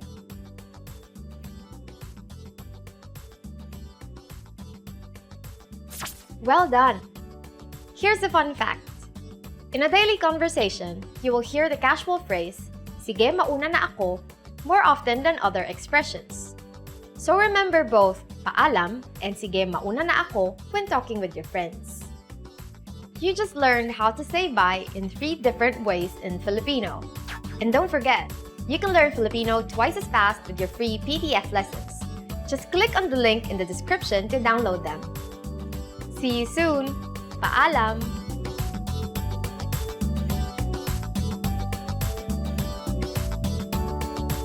Just clink, clink. Hi everybody, I'm Erica from FilipinoPod101.com. Do you know how Filipino people celebrate New Year's Day? In this lesson, you'll learn some important phrases about the Filipino New Year and some valuable cultural tips.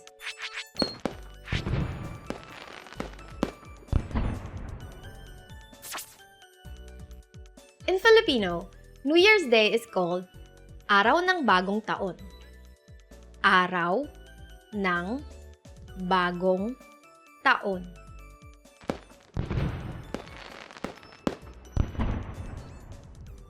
On Araw ng Bagong Taon, Filipino people greet each other by saying, Manigong Bagong Taon. Manigong Bagong Taon. This means Happy New Year. When you meet someone for the first time in the new year, be sure to greet them with this phrase.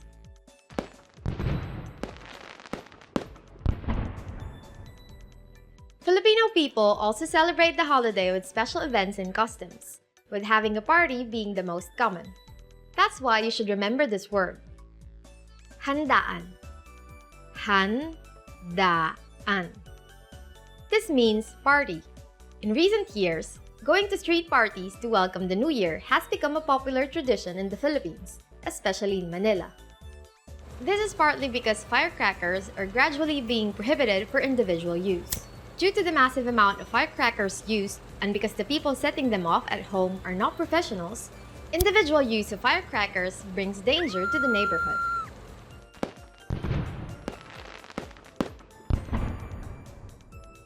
On this special day, Filipino people have medianoche. Medianoche. This is a feast shared by the family to welcome the new year. Every type of food served is laced with an underlying meaning and is believed to bring luck and prosperity for the new year. Some of the food prepared during the party include a dozen circular fruits believed to bring prosperity. Biko, which is a kind of sweetened sticky rice, is made in order to make our luck stick around. Pansit, a type of noodle, is made for longevity.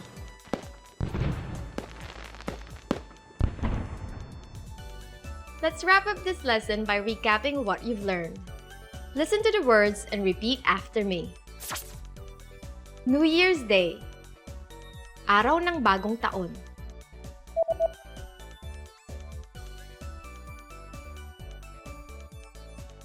Araw ng Bagong Taon. Happy New Year. Manigong Bagong Taon.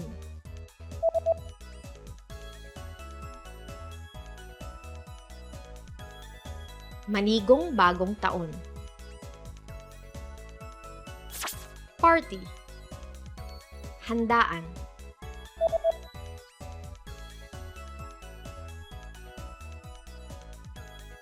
Handaan.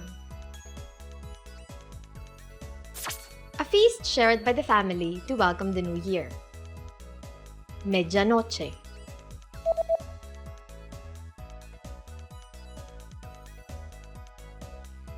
Medianoche.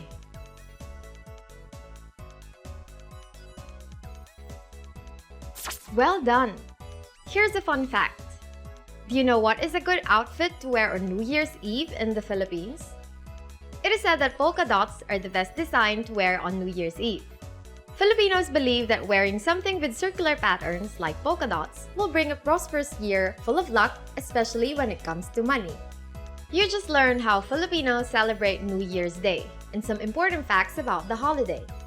And if you want to learn Filipino twice as fast, just click the link in the description and download tons of PDF lessons for free. See you soon! Hanggang sa muli!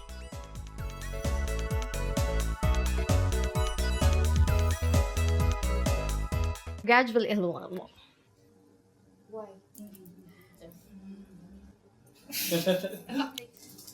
Maybe more in front.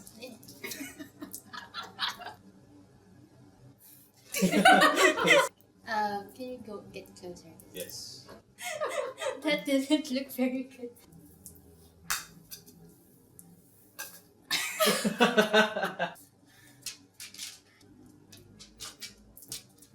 I like that. It doesn't have to go. but not smiling, right? Yeah, like right there is the sweet spot. You don't look like you're eating it. This is really hard job actually.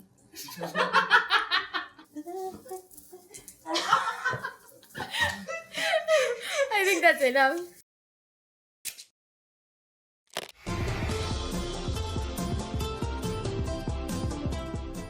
Kamusta kayo? Ako si Erica. Hi everybody, I'm Erica. Welcome to FilipinoPod101.com's Filipino sa 3 minuto.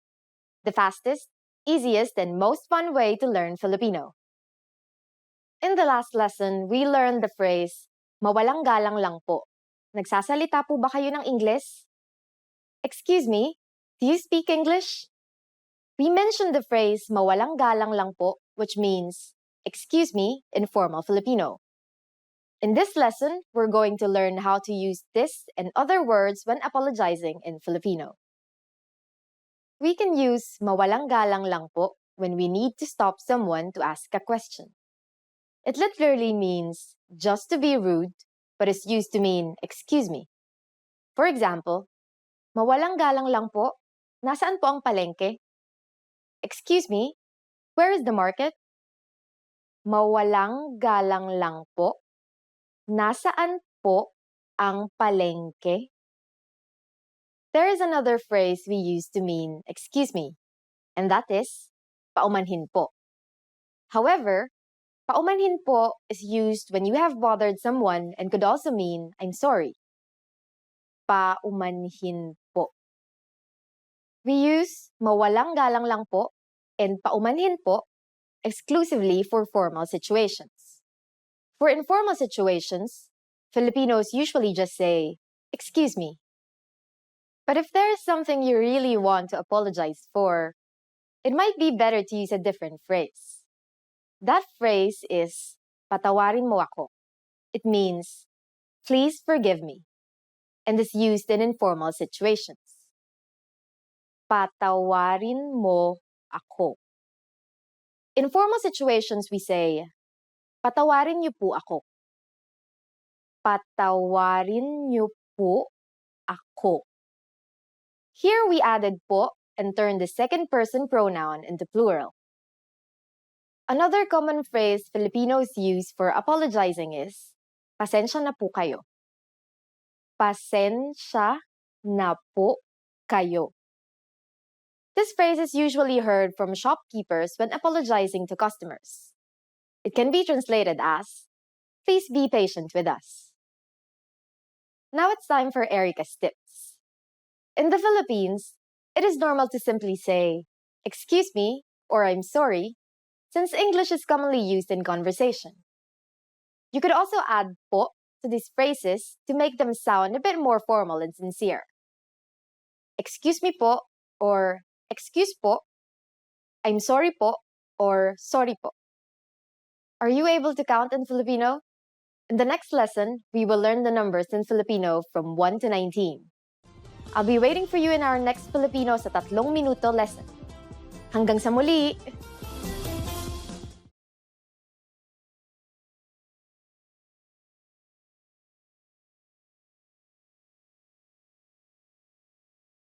Hi everyone, kamusta?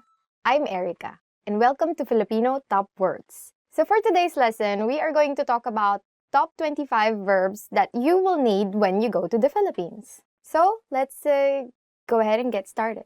Maging, to become. Maging, to become. Maging can mean to be or to become. Mahirap maging hindi tapat sa sarili. It's hard not to be honest with yourself. Gustuhin, to like. So next word is gustuhin, to like. Nagustuhan niya ang pinadala mo. She liked what you sent. Gawin, to do. Next word is gawin, which means to do. It's easier said than done. In Filipino, we say, mas madaling sabihin kaysa gawin. And your mom will always use this because your mom always has many things that she wants you to do. Sabihin, to say. So our next verb is sabihin. In English, it can mean either to say or to tell. So for example, we want to say in English, don't tell our secret to anyone. In Filipino, you would say, huwag mong sabihin ang sikreto natin kahit kanino.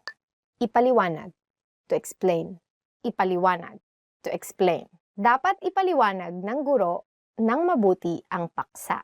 The teacher should explain the matter thoroughly. So for example, you're resting, looking at your phone, and then here comes your mom and tells you, magpaliwanag ka. Explain. This is very useful when you have to talk to your mom. Marinig, to hear. Marinig, to hear. Hindi kita marinig. I can't hear you. Again, you can use this when you're talking to your mom. Probably you can tell her, I didn't do this because I didn't hear you tell me do this. That's a very unsatisfactory answer for your mom all the time. Pumunta, to go. Pumunta, to go. So we can say, gusto kong pumunta sa Palawan. I want to go to Palawan. Tara na, biyahe tayo. Alamin, to know. Alamin, to know.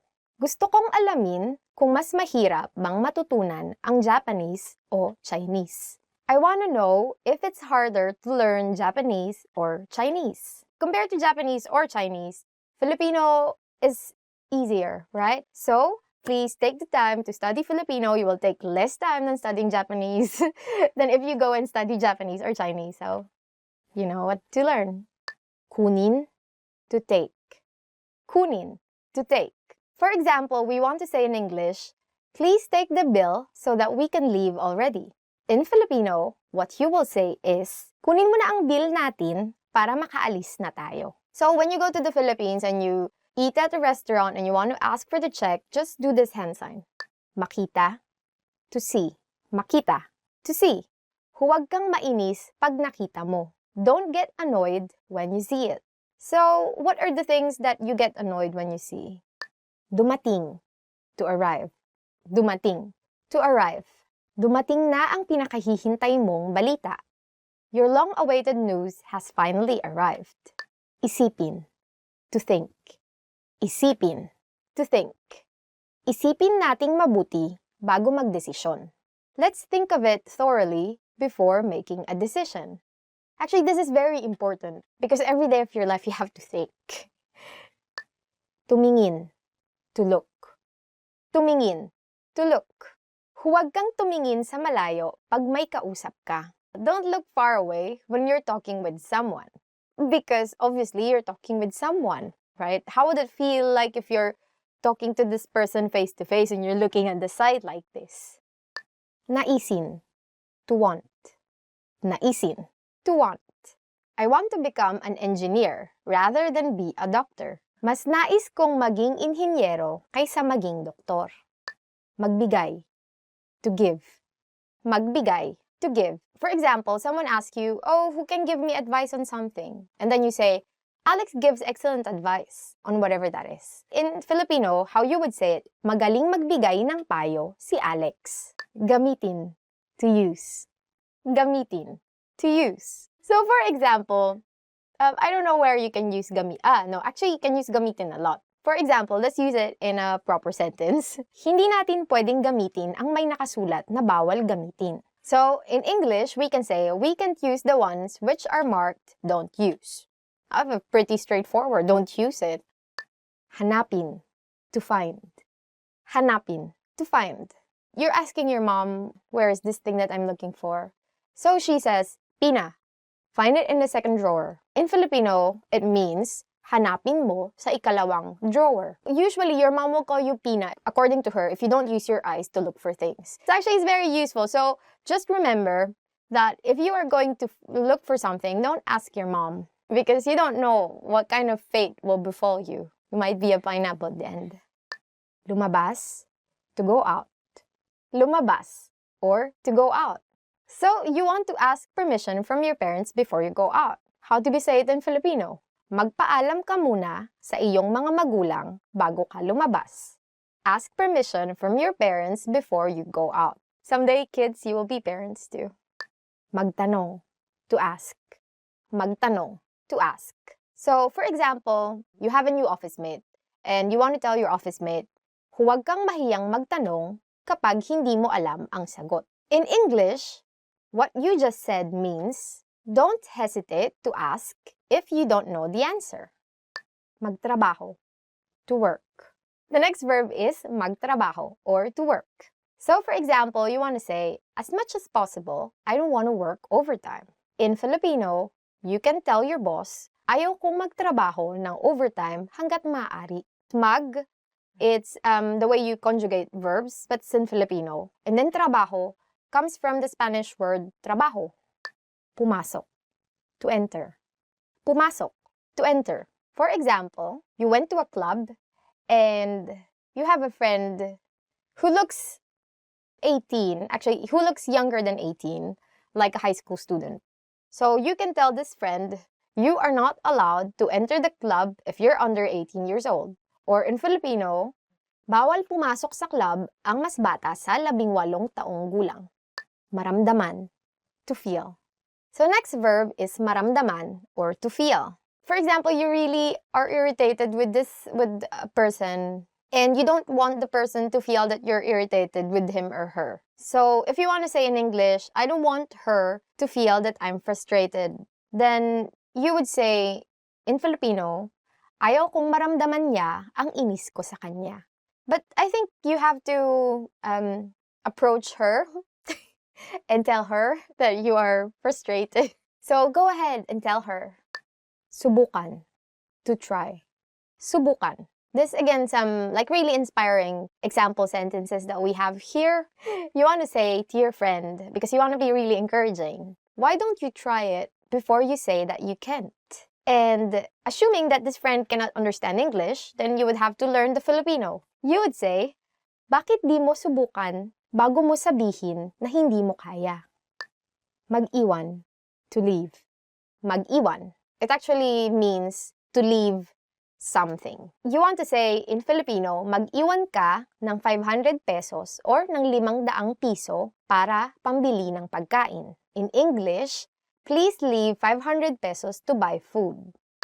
Tumakbo, to run. Last verb for this lesson is tumakbo, or to run. So, for example, you are running and then you realize it's 200 meters already. So you would say, it's tiring to run more than 200 meters. And in Filipino, if you really want to say it, you would say, nakakapagod tumakbo ng higit sa 200 metro. So that's it for our lesson for today. Don't forget to like, subscribe, and comment. Do you have any other Filipino verbs that you know that didn't make it to the list? Go ahead and don't hesitate. Please subscribe. Stay here until the next lesson begins.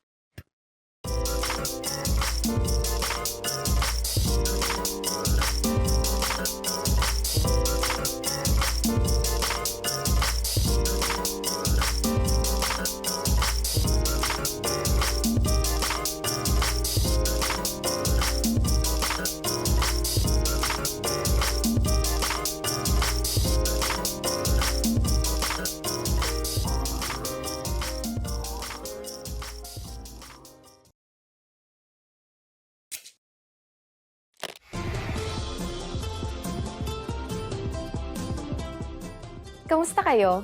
Ako si Erica. Hi everybody, I'm Erica. Welcome to FilipinoPod101.com's Filipino sa 3 minuto, the fastest, easiest, and most fun way to learn Filipino. In the last lesson, we learned the numbers from 1 to 19. Do you remember them? Well, let's not stop there. Now I'll give you the tens. 20, 20, 30, 30, 40, 40,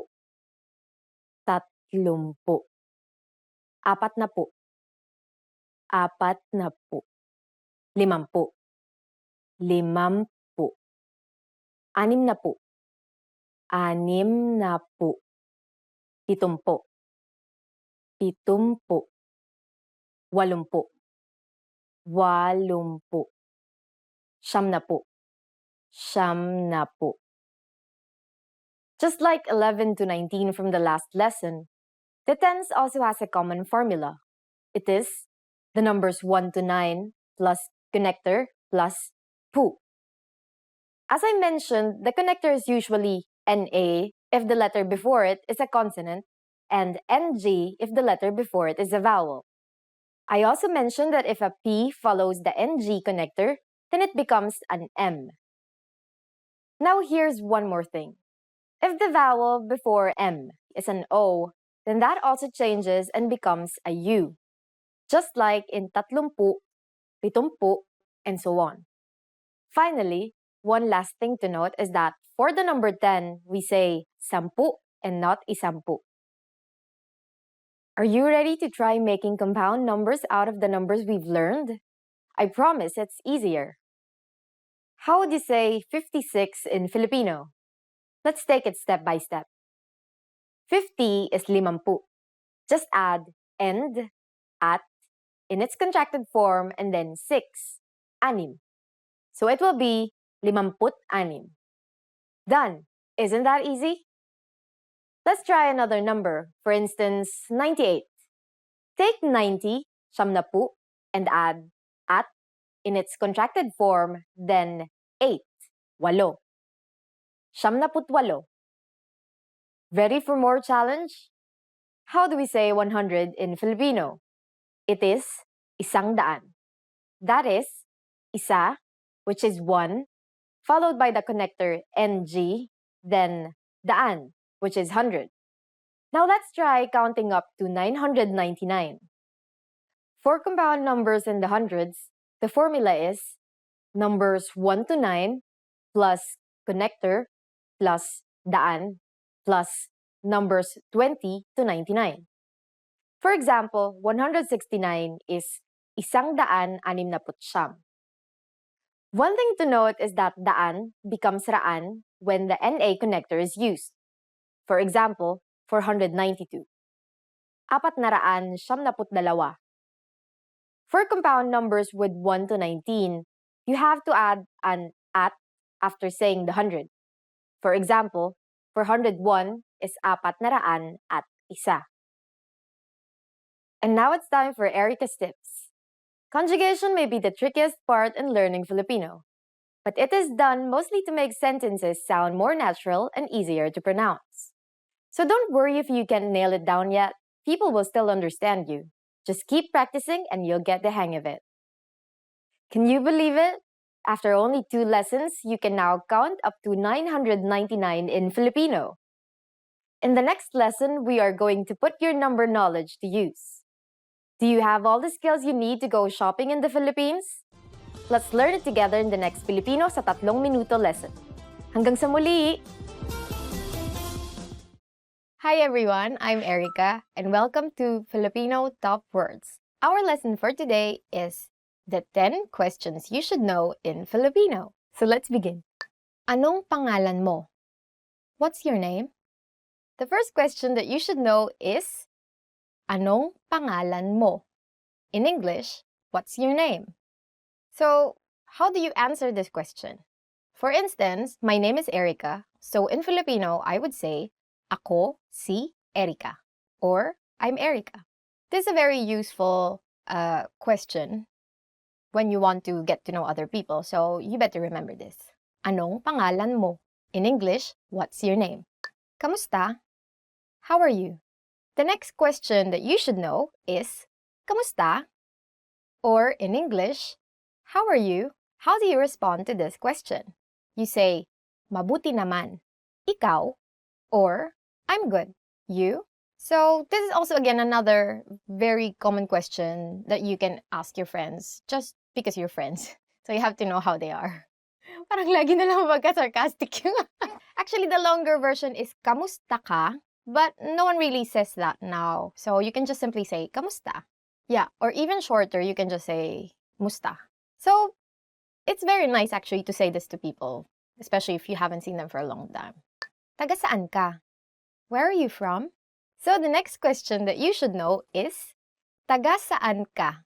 Or in English, where are you from? So how do you answer this question? If you are, say, from Manila, then you reply, taga Maynila ako. Or, I'm from Manila. So say you are from Lisbon, then you'd say, taga Lisbon ako. Or, I'm from Lisbon. So this is also a very important question to know, especially if you're just meeting someone for the first time. So, I don't know, just people are very interested in where you go home. Or where you're from, not really where you go home. Kailan ang iyong kaarawan? When is your birthday? Kailan ang iyong kaarawan? In English, when is your birthday? So if you want to really respond to this question in fluent Filipino, then you would say, sa ika-25 ng Disyembre ang aking kaarawan. Or in English, this translates to my birthday is on December 25th. If it's December 25, then obviously your birthday is on Christmas. But if say August 9, then you would say in Filipino, ika-siyam ng Agosto. But no one really says that, so you just say August 9. Just say August 9. Ang kaarawan ko ay sa August 9. Or my birthday is on August 9. Saan ka nakatira? Where do you live? Saan ka nakatira? Or, where do you live? So, for example, you live in Makati City, which is the business district. So, you will say, nakatira ako sa Makati. Or, I live in Makati. Saan ka nagtatrabaho? Where do you work? The next question that you should know is, saan ka nagtatrabaho? Or, where do you work? So, for example, you want to say that you work at Intel. Or sometimes there's call center in Intel, right? So there are many call centers in the Philippines and many younger Filipinos work in call centers. And so you can say, nagtatrabaho ako sa Intel. Or I work at Intel. And then usually the follow-up question would be, what do you do at Intel? So then you would say, I'm a call center agent, or I'm a, IT person, or I'm the CEO of Intel. Oh, wow.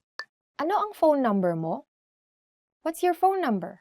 The next question that you should know is, ano ang phone number mo? Oh, we're getting really in closer territories. So, for example, you really want to be friends with this person or more than friends. Then you ask, ano ang phone number mo? Or, what's your phone number? For instance, you want to give your phone number to this person, whoever this person is. Ang number ko ay, and then your number. For instance, 0123456789. In English, my number is this. So usually people would still ask for your phone number. But usually they would say, what's your cell phone number? Saan ka nag-aral ng Filipino? Where did you learn Filipino? Saan ka nag-aral ng Filipino? In English, where did you learn Filipino? So this is very interesting and very important to be able to respond to this. When the person that you're talking to is really amazed with your Filipino, so you better reply with, nag-aral ako gamit ang filipinopod101.com. Or, I studied with filipinopod101.com. So where did you learn Filipino? Mahilig ka ba sa pagkaing Pilipino? Do you like Filipino food? Mahilig ka ba sa pagkaing Pilipino? Or, do you like Filipino food? For instance, you really do.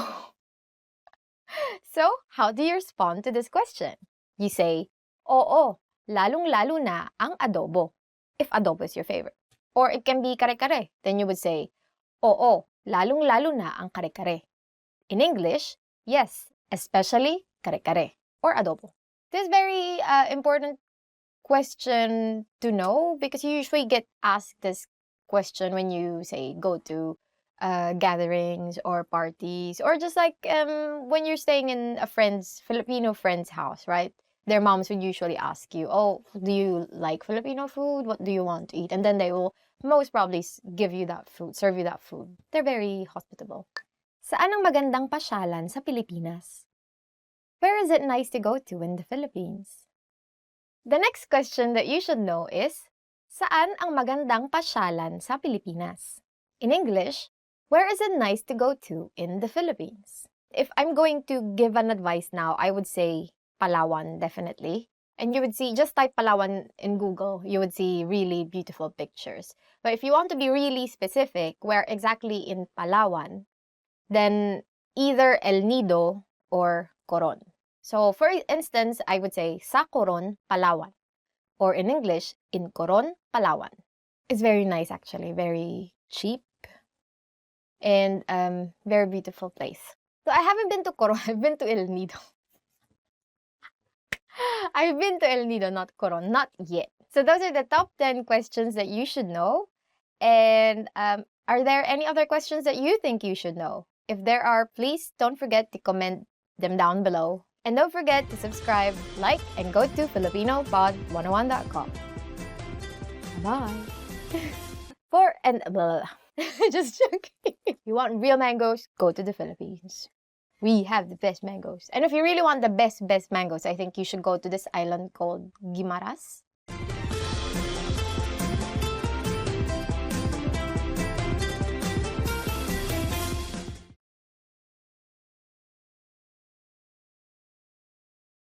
Hi everybody, I'm Erica from FilipinoPod101.com. Do you know how to say thank you in Filipino? In this lesson, you'll learn 3 different ways to say thank you and how to respond.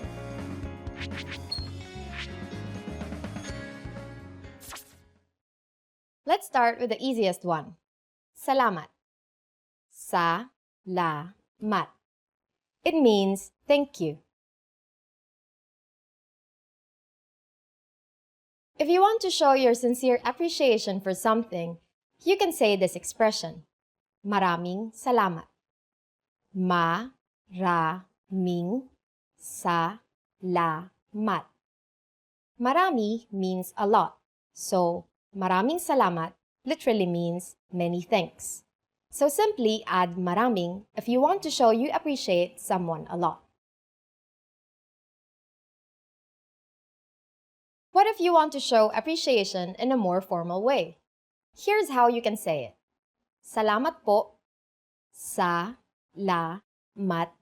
po. We add the word po at the end to show respect to older people. Now you know 3 different ways to say thank you in Filipino. But how do you respond if someone thanks you?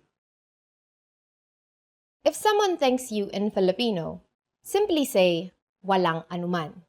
It means, you're welcome. If it's a formal situation, say, walang anuman po. Let's wrap up this lesson by recapping what we've learned. Listen to the expression and repeat after me. Thank you. Salamat.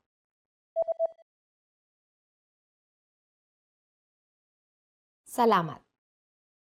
The way to say, thank you so much. Maraming salamat.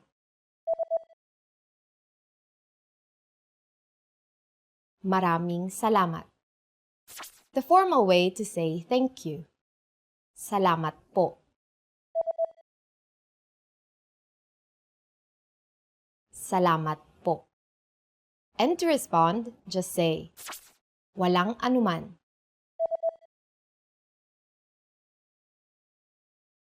Walang anuman. Well done! Filipino has been influenced by many languages throughout history, and the phrase salamat has a connection to the Arabic phrase salam.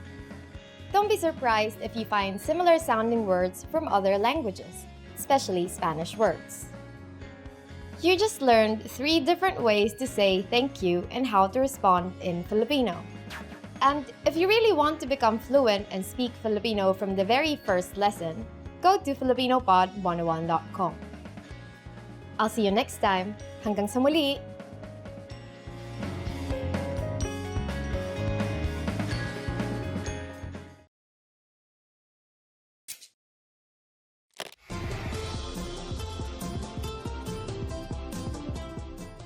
Welcome to FilipinoPod101.com's Filipino sa 3 minuto. The fastest, easiest, and most fun way to learn Filipino. Kamusta? Ako si Erica. Kinagagalak kong makilala ka. Hi, I'm Erica. Nice to meet you. In this series, we're going to learn basic Filipino expressions. It's super easy and it only takes 3 minutes. In this lesson, you're going to learn how to introduce yourself in Filipino. Are you ready? Here we go. Kamusta? Ako si Erica. Kinagagalak kong makilala ka. Hi, I'm Erica. It's nice to meet you. Kamusta? Ako si Erica. Kinagagalak kong makilala ka. Did you get it? Let's take it step by step. Start by saying, Kamusta? This means, how are you? But is commonly used to say, hi in Filipino. Next, say, Ako si, I am, and then your name. My name is Erica, so I'll say, Ako si Erica. Finally, say, Kinagagalak kong makilala ka. This means, it's nice to meet you. Kinagagalak kong makilala ka. Kamusta? Ako si Erica. Kinagagalak kong makilala ka. Next, we're going to learn how to introduce ourselves in formal Filipino. But first, I'll teach you 2 words that turns any Filipino sentence formal. They are po and opo. Po, opo. All Filipinos learn these 2 words when they are young because they are a must when speaking politely to those who are older. Now here's how to introduce yourself in formal Filipino. Kamusta po? Ako si Erica Reyes. Kinagagalak ko po kayong makilala. How are you? I'm Erica Reyes. It's nice to meet you. Kamusta po? Ako si Erica Reyes. Kinagagalak ko po kayong makilala. Did you notice the word po in this introduction? Let's compare it with the informal introduction we learned earlier. First, we have kamusta po instead of just kamusta. As we've said before, kamusta means how are you and has essentially the same use as hi in English. It comes from the Spanish phrase como está. We add the word po to this to make it polite. For the next sentence, there is no need to change ako si or I am. However, saying your full name is considered more formal. In the Philippines, we say our first names first and last names last. Finally, pay attention to the ending. We went from kinagagalak kong makilala ka to kinagagalak ko po kayong makilala. Ka or you is changed to the plural pronoun kayo to make the sentence more formal. The pronoun is moved to the front of the verb, and ng is added to connect the words. Finally, we also add po to the sentence to show respect. One more time. The informal way to introduce yourself in Filipino is, Kamusta? Ako si Erica. Kinagagalak kong makilala ka. The formal way to introduce yourself is, Kamusta po? Ako si Erica Reyes. Kinagagalak ko po kayong makilala. Now it's time for Erica's tips. Have you gotten hold of saying, Kinagagalak kong makilala ka? Well, you might be surprised, but Filipinos say, Nice to meet you, more often than its Filipino counterpart. This is because many English words and phrases are used in daily conversation since English is the second official language of the Philippines. Filipinos also shake hands during first meetings, just like in many Western cultures. But of course, If you use the proper Filipino introduction, your new Filipino friends will definitely be impressed. Do you know how to say thank you in Filipino? How about you're welcome? Watch the next Filipino sa 3 minuto lesson to find out. See you next time. Hanggang sa muli!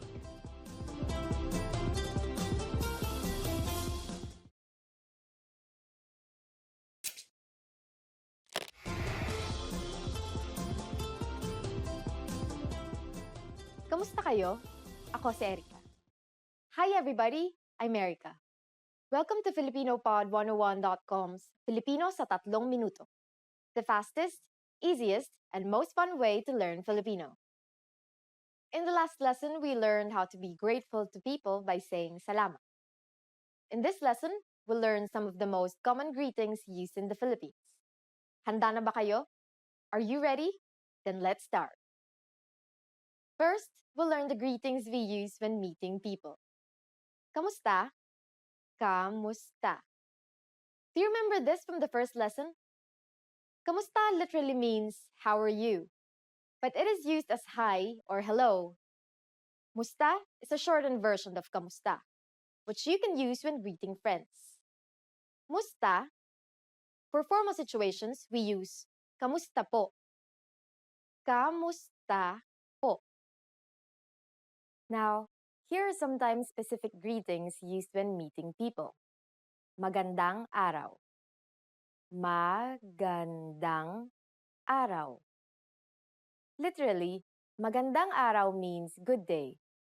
To be more specific about which time in the day we greet someone, we use magandang umaga, magandang tanghali, and magandang hapon, meaning good morning, good noon, and good afternoon respectively.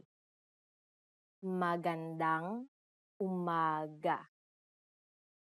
Magandang tanghali. Magandang hapon.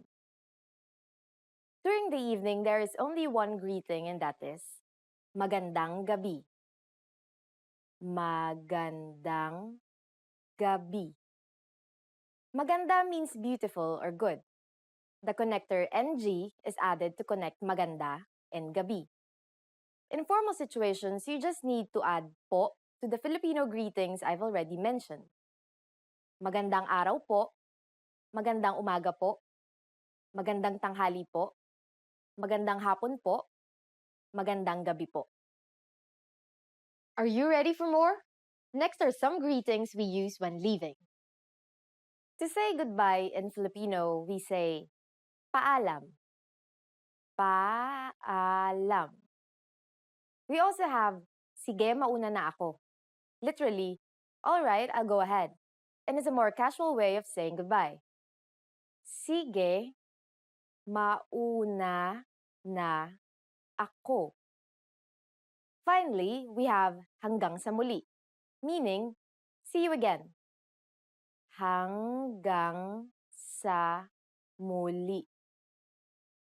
Again, to make these formal, we just need to add po. Paalam po. Sige, mauna na po ako. Hanggang sa muli po. Now you can greet people in many different ways in Filipino. Let's review them all again. Here are the greetings we use when meeting people. Kamusta? Magandang araw. Magandang umaga. Magandang tanghali. Magandang hapon. Magandang gabi. When leaving, we have paalam. Sige, mauna na ako. Hanggang sa muli.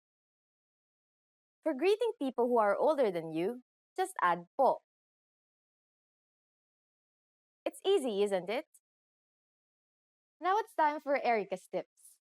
Another famous greeting you might hear in the Philippines is mabuhay. This literally means live, but it's used to mean welcome. It is used in formal situations like when welcoming an audience during events, or when welcoming people into the country, but not necessarily when welcoming guests to your home. During the next lesson, we'll learn the meaning of the phrase, nagsasalita ka ba ng Ingles? Do you already know it?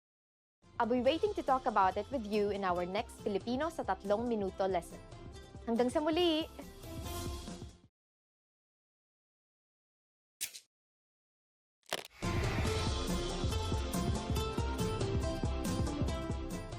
Kamusta kayo? Ako si Erica. Hi everybody, I'm Erica. Welcome to FilipinoPod101.com's Filipino sa 3 minuto, the fastest, easiest, and most fun way to learn Filipino. In the last lesson, we learned the most common greetings in Filipino. Do you remember them? In this lesson, we're going to learn a very useful phrase. Do you speak English? This phrase can be a lifesaver. The majority of Filipino people understand English. But if you ask in Filipino, you can be sure that everyone will understand what you're saying, even if their answer is no. Here's the informal way to ask it. Nagsasalita ka ba ng Ingles? Nagsasalita ka ba ng Ingles? Let's break down the sentence. In Filipino, the verb can come before the subject. Nagsasalita means speaking, followed by ka, which means you. Next, there is ba, which is the question marking particle. After it comes nang, which acts as an object marking particle, marking Ingles, which, as you might have guessed, is English.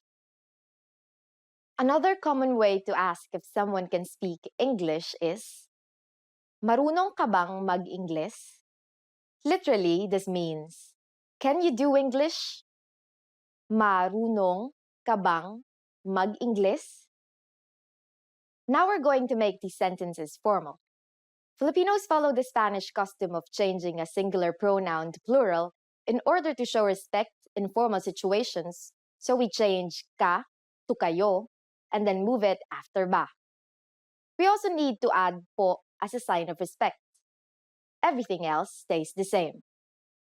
Nagsasalita po ba kayo ng Ingles?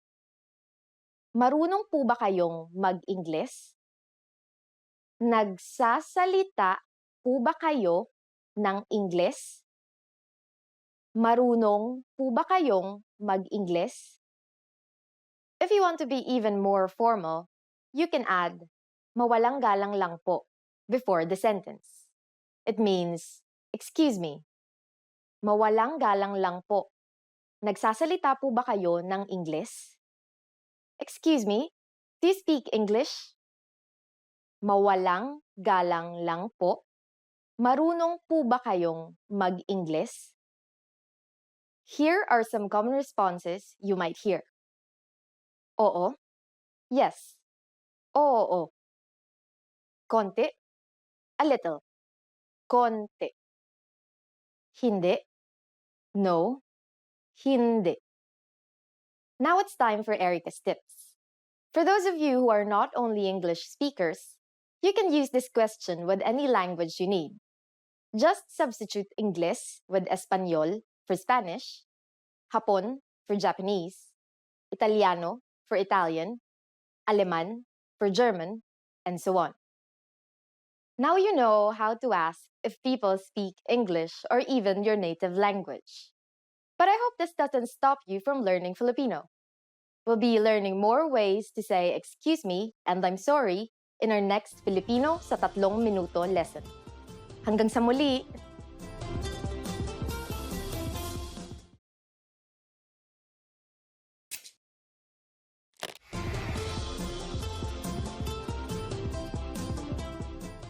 Kamusta kayo? Ako si Erica.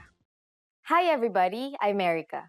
Welcome to FilipinoPod101.com's Filipino sa 3 minuto, the fastest, easiest, and most fun way to learn Filipino. In the last lesson, we learned quite a few phrases used when apologizing in Filipino. In this lesson, we are going to learn numbers in Filipino. That's right, numbers, mga numero. And you are going to learn them in only 3 minutes, 3 minuto. Are you ready? Let's start. Isa. Isa. Dalawa. Dalawa. Tatlo. Tatlo. Apat. Apat. lima, lima. Anim, anim. Pito, pito. Walo, walo. Siyam, siyam. Sampu, sampu. Okay, now repeat after me. I'll say the numbers and give you time to repeat each one. Isa, dalawa, tatlo, apat, lima, anim, pito, walo, siyam, sampu. Great job! Try to remember these numbers by heart because you'll see them again in bigger numbers. Do you know what is before isa? Here's a clue. It's almost the same as in English. It's zero. Zero. Now let's continue from 11. Labing isa. Labing isa. Labindalawa. Labindalawa. Labintatlo. Labintatlo. Labing apat. Labing apat. Labinlima. Labinlima.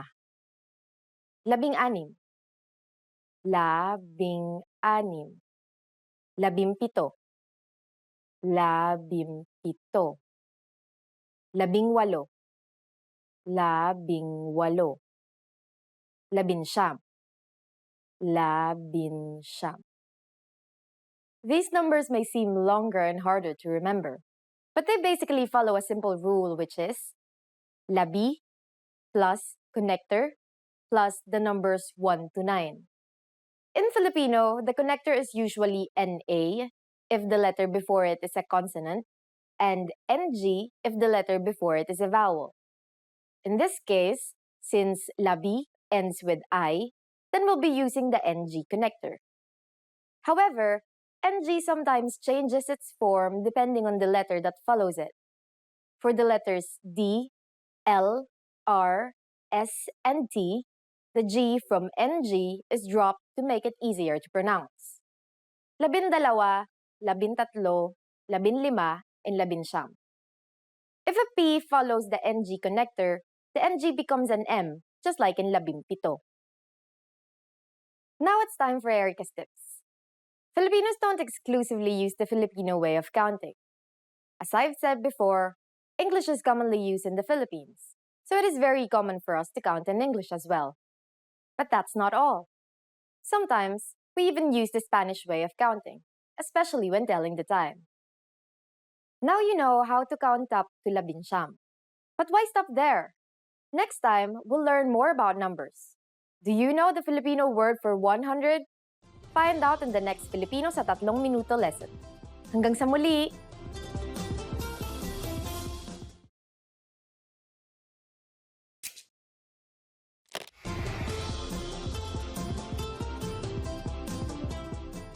Kamusta kayo?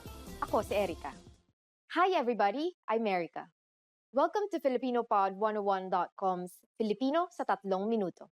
The fastest, easiest, and most fun way to learn Filipino. In the last lesson, we learned how to introduce ourselves in Filipino. In this lesson, we're going to learn how to use good manners as we thank people. Handa na ba kayo? Are you ready? Then let's go. Here's how we say thank you in Filipino. It's very easy. Salamat. Salamat. Salamat means thank you. When saying thank you very much, you just need to add maraming. Maraming salamat. Maraming salamat. Marami means a lot, and the NG is a connector added to marami to connect marami and salamat. Maraming salamat literally means many thanks and is equivalent to thank you very much. During the last lesson, we mentioned the informal and formal way of speaking Filipino. Salamat is the informal way to thank someone. When thanking someone older than you need to use the polite formal form. Do you remember what we need in order to do that? That's right. We just need to add the word po. Salamat po. Salamat po. If you really want to thank someone in a formal setting, you can add maraming, which means a lot, as we have just learned. Maraming salamat po. Maraming salamat po. Now, how do you answer? It's easy. Just say, walang anuman. Walang anuman. Walang anuman literally means it's nothing, but it is the equivalent of you are welcome. Wala means nothing, while anuman stands for whatsoever. It is a very common phrase to say when replying to a friend or a stranger who is thanking you. To make it formal and more polite, just add po. Walang anuman po. Walang anuman po. So when someone says salamat or maraming salamat po to you, you can simply reply with walang anuman or walang anuman po. Yes, it's that easy. Now it's time for Erica's tips. The word salamat is said to have been of Semitic origin. It sounds similar to the Arabic salam and the Hebrew shalom, meaning peace. Filipino has been influenced by many languages throughout history, so don't be surprised if you find similar sounding words from other languages, most especially Spanish words. Do you know that Filipinos have a specific greeting during the noontime? In our next Filipino sa 3 minuto lesson, you learn this and other greetings in Filipino. See you next time. Hanggang sa muli! Now that you're finished with this lesson, don't forget, as a free bonus, you get over 30 conversation cheat sheets, but only if you sign up via the link in the description. You'll learn how to have flowing conversations and how to answer the most common questions. You can also print out these colorful cheat sheets to keep as physical study material. So don't miss out on this free gift. Click the link in the description and sign up for a free lifetime account to get your PDF cheat sheets.